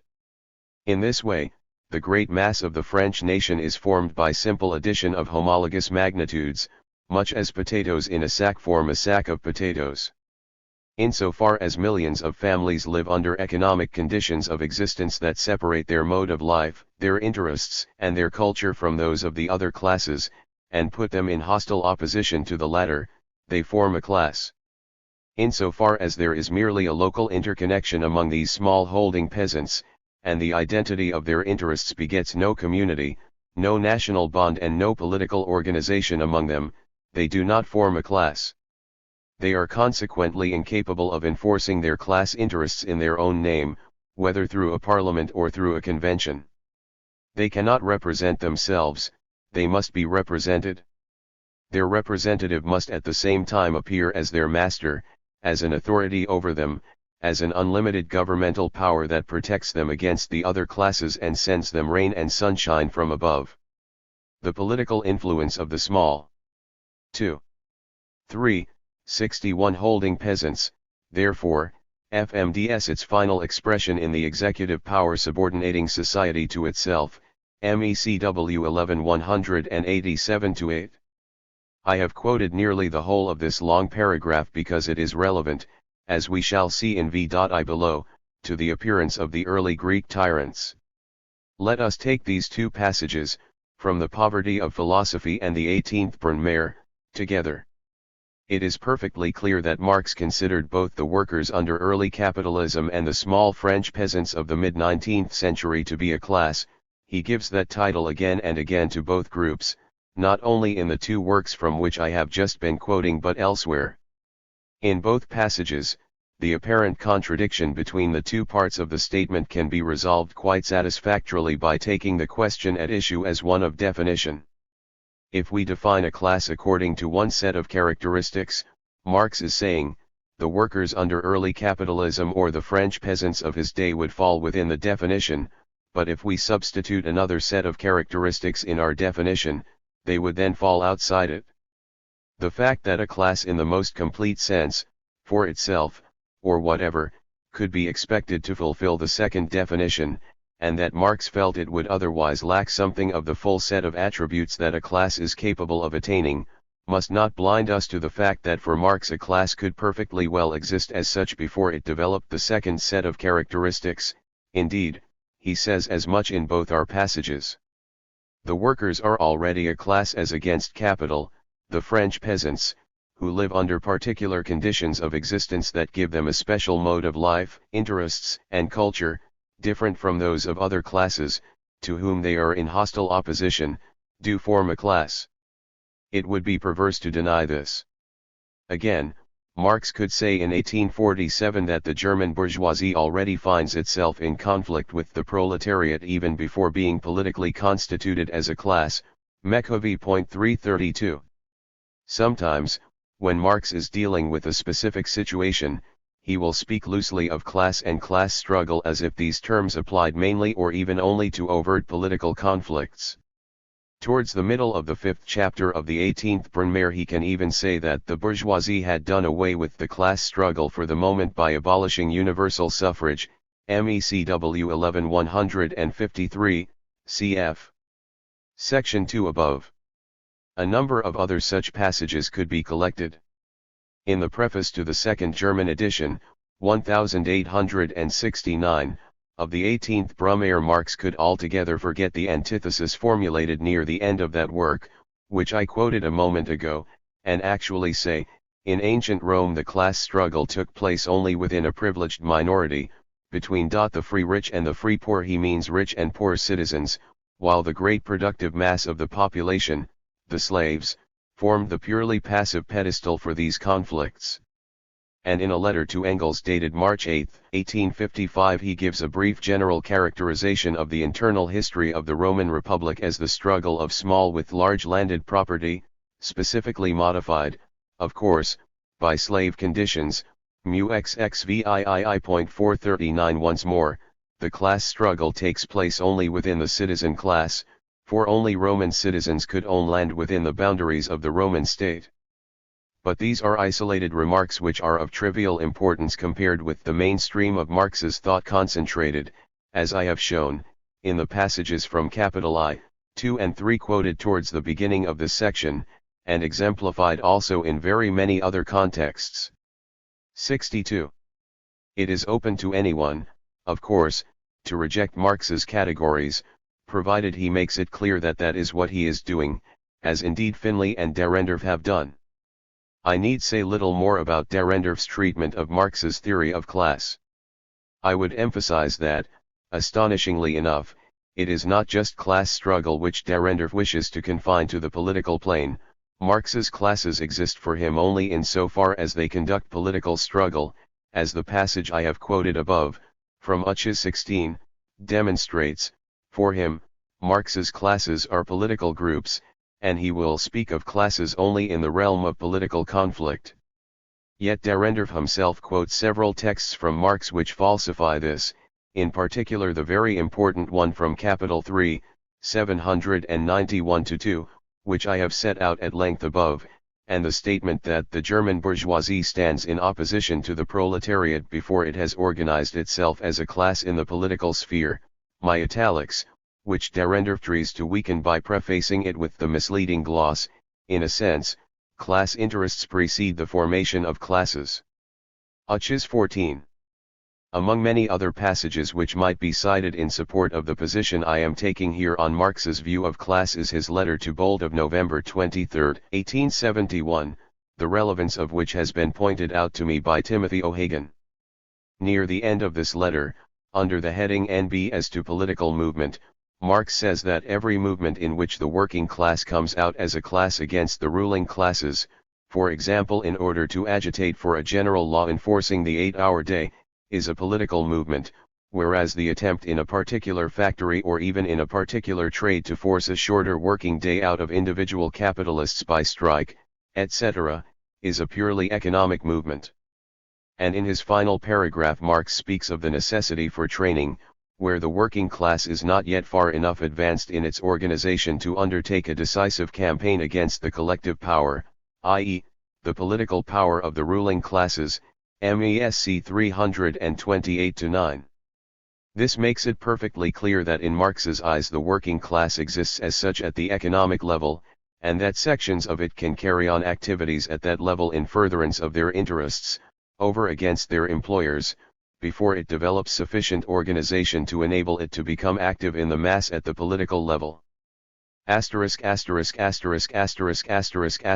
the very first page of the preface to his major work, The Making of the English Working Class, E.P. Thompson, a contemporary English Marxist historian who has made a notable contribution to 19th-century social history, declares that class happens when some men, as a result of common experiences, inherited or shared, feel and articulate the identity of their interests as between themselves, and as against other men whose interests are different from, and usually opposed to, theirs. The class experience is largely determined by the productive relations into which men are born, or enter involuntarily. 13 For Thompson, clearly, it is the second half of Marx's statement at the end of the 18th Brumaire which alone is significant, the first half has simply disappeared. Another leading English Marxist historian, E.J. Hobsbawm, in an essay entitled Class Consciousness in History, 14 begins by explicitly recognizing that Marx's uses of the term class divide into two main categories, in one of which classes are above all groups of exploiters and exploited, but he mistakenly sees this usage as belonging to what we might call 63 Marx's macro theory, and he thinks that for the purposes of the historian, i.e., the student of microhistory, or of history as it happened, as distinct from the general and rather abstract models of the historical transformation of societies, it is the other category which is relevant, one which takes account of class consciousness. For the historian, he believes, class and the problem of class consciousness are inseparable. Class in the full sense only comes into existence at the historical moment when classes begin to acquire consciousness of themselves as such. I accept the last sentence, giving the words in the full sense the greatest possible weight, but not the words I have italicized, which would make it seldom possible for us to speak of class in the ancient world at all, except in relation to certain ruling classes. When Hobsbawm speaks of the historian, in the passage I have quoted, he is really thinking only in terms of the historian of modern times, of him alone is his statement true, if at all. I realize that Marx himself in certain exceptional passages, see the quotations above from the 18th Brumaire and its preface, The Poverty of Philosophy, and the letter to Engels, gives evidence of adopting something very like Hobsbawm's position, but, as I have shown, such an attitude is not really consistent with the fundamentals of Marx's thought. I myself used to pay much more attention to these exceptional passages than I do now. It is doubtless also under the influence of these passages that a number of writers in French in recent years, who are not entirely out of sympathy with what they believe to be Marx's concept of classes and class struggle, have taken up a position which is essentially very far removed from that of Marx. Thus J.P. Vernant, in an article entitled Remarques sur la lutte de classe des la Grèce ancienne, in Irene 4, 1965, 5-19, which has recently been translated into English, 15 took over an unfortunate distinction established in a paper published 2 years earlier by Charles Perrin 16 between a fundamental contradiction and a principal or dominant contradiction, pages 6-12, and spoke of the opposition between slaves and their masters as the fundamental contradiction of Greek slave-owning society but not its principal contradiction, pages 17-19. The latter he saw in a class struggle inside the citizen body only, between rich and poor, p.17, cf 11. Whether Perrin or Vernant would allow Greek slaves to count as a class at all in Marx's sense is not clear to me. Quite apart from any dissatisfaction I may feel with the use of the word contradiction in this sense, its use is certainly less well established in English than in French. See the beginning of this section. I must say emphatically that the distinction between fundamental contradiction and principal, or dominant, contradiction is mere phrase-making and conveys no useful idea. Pierre Vidal-Naquet, in an article called Les esclaves grecs étaient-ils une classe, in Raison Présente 6, 1968, 103-12, follows Vernant in the main but goes still further away from Marx, with whom he seems ill-acquainted. While admitting that the opposition between masters and slaves is indeed the fundamental contradiction of the ancient world, p. 108, but denying, like Vernant, that it is legitimate to speak of Greek slaves as participating in class conflicts, he explicitly refuses to accept the slaves as a class at all, see especially his p. 105. But Vidal-Naquet, in seeking to show that there is authority in Marx himself for his own denial that Greek slaves formed a class, has made a most misleading selective quotation from the passage near the end of the 18th Brumaire 64, which I cited at length earlier, on whether the mid-19th century French peasantry formed a class. He cites only the second half of the antithesis, in which Marx declares that in respect of certain characteristics the French peasants did not form a class. He ignores the first half, in which Marx says that because of certain other characteristics they did form a class. And, as I said earlier, Marx repeatedly refers to those peasants as a class, and the few passages in which he speaks loosely of class and class struggle in particular situations as if these terms applied only to overt political conflicts are of minor importance compared with the mainstream of his thought. Austin and Vidal-Naquet, in the recent collection of ancient texts in translation, with an interesting introduction, to which I made a brief reference in I.4 above, have given an account of class and class struggle in the Greek world during the archaic and classical periods which to me is unsatisfactory in the extreme, Ishag 20 ff. They entirely reject Marx's class analysis, at least as far as the ancient Greek world is concerned. It is not clear to me whether they would accept it for any other period of history, but they hardly make it clear whether this is because they dislike his whole concept of class or whether it is because they think that concept is merely inapplicable to the particular situation existing in the Greek world. At no point, unfortunately, do they give a definition of class as they themselves wish to conceive it. This makes it hard to examine their argument rigorously.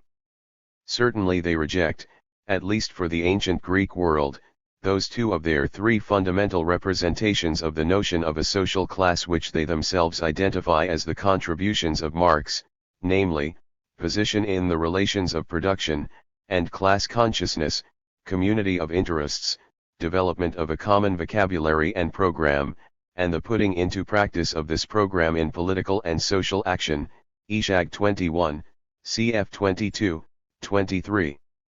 They are very sure that slaves did not constitute a class, and that we must reject completely the conception often expressed according to which the struggle between masters and slaves was the manifestation of class struggle in antiquity, Ishag 22:23. Here of course they are flatly contradicting Marx, who certainly regarded slaves as a class, involved in class struggles. They have failed to grasp the fundamental position which Marx states so clearly in the passages I have quoted from Capital near the beginning of the section, and which he and Engels take for granted throughout their works, from the German ideology and the Communist Manifesto onwards. At the beginning of the manifesto, for instance, the very first example given of class struggles is that between free man and slave in classical antiquity, clearly, MECV.482. And in the German ideology, MECWV.33, Marx and Engels can speak of completely developed class relations between citizens and slaves in the ancient city-state. I will merely remark here, and explain presently, that Marx and Engels ought, according to their own principles, to have SPON in both cases of class relations between slave owners and slaves. Non-Marxist writers are of course perfectly entitled to reject Marx's concept of class and substitute another, although one may hope that they will then provide their own definition.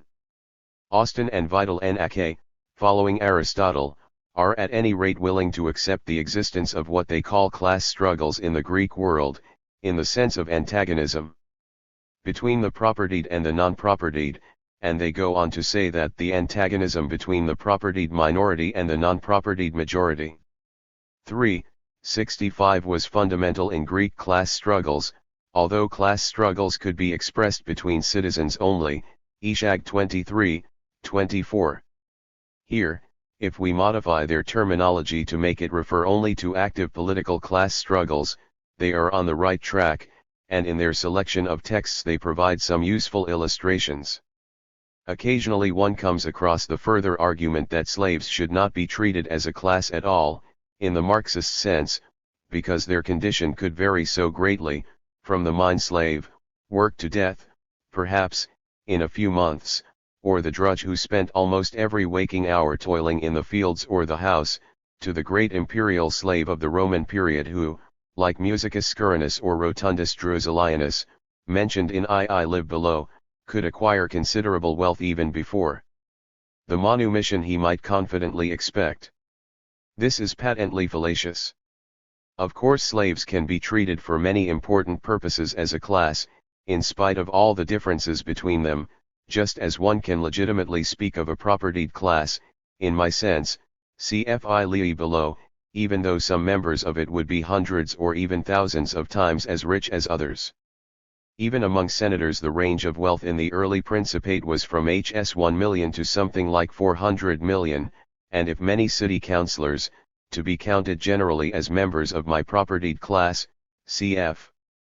VII Lea below, owned little more than the Hs 100,000 which was the minimum qualification for a decurion in some Roman towns, then the richest Romans would have had fortunes thousands of times as large, cf. Duncan Jones, Irx 343, with 147 to 8,243. The propertied class certainly needs to be spoken of as such when, for example, it is being set over against propertyless wage laborers or slaves. Similarly, slaves can be considered on occasion as a single class in relation to slave owners, who exploited them, and who virtually coincided with my propertied class, or in contrast to wage laborers, who were exploited by members of the propertied class in a very different way, but of course the slaves sometimes need to be subdivided, just like the propertied class, when we wish to take account of factors that distinguished important groups or subclasses among them. As I said in section 2 of this chapter, a slave who was permitted by his master to possess slaves of his own, vicarii, was also pro tanto a member of the propertied class, although of course his foothold within that class was very precarious and dependent upon his master's goodwill. Now it may be that some people today will feel that to restrict Marx's notion of class struggle, as he occasionally did himself, to circumstances in which an overt struggle on the political plane can be shown to exist, as it cannot between masters and slaves in classical antiquity, makes better sense and should be generally adopted. I am now 17, far from sharing this view. To me, the essence of the relationship of classes, in a class society founded on the existence of private property in the means of production, is the economic exploitation which is the very raison d'etre of the whole class system, and, as I have insisted all along, Marx himself normally takes this for granted. If we adopt the view I am combating, we are obliged to take the expression the class struggle in the very limited sense of effective and open class struggle on the political plane, involving actual class consciousness on both sides. Certainly, the slaves of the Greeks had no means of political expression, they were ethnically very heterogeneous, and they could often not even communicate with each other except in their master's language. They could not hope to carry on an open political struggle against their masters. 66. Therefore, except on very rare occasions when, as in Sicily in the late 2nd century BC, the circumstances happened to favor mass uprisings, see 3.4 below and its NN.8, 15. But if the division into economic classes is in its very nature the expression of the way in which above all exploitation is effected, by which, that is to say, the propertied classes live off the non-propertied, then there is to that extent an unceasing struggle between exploited and exploiting classes, and in antiquity between masters and slaves above all. Even if only the masters could carry it on effectively, they would always be united, and be prepared to act, as Xenophon says in the Hiero, 4.3, as unpaid bodyguards of each other against their slaves, cf. Plato, Representative 9.578d9a, quoted in 3.4 below. And in my picture the masters conduct a permanent struggle, if sometimes an almost effortless one, in the very act of holding down their slaves. But in a sense even slaves who are kept in irons and driven with a whip can conduct some kind of passive resistance, if only by quiet sabotage and breaking a tool or two. I also regard as an important form of class struggle the propaganda, whether sincere or tongue-in-cheek, which masters, or any exploiting class, may use to persuade slaves, or any exploited class, to accept their position without protest, even perhaps as being in their own best interests.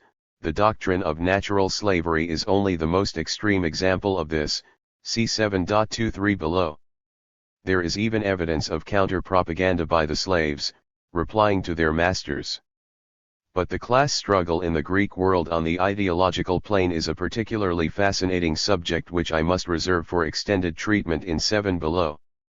I wish now to draw attention to a minor methodological and conceptual error which sometimes occurs in the writings of Marx and Engels, in particular in two early works, the Communist Manifesto, of 1847-8, and the German Ideology, 19, written in 1845-6. But then, as Marx put it in 1859, in the short preface to a contribution to the Critique of Political Economy, abandoned to the gnawing criticism of the mice, as something through which he and Engels had achieved their main purpose, self-clarification, MESW 183.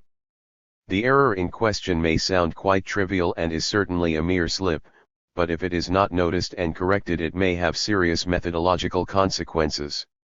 In both works Marx and Engels, speaking at the beginning of the Communist Manifesto of Class Struggle, MECW 6.482, and in the German Ideology, MECW v.432, of the opposition, Gegensatz, within which society has hitherto always developed, mention among their pairs of contestants free men and slaves,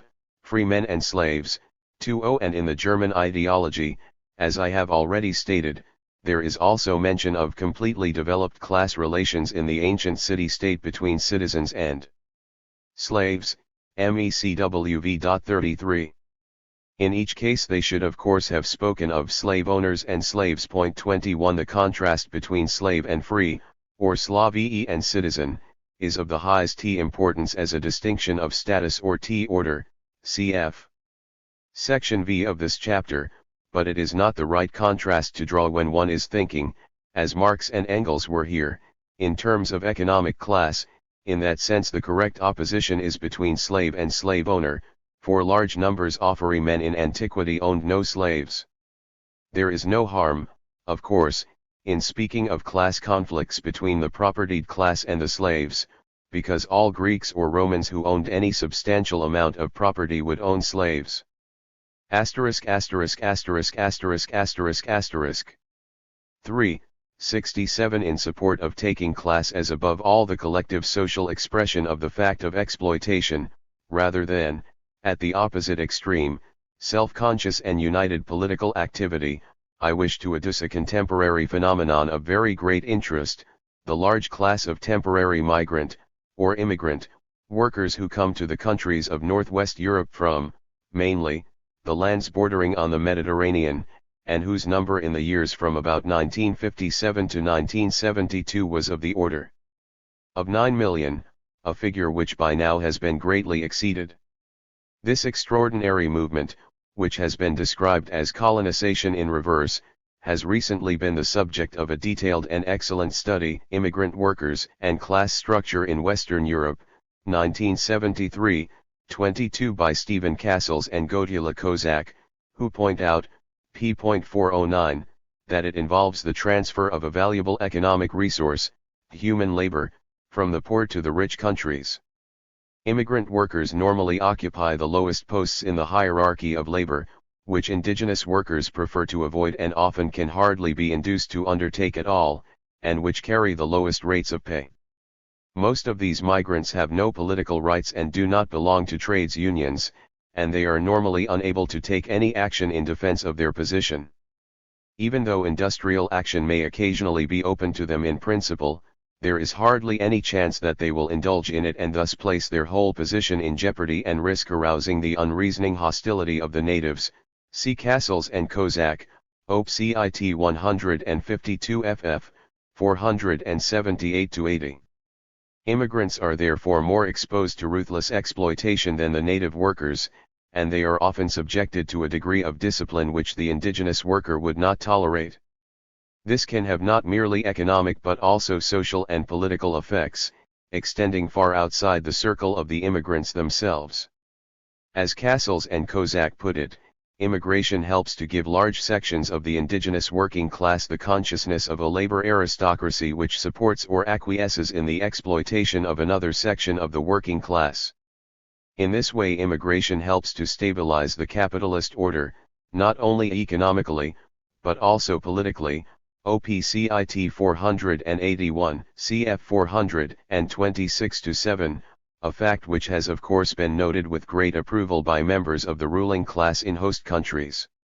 A similar movement of temporary immigrant workers into South Africa from the much poorer countries on or near her borders has also been taking place for some time, and this too has made the white South African working class into a labor aristocracy, organized in trades unions from which the black immigrants are rigorously excluded.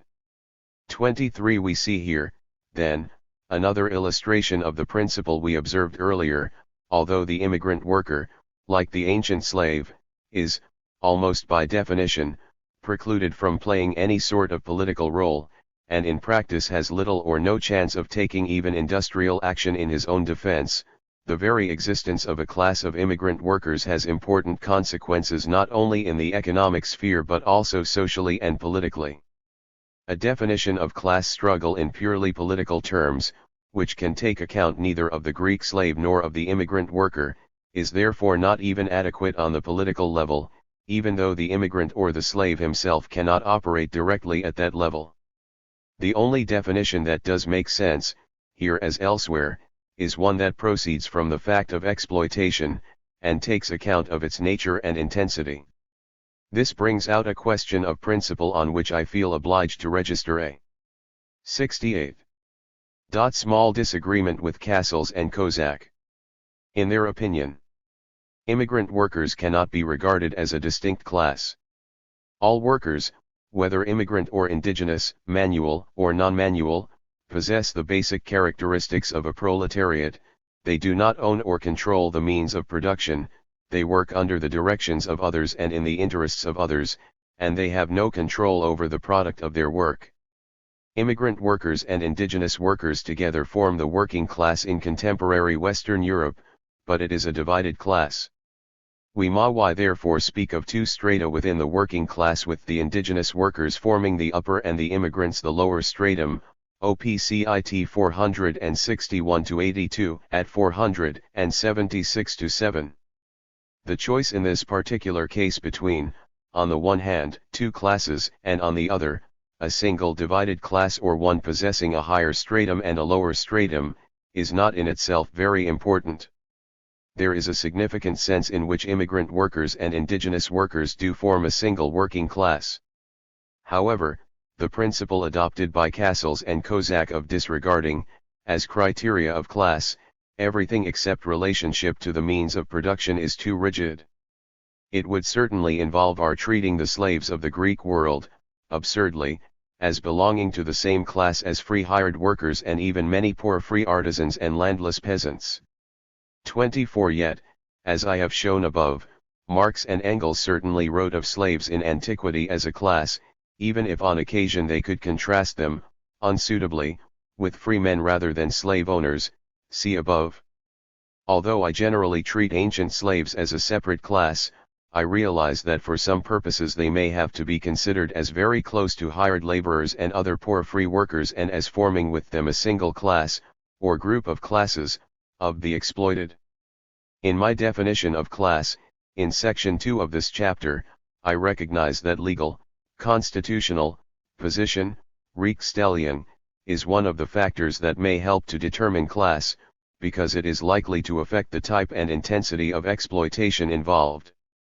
The modern immigrant worker is not subject to anything like such extreme constraints as the ancient slave, and whether we should regard him as belonging to a different class from the indigenous worker depends on the nature and purpose of the investigation we are conducting. Marx certainly regarded Irish immigrants as a very important section of the working class in England in his day. See his letter to L. Kugelman of 29 November 1869, MESC 276-8 at 277, and compare his letter to S. Meyer and AVOGT of 9 April 1870, MESC 284-8, quoted by Cassels and Kozak, OPCIT 461. Anyone who finds the term class struggle objectionable when used in the sometimes quite unpolitical sense which for me is primary can try to find an alternative. All I ask is that the situation I have depicted in my definition of class, that is to say, to put it crudely, exploitation by the propertied class of the non-propertied, be accepted both as the most fruitful way of employing the expression class, at any rate in relation to the ancient world, and as the primary way in which Marx and Engels conceived class. When they were not thinking mainly of the confrontation between the classes of mid-19th century capitalist society. That society had characteristics very different from those of the ancient world, above all in the fact that the lowest class, the proletariat, was already beginning to acquire in some of the advanced countries, notably England. 2. 3. 69 A sense of unity and class interest which virtually never existed at all among the Slavs of antiquity. In short, I am fully prepared to be criticized for what some may think a clumsy and even potentially misleading use of the term class struggle, provided it is always recognized that class is a relationship involving above all things exploitation, and that in every class society it is indeed class, and not social status or political position or membership of an order, which is in the long run the fundamental element. 4. Aristotle's sociology of Greek politics. I am very far from being one of those historians who, by instinct or of set purpose, insist upon defining the society they are studying in the terms adopted by its own dominant class, as when Roland Mausnier, in a remarkably compact and well-written little book, Les Hiérarchies Sociales de 1450 nos jours, Paris, 1969, wishes to see pre-revolutionary France as a société d'ordres, divided not into classes, these he will admit only in the capitalist era, but into orders or estates, grades in society based not upon any role in the productive process but ultimately upon social function, and instituted in legally recognized categories. However, It happens that I am fortunate in being able to find in Greek thought an analysis of the society of the Greek polis which is quite remarkably like the one I would wish to apply in any event. It is natural to begin with Aristotle, who was in a class by himself among the political theorists and sociologists of antiquity. He studied the politics and sociology of the Greek city more closely than anyone else, he thought more profoundly about these subjects and he wrote more about them than anyone. There could be no greater mistake than to suppose that because Aristotle was primarily a philosopher he was, like most modern philosophers, either incapable of, or uninterested in, extensive and accurate empirical investigation. Not only was he one of the greatest natural scientists of all time, especially in zoology, a field in which he had no rival in antiquity, he was also a social and political scientist of the very first rank.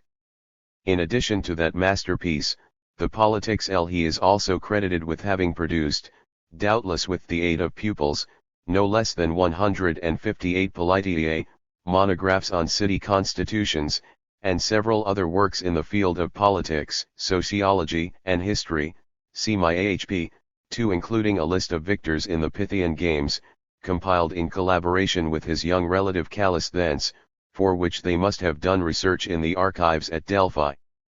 This is the earliest known archival research which is certain, although there is a late tradition that Hippias the Sophist, of Elis, compiled an Olympic victor list, about 400 BC, which is generally accepted, as by Jacobi, but seems to me unreliable in the extreme. Our only authority for its existence is a statement by Plutarch, Numa 1.6, more disparaging than most people realize, mentioning an Olympianican anagraphy which they say Hippias published late, having no source that obliges us to trust it. 3. No fragments survive. The partially preserved Delphic inscription of the 320s BC which records the completion of the Pythian victor list by Aristotle and Callisthenius is a sufficient refutation of the view that Aristotle, as a philosopher, could not have been 70.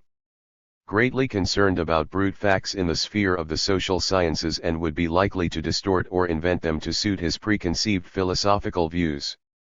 The inscription from Delphi is Todd, SGHI 2187 equals Sig 3275, cf my AHP 57 and 44. There is good reason to think that Aristotle is at least the part author of the works with which he was credited in antiquity in the field of what we call history, sociology, law, and politics, and that he planned, and worked upon during his lifetime with his pupil Theophrastus, a vast treatise on laws, the Nomoi, which was eventually published by Theophrastus in no fewer than 24 books, roughly 3 times the size of the Politics, and of which a few fragments survive. For Aristotle's competence as an authority on the political life of the polis cannot be doubted. In this field, as I have indicated, he towers above everyone else in antiquity. He receives unqualified and justified eulogy from Marx, as a giant thinker, the greatest thinker of antiquity, the acme of ancient philosophy, see I.4 above. My concentration on Aristotle as the great figure in ancient social and political thought and my relative neglect of Plato will surprise only those who know little or nothing of the source material for 4th century Greek history and have acquired such knowledge as they possess from modern books, nearly always very deferential to Plato. Aristotle, in the Politics, usually keeps very close to actual historical processes, whereas Plato throughout his works is largely unconcerned with historical reality, with what happened in history, except for certain matters which happened to catch his attention, inward-looking as it generally was. Certainly he had 1 or 2 powerful insights. In a recent article, Fuchs, PSQ, has drawn attention to his obsessive conviction, justified, as I think, that the tense political atmosphere and acute civil strife of his day were the direct consequence of increasing contrasts between wealth and poverty. In particular, Plato realized that an oligarchy, in the sense of a constitution resting on a property qualification, in which the wealthy rule and the poor are excluded from government, representative 8.550 CD, will actually be 2 cities, one of the poor and the other of the rich, always plotting against each other. 551d It will be characterized by extremes of wealth and poverty, 552b, with nearly all those outside the ruling circle becoming paupers, tokoi, 552d. We may recall the picture of England in 1845 drawn by Benjamin Disraeli in his novel significantly entitled Sibyl, or The Two Nations. Plato therefore gave much attention to the problems of property and its ownership and use, but his solutions were ill-conceived and misdirected. Above all, in the vitally important field of production he had nothing of the slightest value to suggest.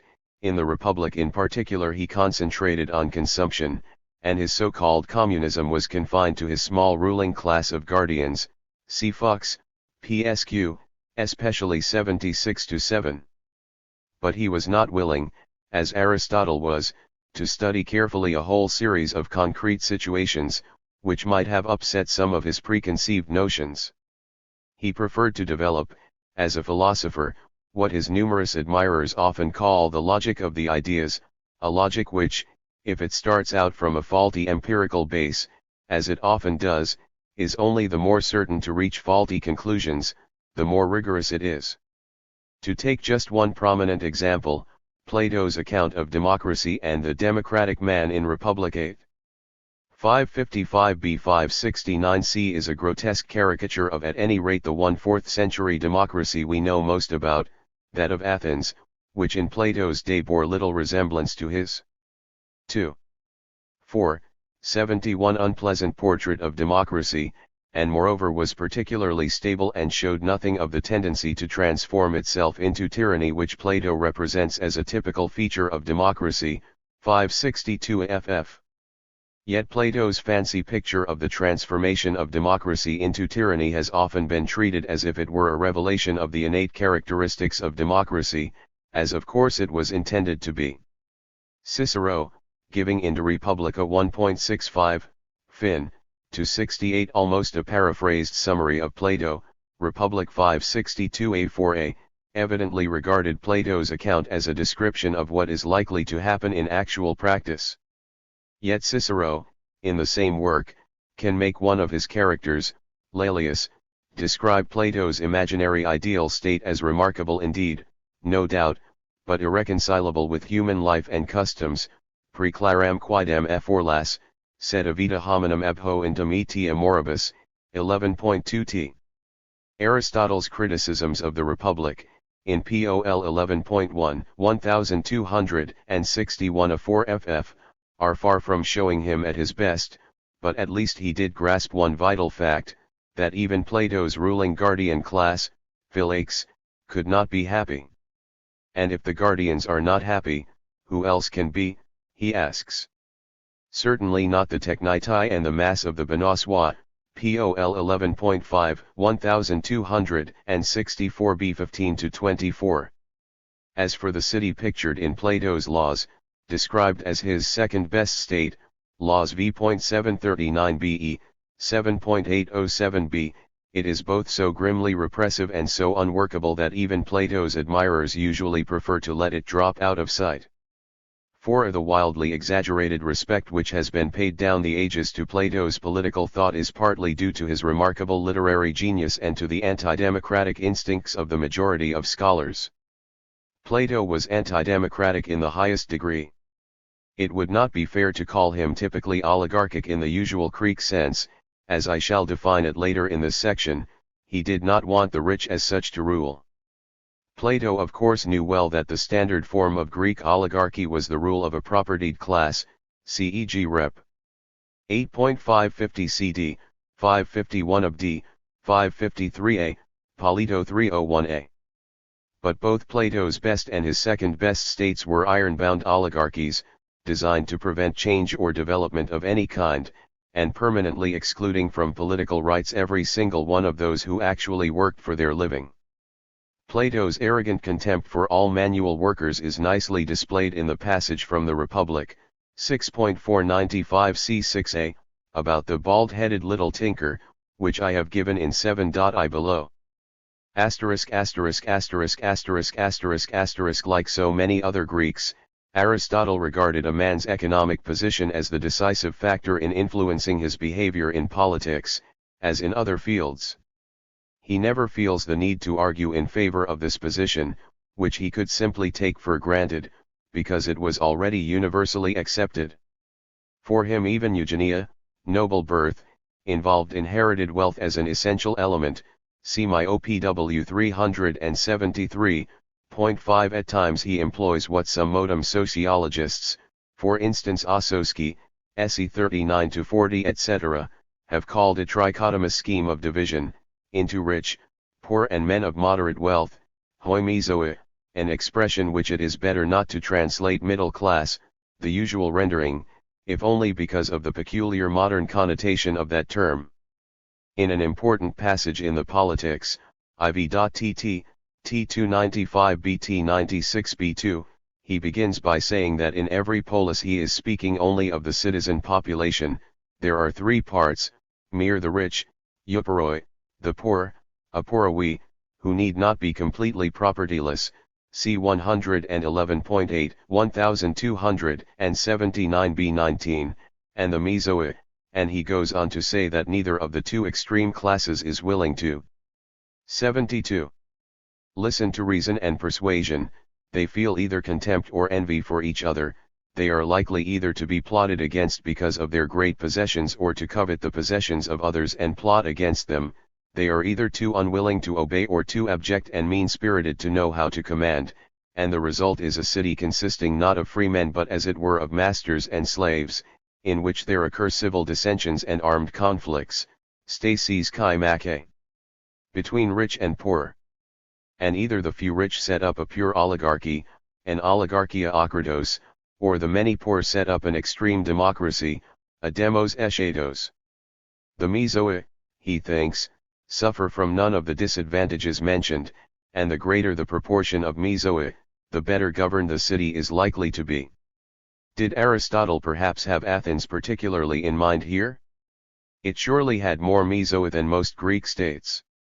Shortly afterwards Aristotle returns to the same theme, insisting that it is the arbitrator, diats, who inspires the greatest confidence everywhere, and that the mesos is an arbitrator between the other two groups, who are again designated as rich and poor.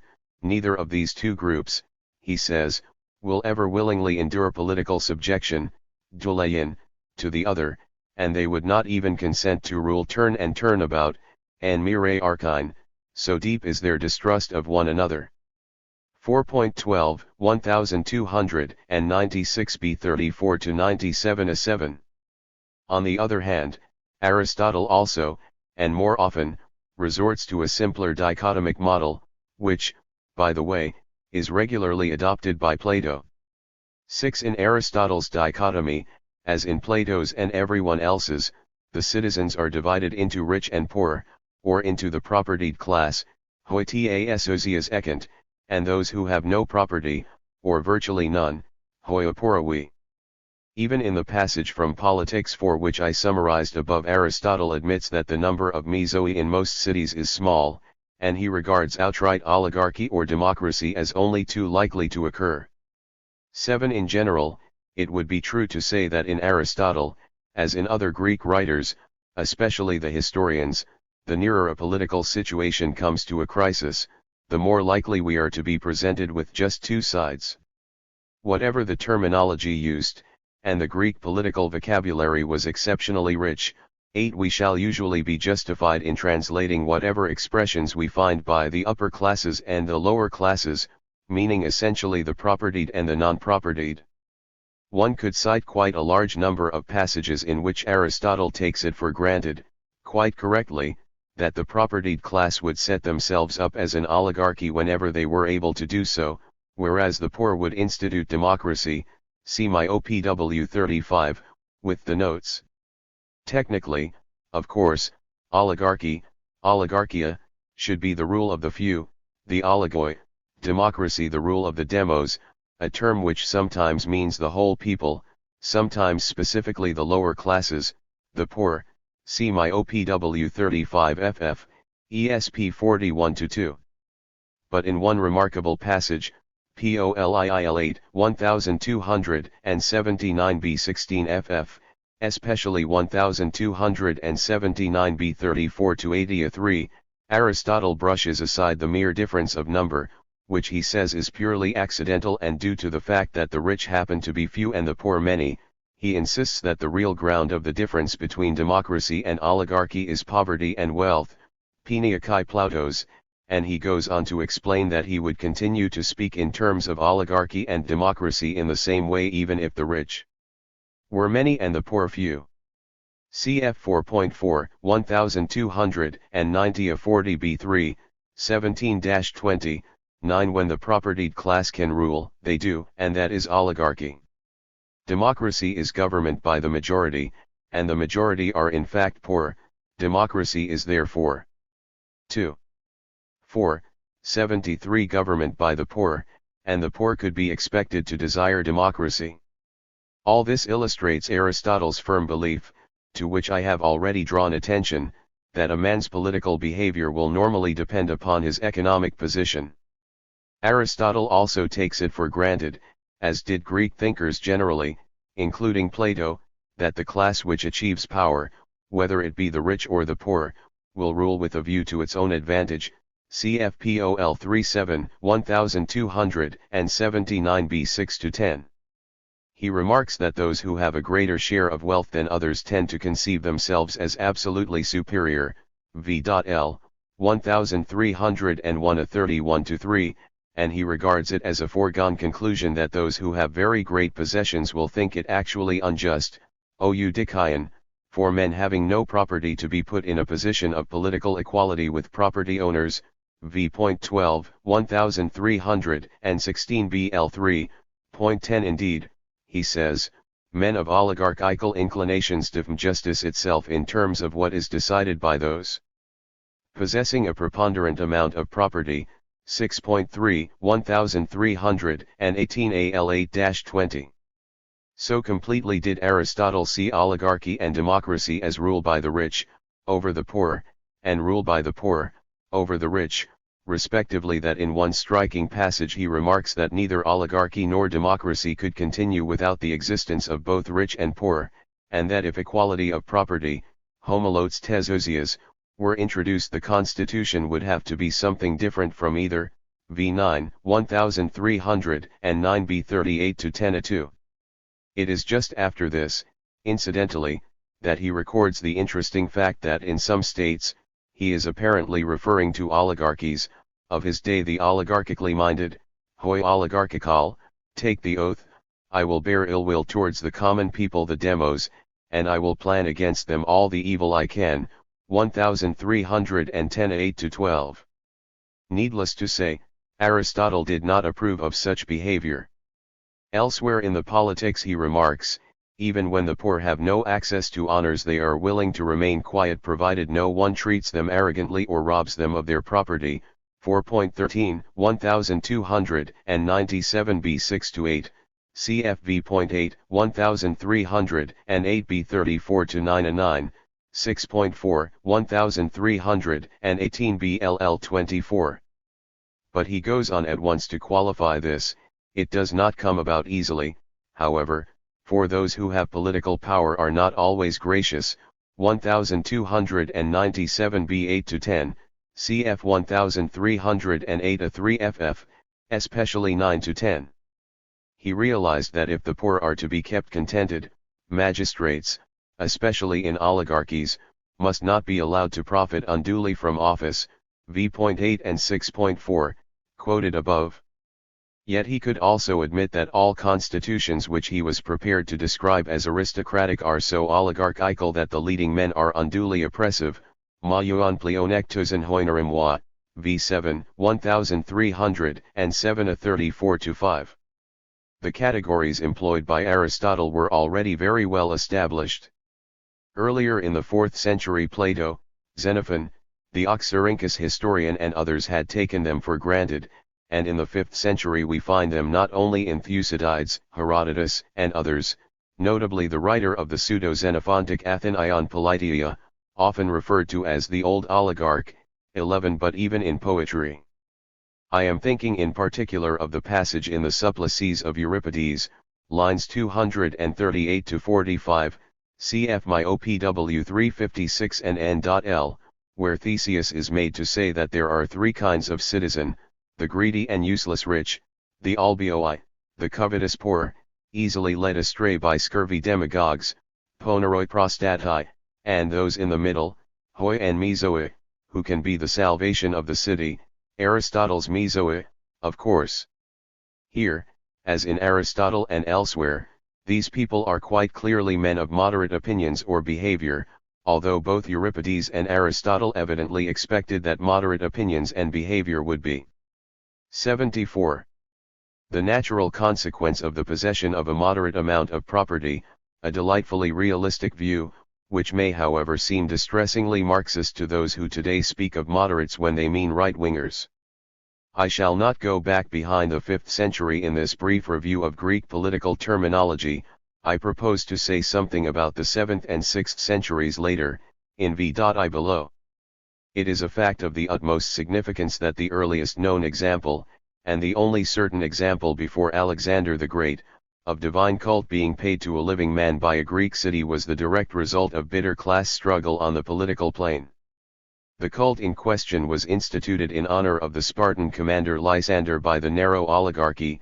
It is referred to as a dikarchy, or rule often men, which he had installed in power at Samos in 404 BC, after destroying the Samian democracy and liberating the island from its alliance with Athens, to which the democracy had clung firmly even after the defeat of Athens in the Peloponnesian War had become certain, with Lysander's victory over the Athenian fleet at Aegispotami in the autumn of 405. The existence of the cult of Lysander at Samos, sometimes doubted, has become certain since the discovery of an inscription referring to the festival of the Lysandria, see my OPW 64 and N.5.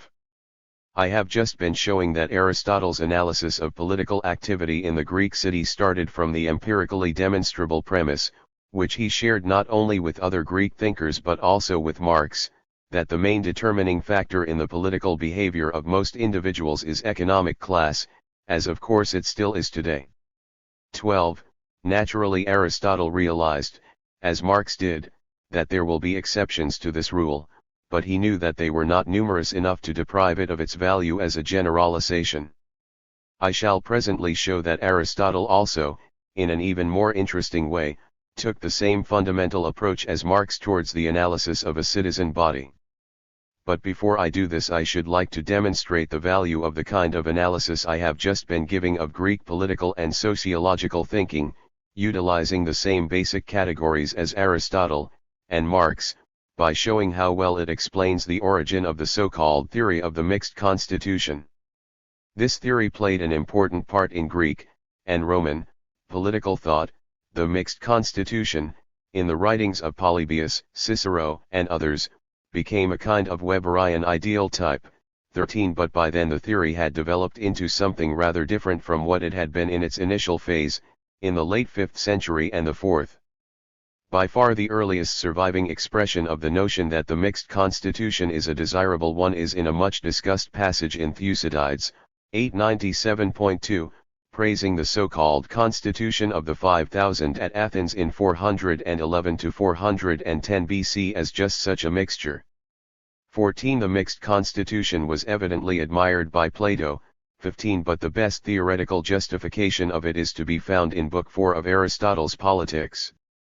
16. In a striking passage earlier in his great work, Aristotle recognizes that if the lower classes, the demos, are totally deprived of political rights and are not even allowed to have the necessary minimum power of electing the magistrates and calling them to account, they will be in the position of a slave and an enemy. 11.12, 1274 of 15 to 18, cf 111.11, 1281 b 28 to 30. Indeed, in a particularly realistic chapter, no.ll, in Book 3 Aristotle accepts perhaps more. 2. 4. 75 explicitly than anywhere else in his surviving works the distinguishing characteristic of Greek democracy, the necessity for the whole citizen body to be sovereign in the deliberative, legislative, and judicial spheres, 1282 at 29 ff, especially 34b1, including of course the two activities already mentioned to which Aristotle again attaches the greatest importance, namely electing the magistrates and calling them to account, Heresis and Euthena, 1282 at 26-7. The reasoning that lies behind this conclusion is based on the recognition that while each individual may be a worse judge than the experts, hoidotes, those who know, the judgment of all collectively is better, or anyway no worse, 1282 AL 6-17, cf 111.15, 1286 at 26-35, especially 30-3.